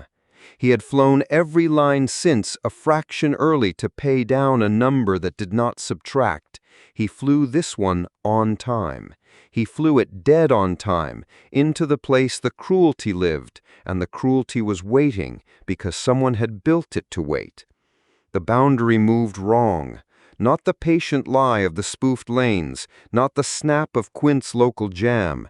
This was something else, something he felt in the controls before the plot could show it, the geometry along the inside line tightening as he loaded the drives, the shear closing faster the harder he flew, so that every gram of thrust he spent to stay ahead of it brought the wall a length closer behind. He understood it the way you understand a thing built specifically for you. The line that saved them was the line that killed the man flying it, because the only pilot who could fly it was one flying flat out, and the wall ate flat out. And someone sat at a desk and made a road that punished exactly the thing a great pilot did. He had a breath in which to stop, to pull the drives, let the wall settle, peel off, and lose the line. And the line was the draw, and the draw was the spine, and the spine was 1,100 people, and a clinic a dead man had built, and his people had kept open after him. Salazar redlined the drives. He felt it before he understood it as injury, the Lodestar answering with everything she had, the inside line holding, the cutter falling a length back because not even Quint would load into a shear like that. And then the boundary's collapse came up through the hull as a shock that had no sound, a single enormous wrong note that went through the chair and through his spine and through the soft architecture behind his eyes. And the canopy stars smeared and would not come back to true. He held the line. He held it through a thing his body was not built to be held through, the chair holding his spine because someone 40 years ago had built a flight chair to hold a spine through exactly the shock a pilot should never take. And he flew the Lodestar through the worst of the closing on hands that were, he understood with a calm that frightened him more than fear would have, no longer entirely his. "Marco," Vinter's voice, far off, then close. "Marco, the tenders are coupled. They're coupled, they're pulling, you did it, she's off the spine. Marco, you can come off the line." He tried to bring her round. The thought went out of him clean and clear and arrived in his hands as something else, something blurred and late and not quite the shape he'd sent. And the Lodestar answered the blur instead of the thought, and started a turn he had not exactly meant. And the dark side of the Taurus came up where it should not have, and the old number, 90 seconds, the wrong side, coming round the long way, rose in him not as memory, but as a thing about to happen again, here, now, with the last tender still on the spine, and the wall still closing, and his hands gone to strangers. "Jonah," his own voice, and he heard the wrongness in it, the slur of a man whose inner ear had stopped telling him which way was down. "Jonah, I can't, the controls, I can't trust the, you have to—" And then the thing the whole day had been refusing to say said itself, fast and flat and final, the only clean sentence left in him. "Take the ship." Vinter took the ship. He did not decide to. There was no decision in it, any more than there was a decision in catching a thing that fell. Salazar said, "Take the ship," in a voice that was not Salazar's voice, and the relief controls were under Winter's hands and live because a junior flew with his hands a centimeter off the duplicates, the way you were taught and never believed you'd need, and the Lodestar was halfway into a turn that ended in the Taurus wall, and Winter took her. He was not Salazar. That was the first thing, arriving with a clarity that left no room for the terror standing right behind it. He could not do what Salazar did, could not feel the lane through his hips, could not fly by the greed that saw a wall and got interested. He had watched Salazar fly that way for years and known he would never have it. So he didn't try. Instead, he flew the way the Academy's most boring instructor had flown, the way Salazar himself had flown one bright afternoon over Brightfall, when the prize was a race and the trick was the middle. Let the edge runner fight the wall, take the center, hands quiet, read the road, and trust it. Winter took the center of the closing line. He did not chase the margin Salazar had been holding. He could not hold it, and he knew it, so he let it go and found the slower, truer line under it, the one the riggers were screaming down the net, and he flew the Lodestar out of the turn she should have died in, by not fighting her, by reading the song Maddox's people sang and flying at a beat behind instead of a beat ahead, patient where Salazar had been brilliant, and it was enough. It was barely, exactly enough. He kept his hands quiet by main force, the way you keep a frightened animal quiet, and read Maddox's riggers down the net the way Salazar had told him to. Fly by them, not the chart. And the riggers sang the spine's long groan, and Winter flew a beat behind it instead of a beat ahead. The last tender came up off the spine on the inside of his turn, slow and heavy and full of the living, and he did not chase it, and he did not crowd it. He left it the room the middle always had, and let it run home on the truth of a road that agreed, for one more breath, to be a road. Last tenders clear of the spine, he heard Ackerman say, somewhere, level, and then less level. Last tenders clear, they're all off, spine's going. The spine went. Winter felt it through the hull as the long groan became a short one, and then nothing. 4 and 5 folding into the dark, with the clinic's empty rooms and the staged beds and the lamps of a town that had got its people out first. And the Lodestar came off the inside line into open dark, with the slow hulls strung behind her full of the living, and the sundog, her arc pulled, her kill spent on a rescue that had refused to be one, peeled away into the dark with her drives torn, and her job, for the first time in a long while, undone. "They're out," Winter said, to no one, to the boy he'd been that morning. "All of them. They're out." And then he looked at the man in the flight chair beside him, and the rest of the day arrived. Petrov's people could not get Salazar out of the chair. That was the thing Winter would carry after, not the slurred voice or the blurred hands, but the flat, practical horror of a medical team standing around a flight chair on the Lodestar's bridge, unable to lift a man out of it because the chair had become, in the shock that took him, the only thing holding his spine in a line that would let him keep the use of the rest of himself. So they brought the chair. They unshipped it from its gimbals whole, with him in it, and carried the chair and the man together down through the ship to the medbay, and Salazar rode it the way he had ridden everything, sitting up, awake, refusing to be a thing that was carried, except that his hands lay in his lap now in a way that hands didn't, and his eyes kept reaching for a horizon that wouldn't hold still, and when he spoke, the words came out fighting a body that had stopped agreeing which way was down. Winter, on the way down. The last tender. Did the... Everyone, Marco. Winter walked beside the chair, because he could not make himself not. 1100. The clinic staff, the riggers, all of Maddox's people. Everyone the spine didn't already have. You drew her the whole way off it. They're alive because you flew it. Salazar's eyes found him, with effort, and held, with effort. The last stretch, I felt her come right under somebody's hands, and it wasn't me. You took the middle. A thing happened at the corner of his mouth that on a steadier day would have been the grin. I taught you that, over Brightfall. You weren't even... You were keeping the channel clear. You weren't supposed to be listening. I was listening, Venter said. Yeah. Salazar shut his eyes, which seemed to help, which was its own terrible piece of information. Yeah. You were always listening, Jonah. That's the thing about you. That's the thing they'll... He stopped. He did not finish it.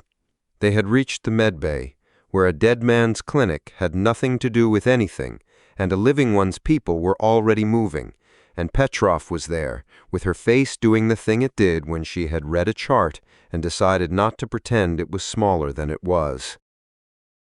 Cross came down when the ship would let him, which was later, when the Lodestar had handed the survivors to the slow hulls, and Maddox had said a thing on the open band that wasn't a price and wasn't thanks, and was closer to a man saying a name at a graveside. And the cutter was gone, and the burning thing that had been Spindrift was a debris field with 1,100 people alive. Somewhere it wasn't. Petrov met him in the passage, the way she had before, and did not soften it, the way she didn't. He'll live. He'll walk, mostly, in time. He'll talk. He's talking now. He's furious and funny and trying to run the medbay, which is how I know the man's still in there. She let that be the good news, gave it its full second, and then gave him the rest because somebody had to, and she was the only one who got to. The shock took his vestibular system and the fine motor in both hands. The inner ear won't come back, not to where it needs to be. The hands, some, not enough, not for what he does. She held his eyes. He can advise. He can teach. He can sit in a sim and break your heart with how good he still is at the part that's in his head. He cannot fly a hull into a closing line and trust his own body to do what he tells it, and he never will again. And he already knows it, Daniel. He worked it out before I did, somewhere on the way down in that chair. So when you go in there, don't you dare tell him it'll come back. He'll know you're lying, and he'll never forgive you for thinking he needed it. Cross went in. Salazar was sitting up.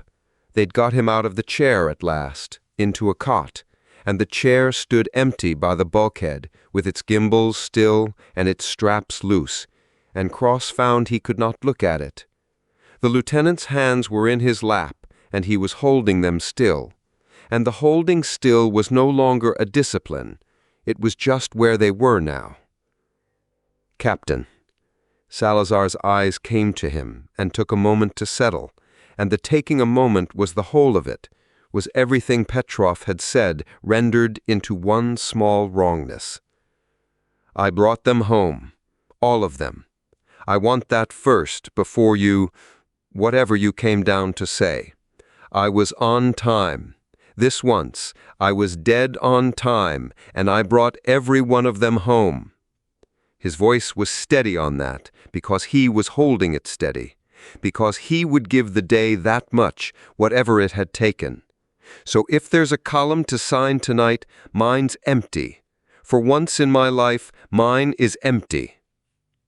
Yours is empty, Cross said. 1,100, not one short. Not one short, Salazar said, and something in him let go of a number he'd carried since the last time this rock tried to make a liar of him, and his ruined hands lay quiet in his lap, on time at last, and the thing it had cost to get them there sat in the room with the two of them and did not need a name. Cross did not tell him it would come back. He sat down on the edge of the cot, the way you did with a man and not a subordinate, and stayed, which was the only thing he had that the day couldn't ration, and Salazar let him stay, and neither of them said the thing they both knew, that the best pilot either of them had ever served with had flown his last line into the inside of a dying town and bought 1,100 strangers with the one thing he was, and would spend the rest of the war in a chair that didn't move, teaching a boy who had been listening to fly the middle of a road that had stopped being his.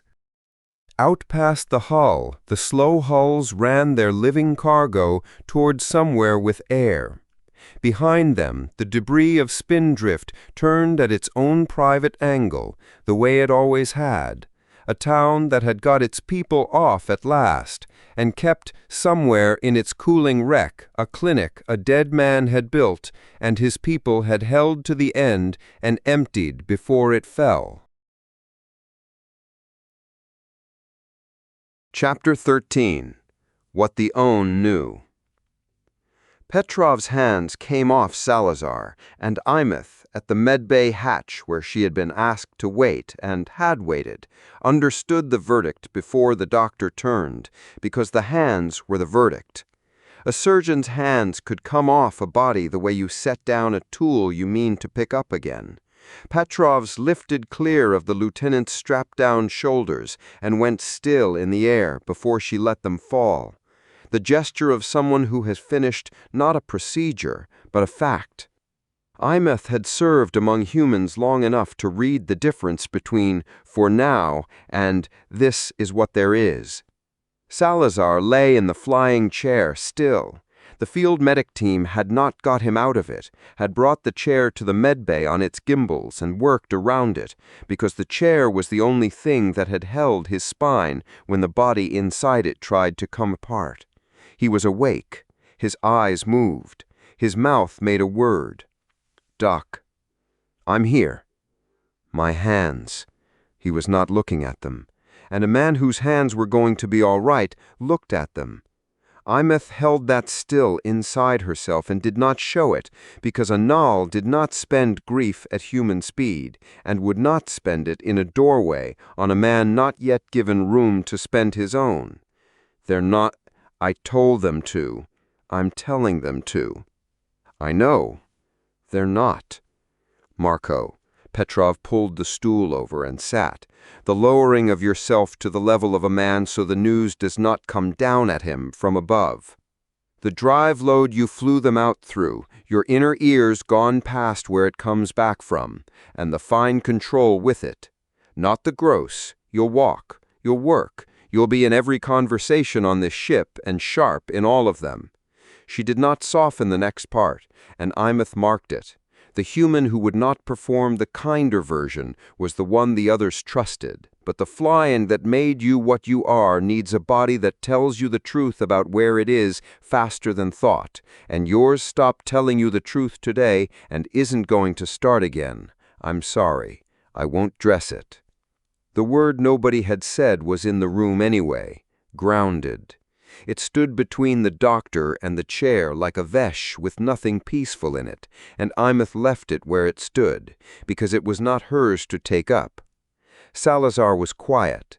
Then, in a voice that reached for the joke and could not lift it, "Did I get them?" "You got them," Petrov said. "All of them. Off the orbital, through the lane, home. Every soul." "Then it's a good trade," Salazar said. And it was the worst thing he could have said, because he did not believe it and was going to make himself believe it anyway, and it would take him years. Imeth, who carried a debt she discharged across years, set her hands flat against the frame of the hatch and held Vesh'a for the lieutenant, a stillness the crew had learned to leave alone. Petrov gave him the thing that would let him sleep. After a while the eyes stopped moving, and the doctor stood and came to the hatch, too tired to be anything but plain. "You wanted to know if he'd fly again?" Petrov said. "He won't. Tell the captain he'll want it from someone who was in the room, and you were." A beat, the flat, unhurried attention turning on her. "You all right, Imeth?" "Kel, Emeth said, before she could choose otherwise, the null no coming up out of the place she did not let humans see, and then she heard herself, and the slip told her more than the verdict had. No, I am not. I will be useful regardless. She inclined her head, the small bow that meant a thing was received and would be carried. Vesh'a, doctor. That'll be the day, Petrov said, and let the hatch seal, and Emeth went to find her captain with a verdict in her mouth, and, under it, a worse thing she had not let herself look at, a warning she had carried unproven these last days, risen now in the long view to ask her whether she had stayed quiet too long. Delgado had the geometry up when Emeth reached the bridge, and Crossed stood in front of it with his bad arm still strapped, and his face doing the thing it did when grief was being converted, by main force, into a question he could answer. "Say it again," Cross said, slowly, "for the log and for me." The extraction lane. Delgado's hands moved on the plot, drawing the thing he had clearly already drawn 3 times to be sure of it. Spindrift's orbital was coming apart, the sundog was contesting every clean window, and there was exactly one lane that read open and stable enough to take an evac stream. That's where the routing put us. And the boundary on it was rigged. A second trace bloomed over the first, a thin, cruel overlay. Not spoofed like saltire, no lie fed to the traffic control. A real boundary, seeded to collapse under drive load. The more thrust you fed it getting people out fast, the faster the shoulder shut. It was built to punish the rescue. Salazar flew it hard enough to beat the sundog and the collapse both, and that's what cost him his hands. A box, Captain, for whoever was good enough and stubborn enough to try the save. And we didn't read it. Cross's voice was very level. Going in, we didn't read the boundary was wrong. No, said Ackerman from the op station, her voice flat, the way it went flat when she was furious, and the fury had a direction now. We didn't. And here's the part I've spent half the watch making very sure of because I would rather be wrong. She put a third thing on the display, and Emeth's stomach dropped before the words came because she knew the shape of it. She had been carrying its absence for days.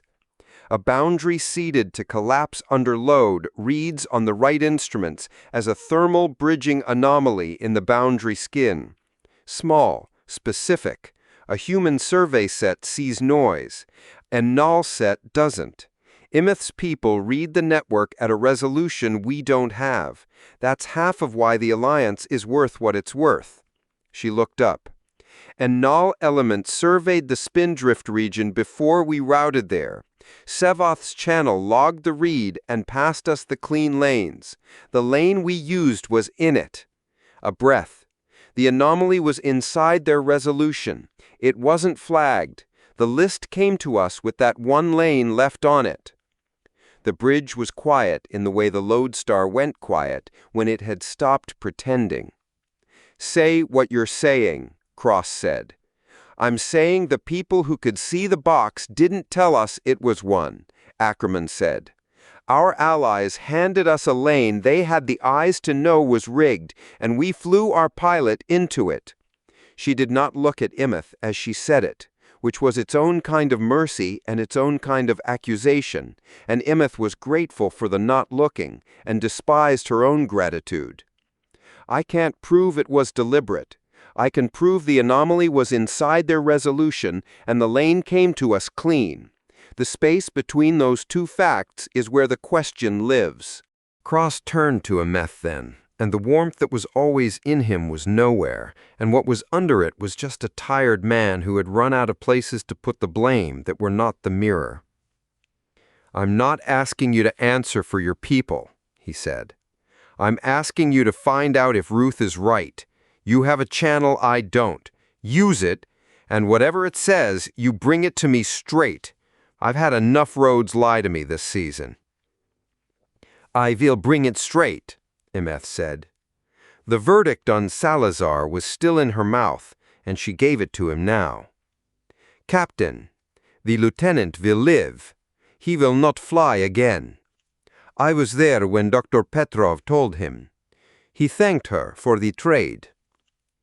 She held the beat, the narusa, frame, even in English. Will you hear this? He should not have had to make it.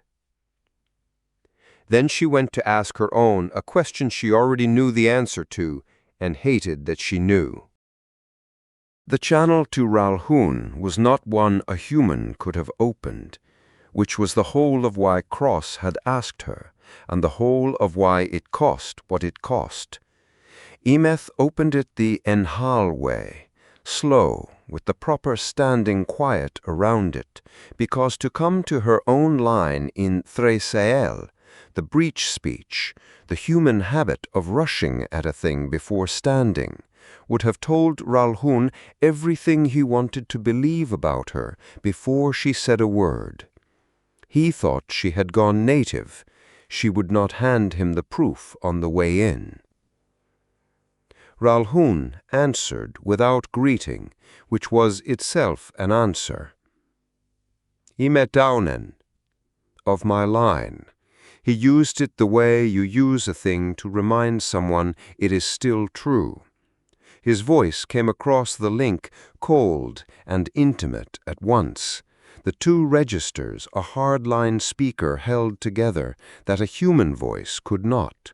The cold of distance and the intimacy of blood, neither softening the other. You call from the human hull. You always call from the human hull. There was a reed, Emeth said, in Enhal, because English calm was a performance, and she would not perform here. The Spindrift region. Your element passed a clean lane list. There was an anomaly in it your eyes could see and ours could not, a boundary ceded to take a pilot apart. It was not flagged. She did not raise it to a question. She set it down, the way you set down a weight, and let the silence hold it. Neither of them spoke for a long time. When Ralhun answered, he did not deny it, and the not denying went through her like cold water, because a denial she could have fought, and the truth he gave her instead she could not. It was not flagged, Ralhun said. Kel, we do not flag every wrong loud thing the humans build into their own roads. They build 1,000. They build fires under their own feet and walk into them at a run and call the running progress. We let the fires burn down. A fire that burns down is one fewer fire. Pilots died, Emeth said. Ours died. The lieutenant. The lieutenant lives. You told me so in the shape of your call before you said a word. Ralhun's voice did not rise. Enhal distress went downward, and his went down now, into the cold low place where the hard line lived. Listen to me, Aune, because I will say it once. We watched the far pocket burn. Not in story. We carry it. You carry it. It is the weight under your name. And we learned the only thing the burning had to teach, that the ones who go further, faster, hungrier, who hang a road where there was none and call it a good morning, are the ones who feed the fire. The humans are that, younger than we were, and louder and more certain, and they are doing it again, in front of us, with our help, with your help, and you have decided to love them for it. They are not. We survived the fire, Ralhun said, and the words came down flat and final, and without cruelty, which was the worst of it, because cruelty she could have refused, and this was only conviction. You build fires and call it dawn. Emeth held very still, her hands flat on the watch station console. That was the part she would never be able to explain to Cross, or to the boy Vinter who looked at her as if she were patient and good, that Ralhun was not a monster in this. He was a survivor doing the cold arithmetic of survival, and by a measure she carried in her own blood, it was even a kind of mercy. She understood it completely. And then she thought of Petrov's hands going still in the air, of the lieutenant saying, "Then it's a good trade," in a voice that would make itself believe across years, of the four at the back of the saltire string who had not made the corner, of the boy Ivers who apologized for his spacing, and the difference between her Aune and her ship was not that one saw the cost and the other did not. Both saw it. Ralhun had decided the cost was a tool. Cross had decided it was the thing you spent yourself trying not to pay. "Quelle Aune," Emeth said. She had not known she would say it until it was said. The heaviest refusal there was, not quelle, the flat no, but quelle Aune, the no spoken to the line itself, the breaking of the bond, the thing Hall said perhaps once across a long life and grieved forever after. She felt the core of it settle on her in the same instant, the weight owed, the debt she would be paying the rest of her years for this hour, because you did not refuse your line without it costing exactly that. "You will grieve that," Ralhun said. Not a threat, a truth, given almost gently, the way an elder gives a younger the size of a thing they have just done. "You do not know yet how much. You build a fire today, Aune, and warm yourself at it, and one day you will understand what you fed it." "I know what I am choosing," Emmet said, in English now, because she had nothing left to protect from him. "And not because they are right and you are wrong, because they are mine. I made them mine, with my eyes open, and I do not unmake it because the doing has come due." She set her hands flat one last time. "Vesh'a, Ralhun, I will not call from the human hull again to ask you to stand with us. I know now that you will not."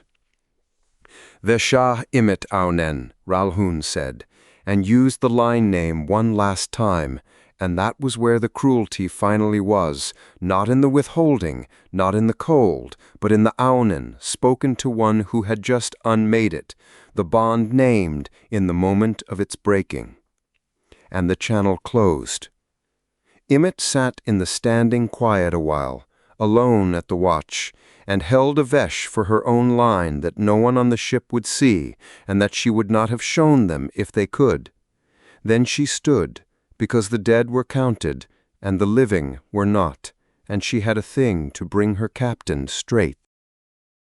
Cross was alone on the observation gallery, where Daniel Cross went when he could not yet be seen, the reverse of the man at Brightfall who had gone there to be seen, being pleased. He stood at the glass with his bad arm in its strap, and the lights of the holding stacks, small and patient, off the station's flank, and did not turn when the hatch cycled, because he knew her step by now, and knew what she carried by the fact that she carried it at all. "It was withheld," he said, "not a question. It was withheld, not by oversight, by choice. My own, the hard line, decided the anomaly was not theirs to flag. They saw the box. They let us fly into it." She came and stood at the glass a measured distance from him, near enough to share the watch, and far enough to leave him his own. "They did not do it to hurt us. They did it to weaken us.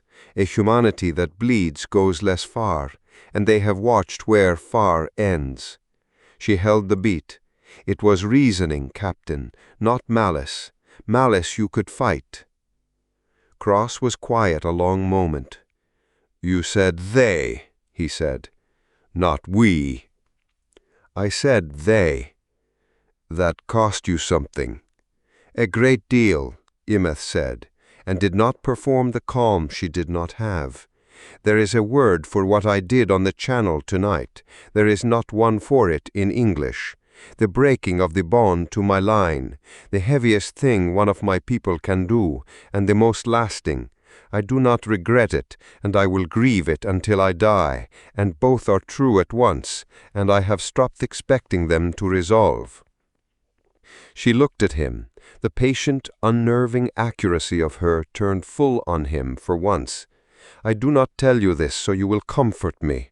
You cannot, and I would think less of you if you tried. I tell you so you will know that when I choose this ship, it is not because it is easy, and not because your people are the good ones in this story. It is because they are mine. I made them mine. Do not waste them."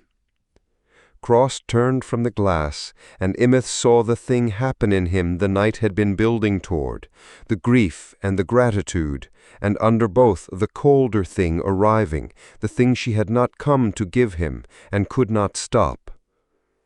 "My routing put us at Spindrift, the Warrant.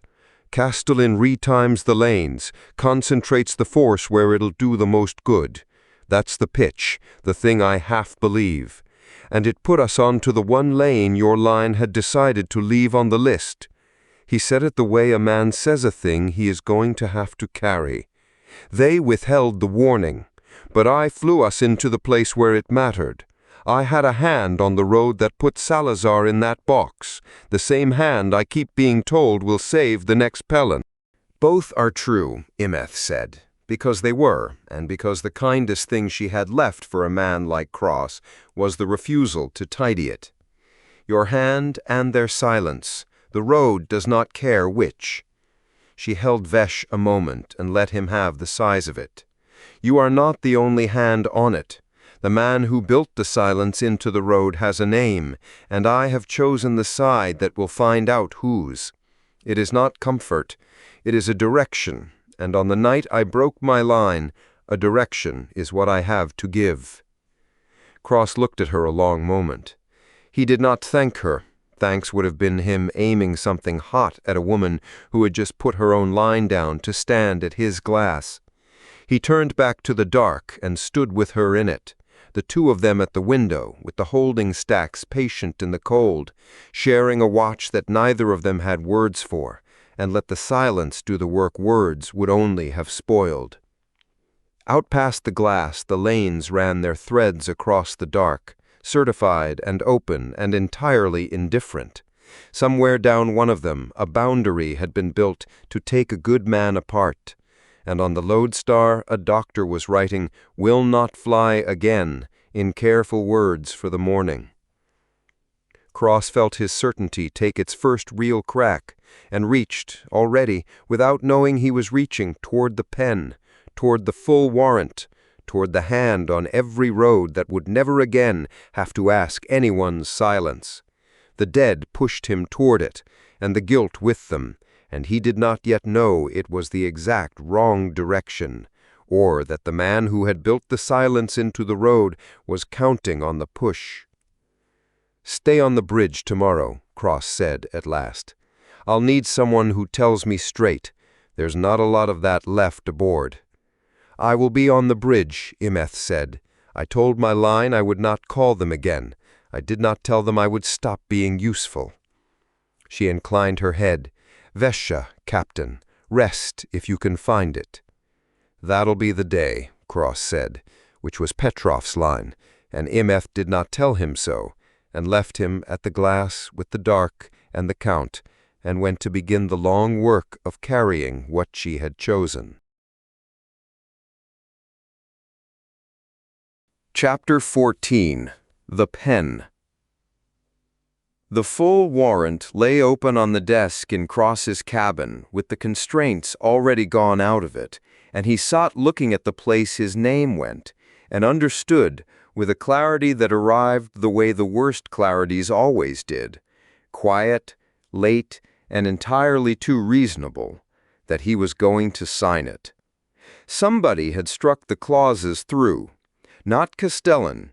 Cross had done that himself an hour ago, with the same pen now lying across the page, drawing a flat line through partial only and this string, this window and cosine required, and science officer floor watch, one after another, the way a surgeon takes out the parts that have stopped doing the body any good. He had told himself, doing it, that he was only seeing how the document read without them. That had been a lie of the kind he had stopped being able to tell himself in front of Petrov, and could still, apparently, tell himself alone. The struck clauses read like what they were. The breaks Ackerman had built into the thing in a corridor on the first day of the war, when 4 families had been the whole of the cost, and the count had still been a thing he thought he could hold. The count was not a thing he could hold anymore. Salazar was in the med bay with hands that would never again do the one thing they had been made for, strapped into a chair to keep his head from spinning him onto the deck, and the doctor had used the word grounded, the way you use a word you have checked twice and found no kinder version of. 4 hulls at the Saltire shoulder, in the dark behind a closing lane. The dead at Spindrift, where the orbital had come apart faster than anyone could pull people off it, and where Cross's own routing, his warrant, his countersign, the careful, constrained tool he had been so proud of keeping on a short tether, had put the Lodestar exactly, precisely, fatally where the trap had been waiting for it. And under all of it the cold new thing Imeth had brought him before she went to be alone with it, that the lane at Spindrift had been a known killing place, and that a people he had called allies had looked at the reading and decided not to say. Cross had reached for a faster hand on the lanes on the first day, and a hand had reached back, and he had spent the days since being careful about it, logging his unease, keeping the brakes on, telling Ackerman to write down that he didn't like how much he wanted it. The carefulness had bought him this, a chair he had grounded a good man into, a count he could no longer make balance, and the slow understanding that every limit he had drawn had been a place where the war got in. The cabin was the quietest place on the ship at this hour, which was why he had come here to do it. The shoulder ached under the strapping where the forward station dock had opened it days ago. A small, honest pain he had stopped favoring because a captain who favored a wound taught his crew to favor it too. And the printer's coffee had gone cold at his elbow, untouched. And the drives were a settling note in the deck plates under his boots, the ship doing the ordinary work of holding station while her captain decided how much of her future to sign away. He had wanted no one to watch this. That, too, he noted, because wanting no witness to a thing was the surest sign a man already knew the verdict on it. He picked up the pen. Across the cabin, in the chair Cross kept for the people he actually meant to listen to, Lucien Castellan sat with his good coat across his knees and said nothing at all. He had not said much. He had brought the document when Cross sent for it. Cross had sent for it. That was the part he would have to be honest about later, that Castellan had not come to the cabin selling anything, that the want had been Cross's and the man had merely been there to answer it. And he had laid it on the desk and stepped back and let Cross do the striking through himself. He was good at that. He was good, Cross had come to see, at standing slightly to one side of a thing while you decided to want it. "You've taken the constraints out," Castellan said. Not a prompt, an observation, offered the way he offered everything, as though he were reading a figure off an instrument and thought you would want it accurate. "I've taken the constraints out. You don't have to. The constrained grant is enough to hold 3 fronts. I can work inside it." A small pause, the kind that was not hesitation, but a man checking that he had the number right before he gave it to you. "I want that on the record, Captain, before you do anything. I am not asking you to remove them." It was, Cross thought, the most dangerous thing the man had said in 3 days, and he had said it precisely because it was true. I am not asking. He never asked. He laid the figures down and let the figures ask, and the figures were always right, and the asking was always done by the dead. "I know you're not," Cross said. "That's not why I'm doing it." Cross looked at the page and made himself say the why out loud in the empty cabin to the one man aboard who would understand the arithmetic of it without flinching, which was its own kind of warning, and which he noted and set down because there was no time tonight to be careful about everything. "Every limit I've drawn on this," he said, "has been a place the war got through. I held you to one string and lost the next one over until you got there. I held you to one corridor, and the front moved to a corridor you weren't cleared for. I kept the brakes on at Spindrift, and Spindrift is a man in a chair who used to be the best pilot in the fleet." He turned the pen in his fingers. "I have spent this whole war being proud of the limits I wrote into that grant, and the limits are just the list of the places I let people die to feel clean." "That's not a fair account of it," Castellan said, mildly. "It's an accurate one. They're not always the same thing." No. Cross almost smiled at that, and didn't, because it would have cost more than he had. "They're not, you'd know. If the man took the hit, nothing in him showed it. He inclined his head a fraction, allowing it, the way he allowed everything, and Cross understood the whole shape of the trap, and understanding it changed nothing, because the trap was built out of true sentences, and the alternative to the true sentences was 4 more hulls in the dark and another good pilot's hands. You could see the snare perfectly and still have nowhere else to put your foot." He drew the pen to the page. The full grant did what the constrained one could not. He had read it 3 times. He knew exactly what he was about to give away, and exactly what it would buy. No countersign per action. The lanes moved at the speed of the lie, or they did not move at all, and the lie did not wait for Cross to be on the bridge. No string-by-string limit.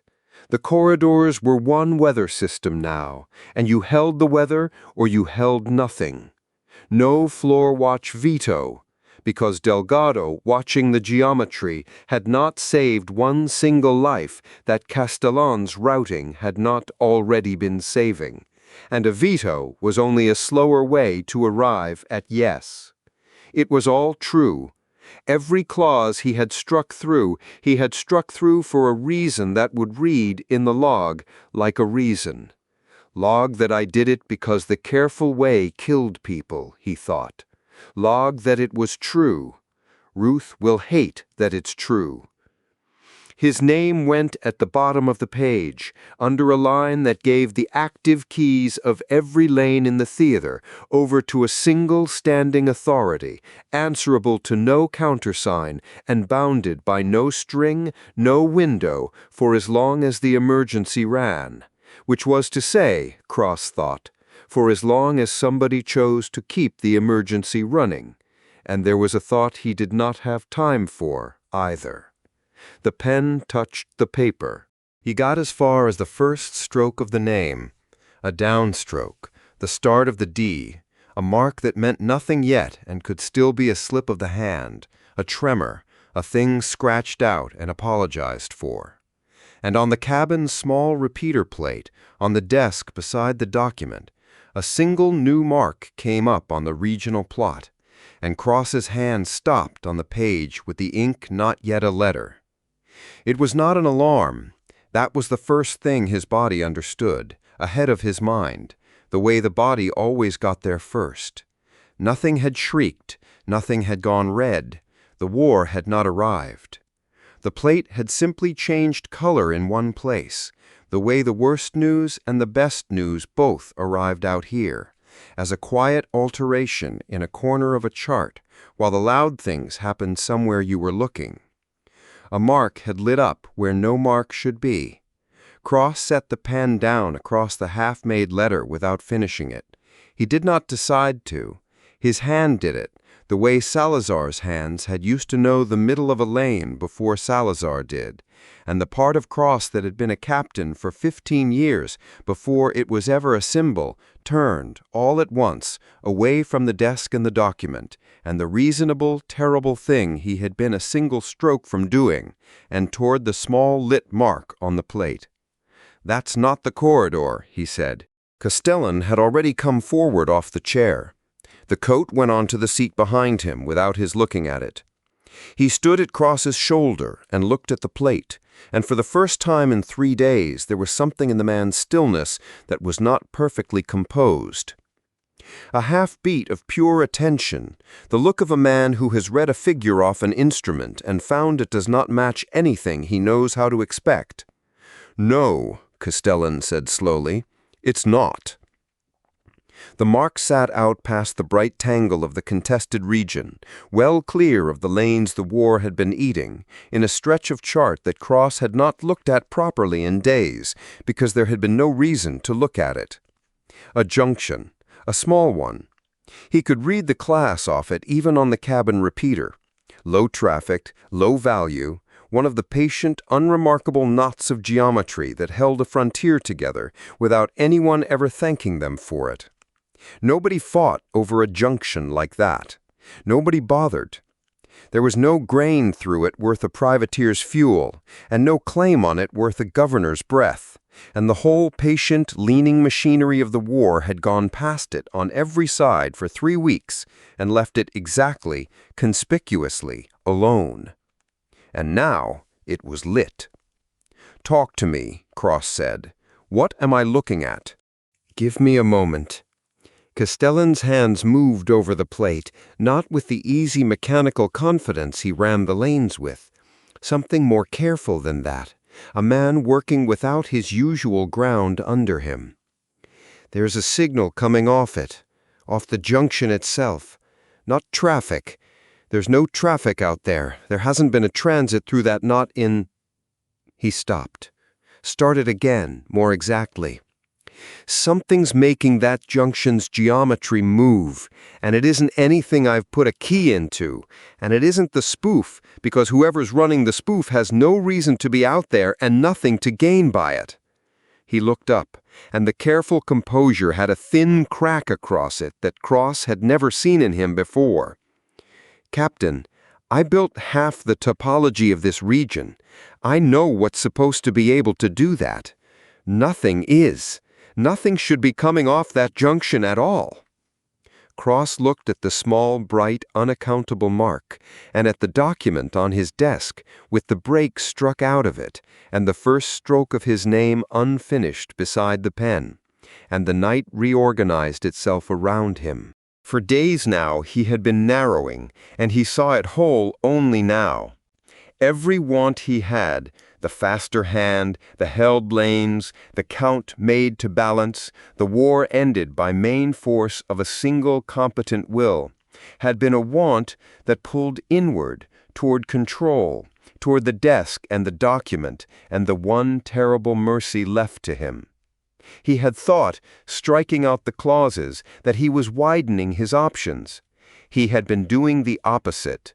He had been closing the cabin in around a single page. He had been about to sign the whole of the lanes over to a single standing grant because he could no longer see anything past the edges of the war he was losing. And the war he was losing did not contain this. This was off the side of the chart he had stopped reading. This was a quiet that the loud thing had been so careful to keep quiet, and the carefulness of it, now that he was looking, was the part that made the hair stand up on his arms, because nothing accidental got left alone that precisely. "It was ignored," Cross said. "What?" "The pattern. Ackerman's pattern. The whole shape of the attacks, leaning toward the deep frontier, week after week.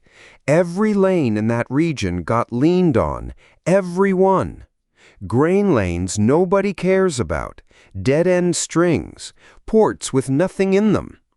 He put a finger on the plate, beside the lit junction, where the war's pressure simply stopped, as though it had walked around something.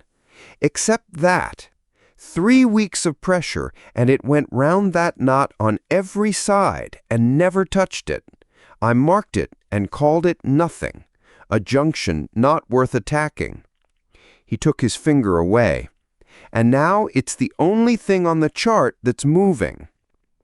Castellan said nothing.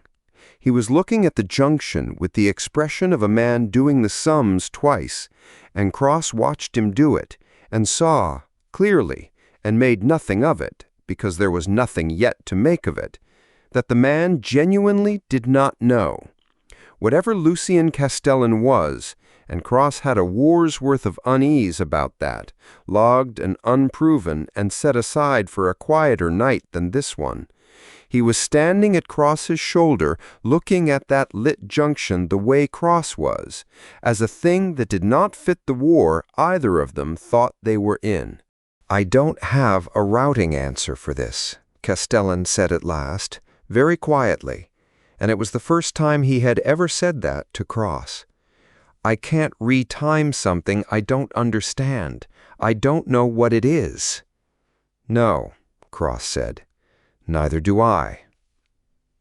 The plate held its single quiet mark out past the edge of everything they had been fighting over, and the document held the line through the breaks and the unfinished downstroke of a name, and the two of them stood and looked at the thing on the chart, and Cross felt the want that had been pulling him inward all night turn, slowly, the way a great ship turns, the way the Lodestar came round when Salazar used to bring her round, the whole mass of her swinging onto a new heading before the heading had a name, turn outward, toward the dark at the side of the chart, toward the small, impossible signal nobody had been fighting over.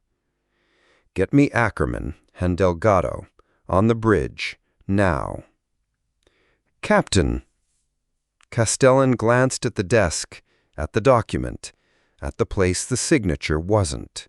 Cross looked at it too, the pen across the half-made D, the flat lines through Ackerman's careful clauses, the full grant, open, waiting, one stroke from done, the terrible, reasonable mercy he had been a heartbeat from giving away the war to buy. He felt the pull of it still, undiminished. That was the part he would not let himself pretend was gone. The want was still there, the arithmetic was still true, the night had not made it untrue, but it was no longer the only thing in the room with him, and a want that is no longer the only thing in the room is a want a man can stand up out of. He closed the document, not torn up, not scratched out, not refused. He had not the cleanliness in him tonight to refuse it, and he was done pretending he had.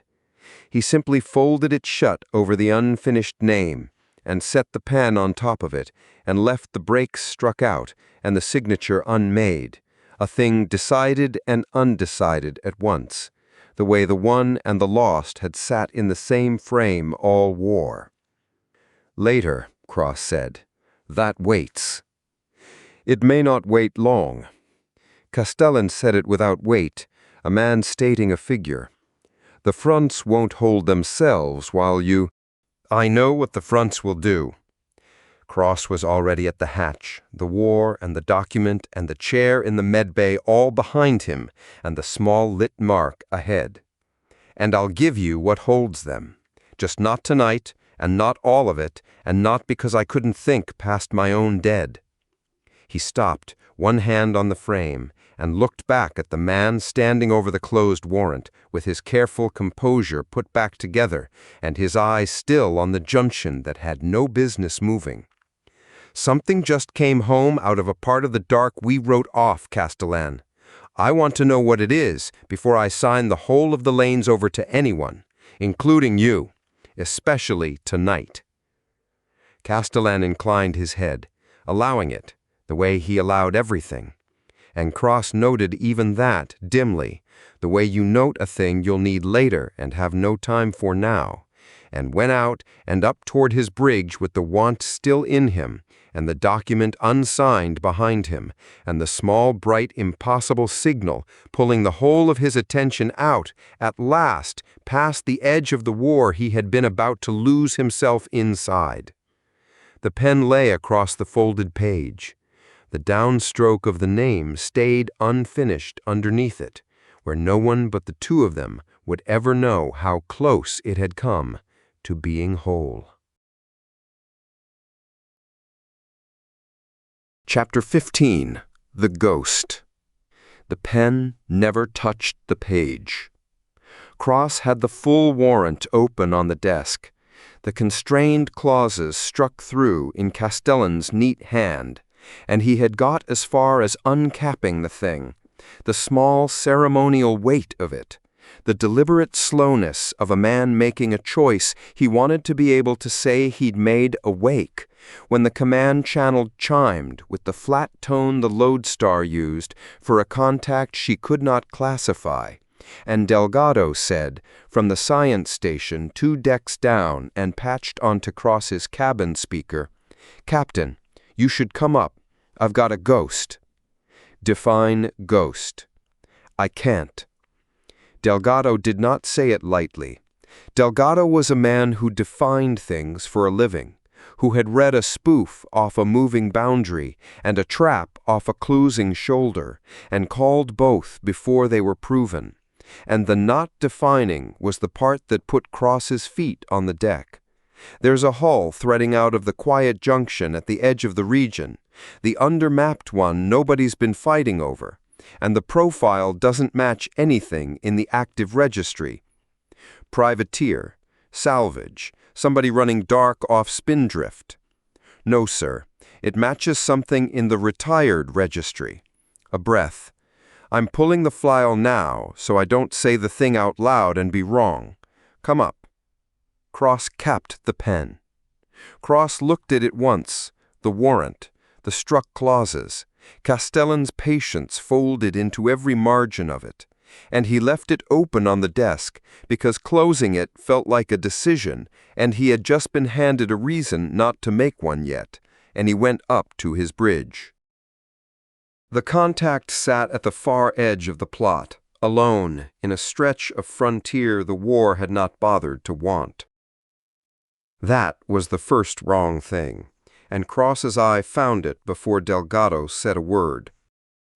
The campaign had a shape, the timed attacks, the leaning pressure, all of it bending in toward the Causeway gate like water toward a drain, and the junction the contact was coming through sat off to the side of all of it, a low-value mouth between two unremarkable systems, the kind of crossing a routing office certified once and forgot. Nobody had thrown a blockade across it. Nobody had spent a spoof on it. In a region every faction was bleeding to hold, it was the one quiet place, and a hull Cross could not name was crawling out of it at a speed that had no urgency left in it at all. "There she is," Delgado said, and put the profile on the main display, and the bridge went the quiet of people waiting to be told whether to believe their eyes.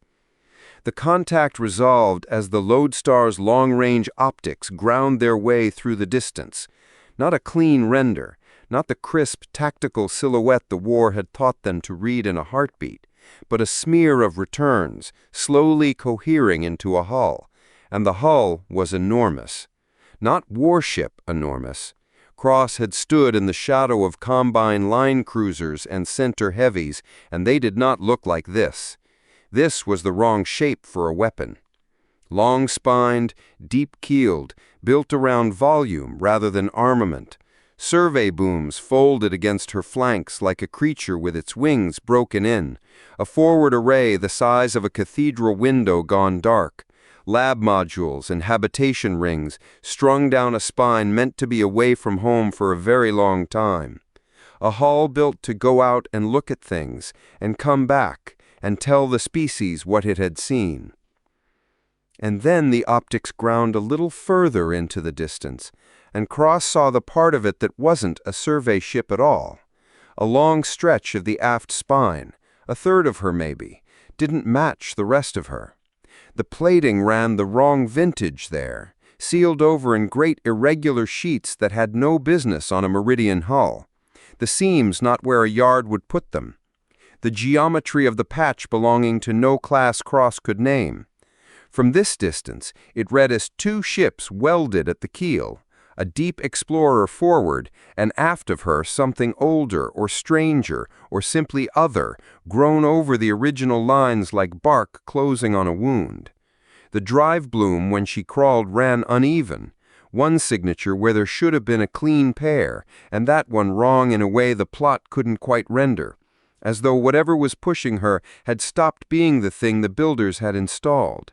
He had no name for it, and none would fit. It sat at the back of the eye, the first small wrongness the distance could not soften, and refused. "Delgado," Ackerman said, very level, from the rail. "Say it." Meridian class. Delgado said it like a man laying a card he'd been afraid to hold. Deep explorer hull. They built 6 of them, Captain. We don't build them anymore. Nobody's commissioned one in 15 years. The program ate a Frontier's budget, and the Frontier stopped going that far out. He scrubbed a hand down his face and did not stop looking at the screen. And there are only so many of those 6 that are unaccounted for. The registry tag's corrupt, half the transponder's dead, but what's left of it reads EX01. The number meant nothing to half the bridge, and everything to the half who had served long enough to remember the lists. Cross was in the second half. "Endurance," he said. Nobody answered, which was its own answer.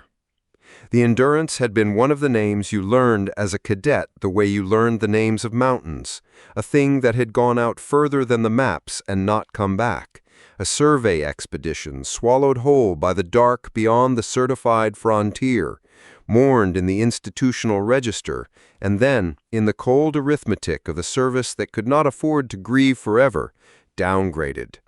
Cross had read the downgrade himself weeks ago, in a routing log of all the dull places, a single line in a status sweep, search suspended, presumed lost, the moment the species had quietly stopped looking.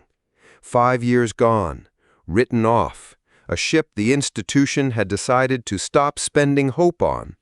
And here she was, crawling home out of a junction nobody valued, the wrong size, the wrong vintage, the wrong everything, with her wings folded and her great eye gone dark. "That's not possible," Vinter said from the back of the bridge, and there was none of the boys' old wonder in it. The lantern had taken some of that, and Spindrift had taken the rest. What was left was a young officer looking at a thing the rulebook had no slot for, and being frightened by it in the specific way you are frightened when the world turns out to be larger than the war you'd organized it into. "Sir, that's 5 years. The far survey reaches nobody comes back from out there. That's why they stopped looking." "And yet," Cross said. Cross came forward off the rail, into the well, into the place a captain stood, and made himself hold the whole of it at once, without flinching from the size. For 3 weeks he had been fighting a war he understood, a clever, vicious human war, fought over lanes and grain and claims, with a hand somewhere shaping it and a name he was close to proving.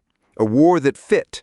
And now a ghost had crawled out of the one quiet corner of it, and Cross felt the entire frame he'd been fighting inside shift a degree under him, the way a floor shifts when a load you didn't know was there comes off it.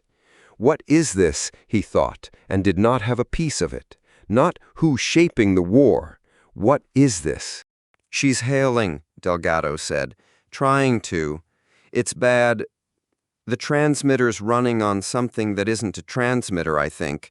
The carrier keeps dropping, but there's voice under it. Cleaning it now."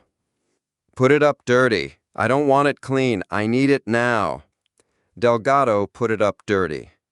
It came through the way a voice comes through deep water, stretched and broken, syllables eaten by the failing carrier and rebuilt by the Lodestar's optics. A man's voice, exhausted past the far side of exhausted, the words worn smooth, the way a thing gets worn when it has been said many times to keep it intact. Survey vessel EX, declaring 5, need, do not, and then a swallowed run of static, and then briefly, with a clarity that landed on the bridge like a dropped tool. We are coming home. Do not let anyone stop us coming home. The carrier dropped. Nobody on the bridge said the obvious thing, which was that no one out here had been trying to stop her, until Salazar's old wound site lit amber on the corner of the plot, and a second contact came off Spindrift hot, burning hard, and the obvious thing stopped being true.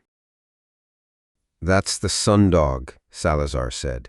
He said it from the speaker patch in medical, where Petrov had him strapped and furious, and where his hands, Cross knew, were still not his own, and he said it before Delgado had the contact classified, because Marco Salazar could read Mara Quint's flying off a single burn the way you read a friend's handwriting on a sealed envelope.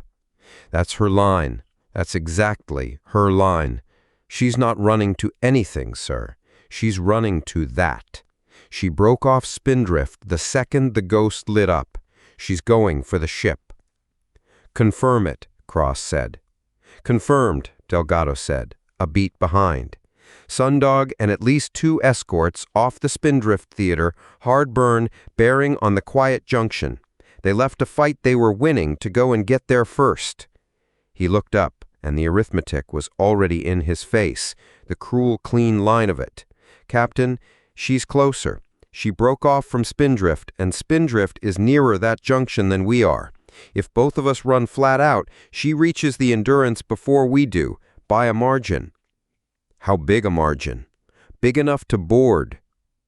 Nobody answered that either, and Cross felt the shape of the next hour arrive. A race. A thing that resolved at the far end of it under fire, with a ghost 5 years gone as the prize, and a paid blade with a head start running for her. So he ran the arithmetic, the way he always did. The Endurance was a deep explorer hull crawling home on whatever she had left, a survey vessel, not a warship.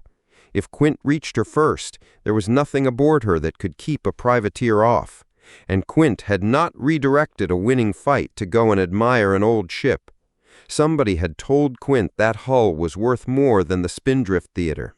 Somebody had decided, fast, that whatever was crawling out of the quiet junction needed to be in their hands and not the Frontier's. That alone told Cross something the Endurance's own broken hail had not. They want her badly enough to spend a winning position, he thought, and could not let them have her. Marco, he said, if I had your hands and your ship and that head start to beat, what would you tell me?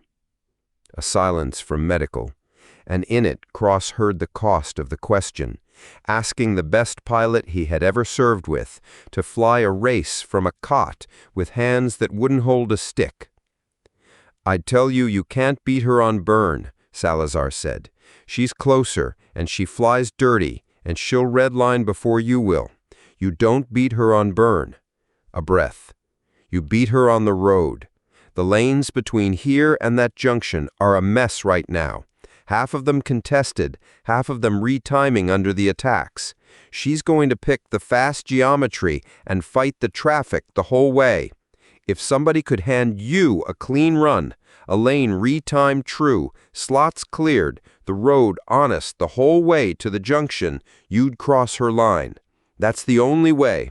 A better road, not a faster ship.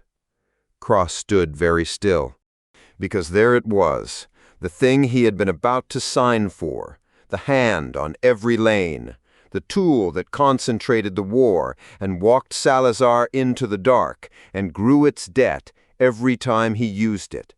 A lane retimed true, A road made honest for once, to get the Lodestar to a ship that needed reaching before a blade reached her first. In his mind, the Warrant lay open on the desk, 2 decks down, the pen capped beside it. "Castellan," he said to the command channel, and kept his voice flat and clean of everything he felt. "I have a contact I need to reach ahead of a hostile and a head start to beat.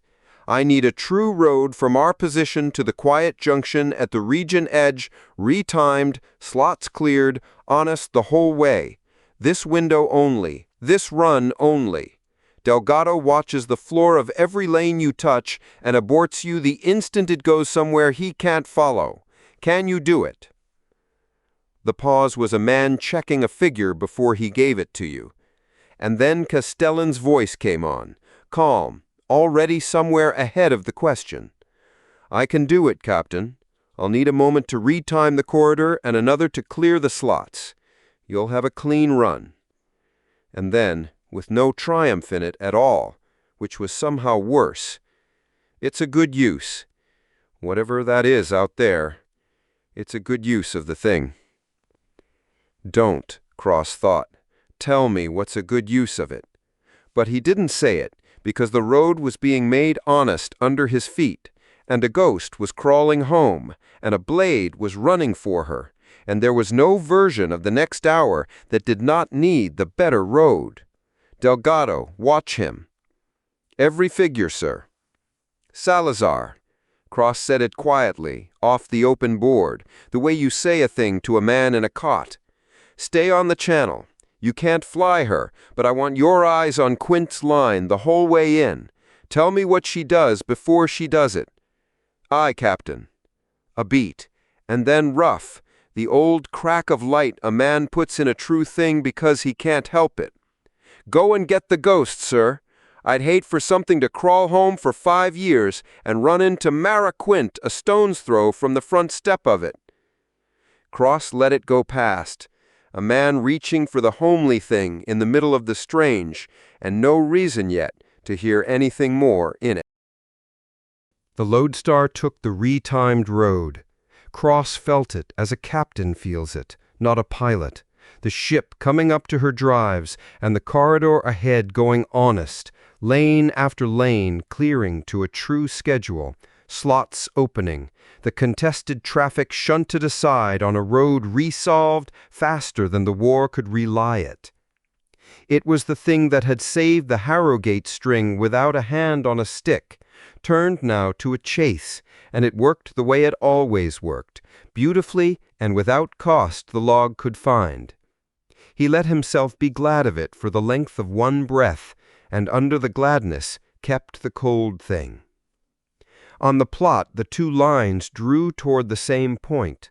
The sundog, hot off Spindrift, fighting the contested geometry the way Salazar said she would, dirty and fast and shaving every margin. The Lodestar, behind and outside, running a road that had been made true under her, losing nothing to traffic, losing nothing to the war, the better road eating Quint's head start a stretch at a time. "She's seen us," Salazar said from the cot, watching with eyes that had nothing left to do but watch. "She's just clocked the Lodestar on a clean run, and she's working out how. She's going to push harder. Watch.